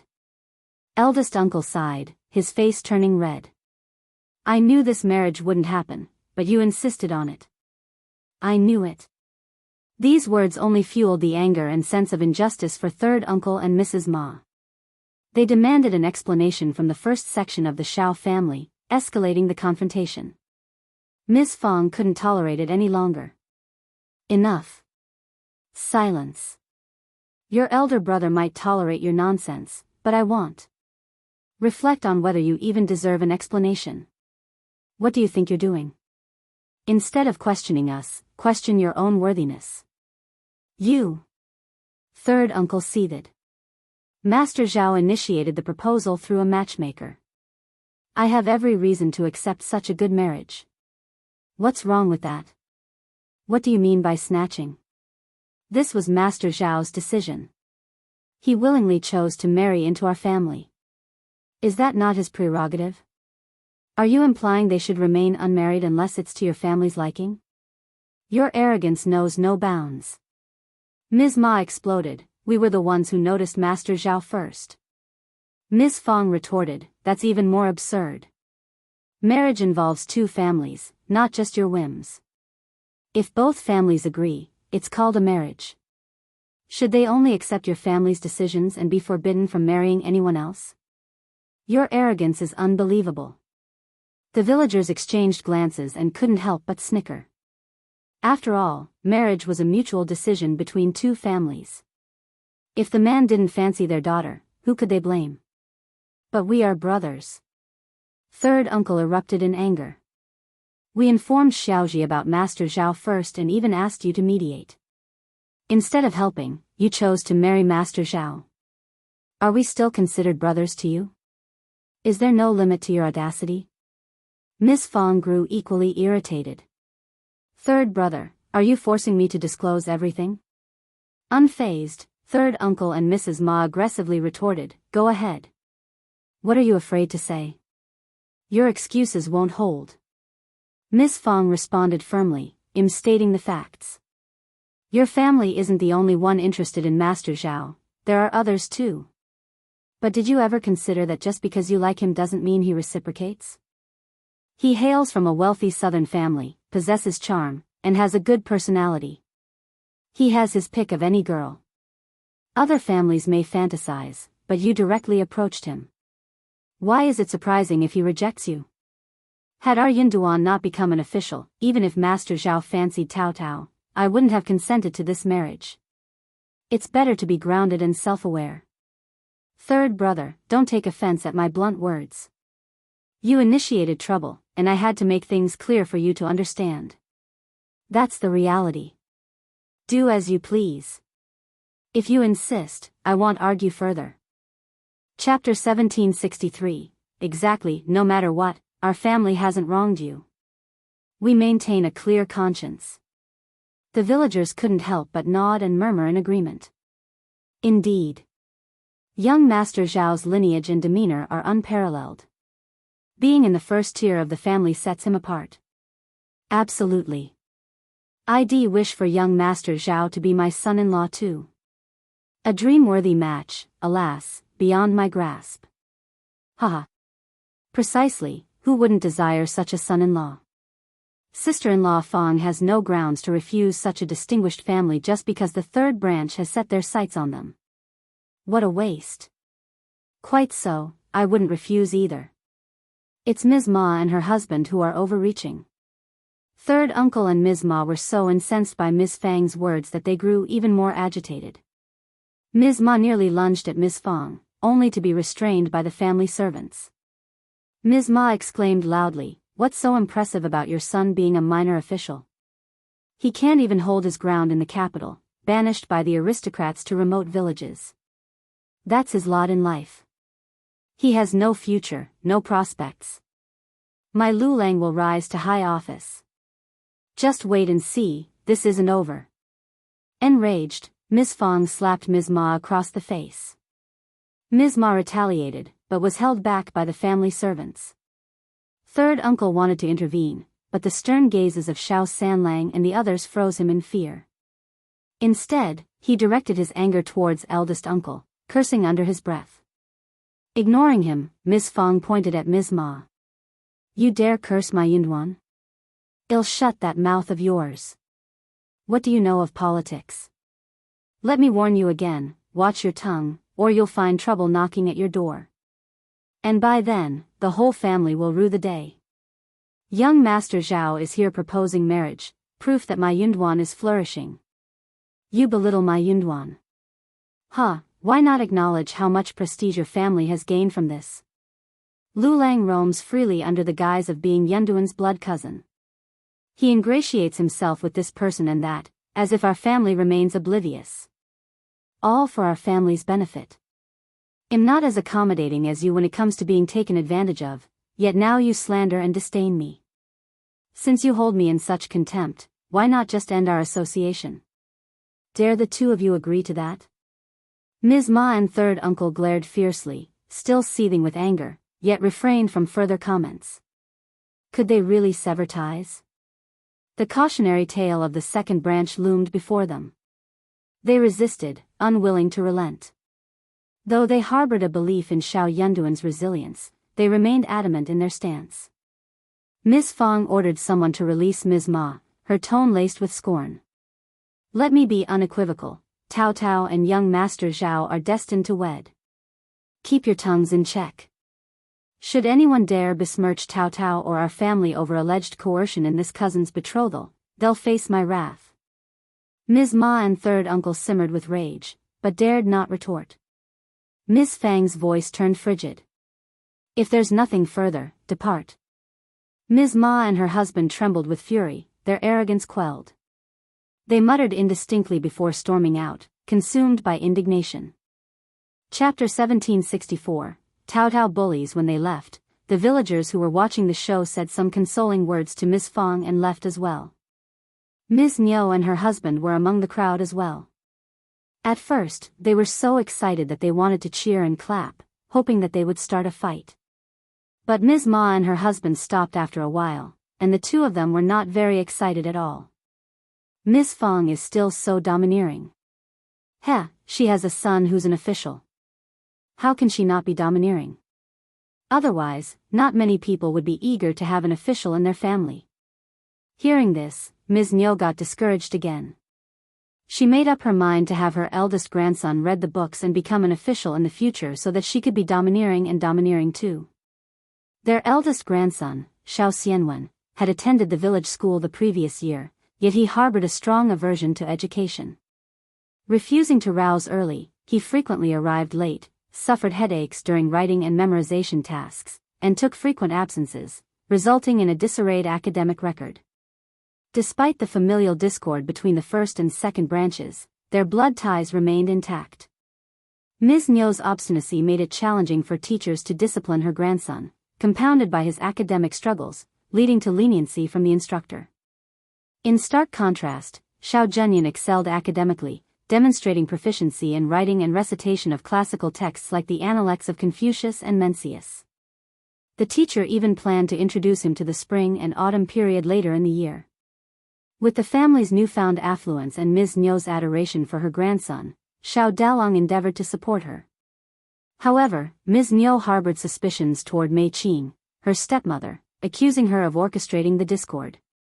Consequently, Xiao Dalong defended Mei Qing, much to Ms. Niu's dismay. In moments of frustration, Ms. Niu would burst into tears, admonishing Mei Qing for alleged cruelty toward her eldest grandson and reproaching Xiao Dalong for allegedly prioritizing his daughter-in-law's interests over his son's well-being. In short, they were in a tizzy and no one could rest in peace. Mei Qing didn't dare to argue with her and cried in front of Xiao Dalong. Xiao Dalong felt sorry and guilty. In a fit of anger, he simply ignored his son and let his parents take care of him. Ms. Niu hoped so. But what did she know? She had taught him a lesson, and Xiao Xianwen became more and more useless. Thus, the second section of the family was in a tizzy and wild shrieks and howls for a period of time. In the end, it returned to calm. Ms. Ma and third uncle returned home dejectedly, full of anger. As soon as they entered the courtyard, they saw Xiao Xiaoji, who had run back into the house to cry, come out. Her eyes and nose were red. When she heard them return, she looked up at them with tears in her eyes. My daughter. Ms. Ma felt sorry for Xiao Xiaoji and started to cry too. Witnessing the scene, Xiao Xiaoji recognized the bleakness of their situation. Tears streamed down her cheeks once more as she and her mother clung to each other, their cries filled with despair. I can't bear Thesayuro Wawayuro Tao Tao is such a bully. I confessed my feelings for young Master Zhao, but Sheyuro she said no Thingayuro if she also likes him, why not speak up? Do you think I have a chance against her? She kept silent but schemed behind my back. She's just too Muchayuro unaware of Xiao Ziota's inner turmoil. Miss Fang's resolve wavered. Tao Tao is truly ruthless. Our family won't be pushed around, it'll confront them. Stop. Third uncle's voice dripped with scorn. What do you intend to do? Miss Fang is formidable, attempting to reason with her is futile. With the multitude of servants in the first branch, you're courting trouble. Chapter 1765. Disappointed Ms. Ma felt a burning pain from the slap on her face, and she gritted her teeth. Are we just going to let this matter go? Third uncle said nothing. Of course, he was also unwilling. According to him, young Master Zhao was initially interested in Tao Tao, his daughter, who was also Xiao Yunduan's daughter. So why couldn't he also be interested in Xiaoji if he was interested in Tao Tao? Wasn't it the same? It seemed likely that interference from the first branch of the family was at play. No wonder they had been unwilling to lend assistance to their family back then. It turned out they had their eyes on young Master Zhao too. They even claimed they wouldn't vie for him. Yet they swooped in without even extending a greeting. When Lu Lang attains an official position in the Futuri Euro, Dad. Xiao Xiaoji interjected tearfully. How much longer must we wait? Can I even afford to wait? Don't speak out of turn.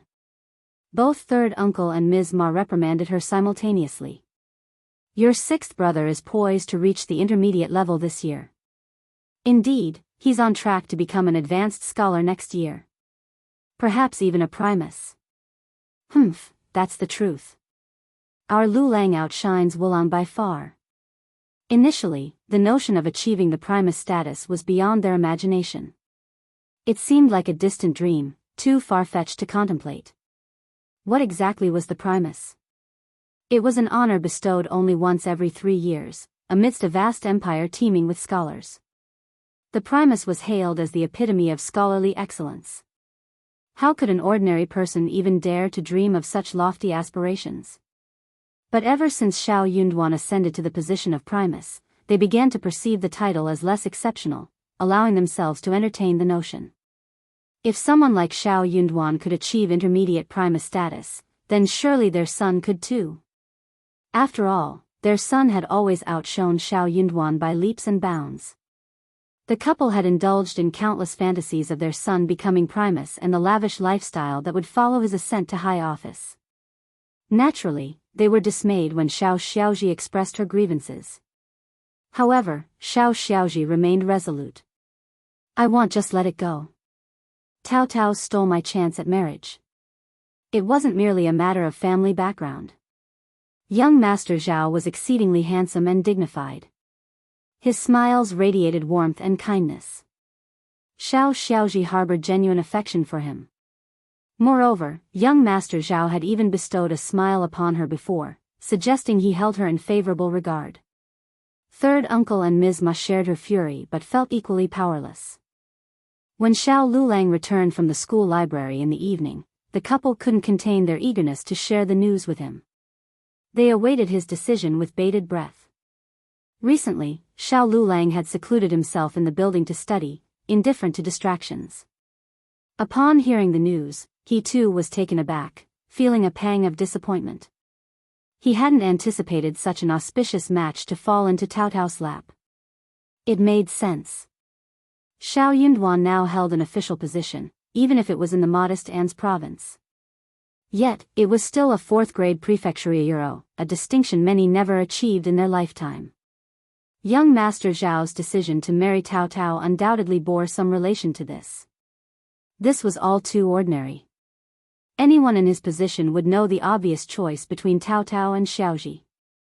Yet, Xiaozhi was his blood sister, while Tao Tao hailed from the esteemed first branch of the family. Naturally, he couldn't help but feel discontented. A sense of despondency crept over him.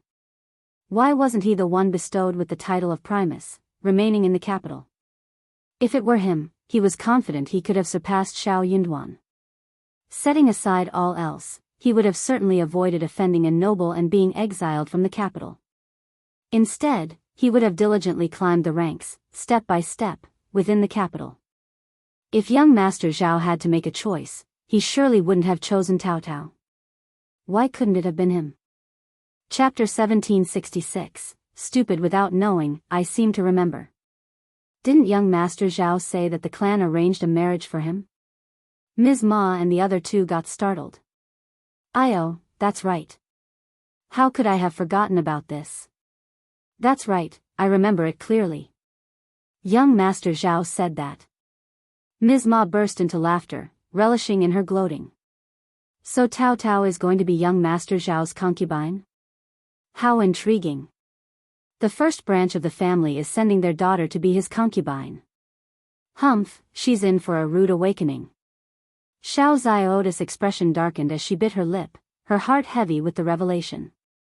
She was willing to accept being a concubine. Xiao Lulang shot his mother a speechless glance, feeling a surge of disdain toward her. He despised the values upheld by such a family. They were all foolish and ignorant. Yet, he, too, was foolish and oblivious. But what choice did he have? They were his parents. He could never rid himself of them. Hence, he couldn't help but feel a pang of envy toward Xiao Yunduan. He even envied Xiao Yunduan for having such a formidable mother. Though his own father was unreliable, he lacked the courage to cause trouble, unlike his parents. Previously, he hadn't paid much heed to it, but as his perspective widened, he began to recognize their folly. It's premature to jump to conclusions. Who knows what the truth is? If you're curious, go inquire at the first branch of the family. Don't spread baseless rumors. Ms. Ma bristled at his words. This isn't baseless. Why not? Don't go stirring up trouble with Aunt again. Ms. Ma snorted dismissively. Am I supposed to be afraid of her? Xiao Lulang paid her no mind as she continued her nonsensical chatter. Frowning, he interjected, forget it, there's no need to inquire further. Even if you find out, what difference will it make? Let me handle this. Xiao Zioda's tears welled up again. Sixth brother, what do you mean? Impatiently, Xiao Lulang glanced at her. Young Master Zhao and the first branch of the family have already exchanged pleasantries. Their intentions won't change. What more do you want? Our family's situation isn't bad now. You can find a suitable match. Xiao Xiaozhi bit her lip. But none are as good as young Master Zhao Yuro. If she hadn't been his sister by blood, Xiao Lulang would have scoffed. How many wealthy young masters like Zhao Shu existed? They were truly ambitious, daring to aspire to anything. He harbored similar aspirations, but he understood his limitations. He knew he couldn't reach for them at his current stage. Perhaps in the future he'd have his chance then. Xiao Lulang's tone turned stern as he cautioned, no one in Xiaoding village can aspire to marry someone like young Master Zhao. Xiao Xiaozhi blurted out, if only you had achieved an official position sooner, sixth brother.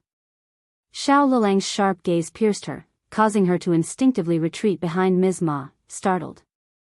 She had never seen such intensity in her brother's eyes before. It made her feel a twinge of fear. Clasping his fists, Xiao Lulang responded calmly, nonsense. Do you think it's easy to attain the status of a recommended man or advanced scholar? It requires not just ability, but luck as well. Third uncle and Ms. Ma nodded in agreement. That's right, that's right. Wulang got lucky. That's right, how is he inferior to our Lulang? Xiao Lulang was not very happy hearing what they said. Chapter 1767, Xiao Xiaozhi is also ready. Ms. Ma snorted dismissively. Am I supposed to be afraid of her? Xiao Lulang paid her no mind as she continued her nonsensical chatter. Frowning, he interjected, forget it, there's no need to inquire further. Even if you find out, what difference will it make? Let me handle this. Xiao Zioda's tears welled up again. Sixth brother, what do you mean? Impatiently, Xiao Lulang glanced at her. Young Master Zhao and the first branch of the family have already exchanged pleasantries. Their intentions won't change. What more do you want? Our family's situation isn't bad now. You can find a suitable match. Xiao Xiaoji bit her lip. But none are as good as young Master Zhao Yuro. If she hadn't been his sister by blood, Xiao Lulang would have scoffed. How many wealthy young masters like Xiao Shu existed? They were truly ambitious, daring to aspire to anything. He harbored similar aspirations, but he understood his limitations. He knew he couldn't reach for them at his current stage. Perhaps in the future Yuro he'd have his chance then. Xiao Lulang's tone turned stern as he cautioned, no one in Xiaoding village can aspire to marry someone like young Master Zhao. Xiao Xiaoji blurted out, if only you had achieved an official position sooner, sixth brother. Xiao Lulang's sharp gaze pierced her, causing her to instinctively retreat behind Ms. Ma, startled. She had never seen such intensity in her brother's eyes before. It made her feel a twinge of fear. Yuro clasping his fists, Xiao Lulang responded calmly, nonsense. Do you think it's easy to attain the status of a recommended man or advanced scholar? It requires not just ability, but luck as well. Third uncle and Ms. Ma nodded in agreement. Seeing their reactions, Xiao Lulang realized it was futile to continue. He grew even more impatient and despondent. What kind of family did he have? None of them understood. Though he had contemplated distancing himself from them, he feared they might act recklessly, so he patiently explained his thoughts. It took some time, but eventually third uncle and the others grasped his perspective. However, Xiao Xiaoji remained unconvinced. To her, the first branch of the family had initially let them down and owed them. What difference would it make to cause a stir? Even if they did, their frustration would remain unresolved. As for the benefits, they were owed to them. Xiao Lulang sighed inwardly. Clearly, this tactic worked on them. Why had he wasted so much effort explaining before? With a cold demeanor, Xiao Lulang retreated to his room, sneering at their compliance. They were quick to heed him now, weren't they? That night, Xiao Lulang visited the first section of the family. Each time he ventured there, the opulence of the first branch irked him, but he had grown accustomed to masking his emotions. First, he offered apologies on behalf of his parents. Then, he adopted a diplomatic approach. Given their close familial ties, wasn't it understandable for his parents and Xiaoji to feel hurt and resentful, especially since Tao Tao was the one who had initially disclosed the matter to Xiaoji but failed to follow through? While it might have been acceptable for an unrelated family, within their own kin, such actions emotionally wounded their family, leaving their parents and sisters feeling betrayed. This was the crux of their frustration. This ambiguity led to chaos. The first branch of the family was technically justified, yet morally questionable. Left unresolved, the situation would likely cast Tao Tao and the eldest branch in a negative light, branding them as domineering and oppressive. Chapter 1768, knowing everything. If he persists in discussing such matters, it could adversely affect 5th Casino Euro. Upon hearing these words, eldest uncle was overwhelmed with guilt. He grasped Xiao Lulang's hands, apologizing profusely. The members of the senior branch of the family were visibly disgusted.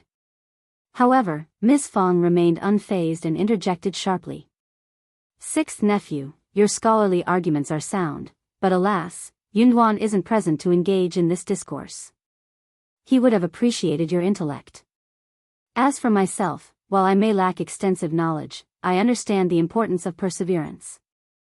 It seems your parents were overly ambitious, wouldn't you agree? Did they truly believe they could aspire to a match like young Master Zhao's family? We are but humble villagers with scant land and no servants. One wonders at the audacity of your parents. Did they not foresee the ridicule? It's laughable how they failed to consider the consequences. Did they not consult you beforehand? Surely, you would have dissuaded them. How could they be so naive, yet you remain astute? Hence, there is no cause for resentment on your part. Our acceptance of this proposal was not an attempt to curry favor but a recognition of young Master Zhao's sincerity. He is a commendable individual, and we believe he will treat Tao Tao with kindness. Surely you see the distinction?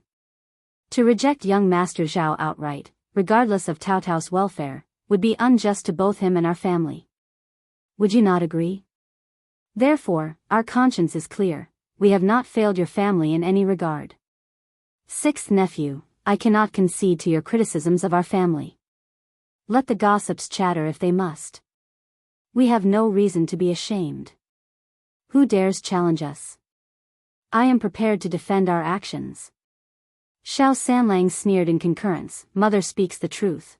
We have committed no wrong. Who should we fear in speaking our minds? Yes, yes. Very true. Upon hearing Ms. Fang's remarks, the members of the senior branch of the family straightened their postures, exuding confidence. Eldest uncle remained silent, lips pursed, his gaze averted. Xiao Lulang seethed with anger. It was no surprise that his mother, lacking knowledge, couldn't hold her own against elder aunt. Her sharp tongue had laid bare everything. Were it not for his ability to contain his fury, he might have erupted. A euro yet, our families are connected to euro, indeed. Shouldn't your family exercise more prudence and rationality?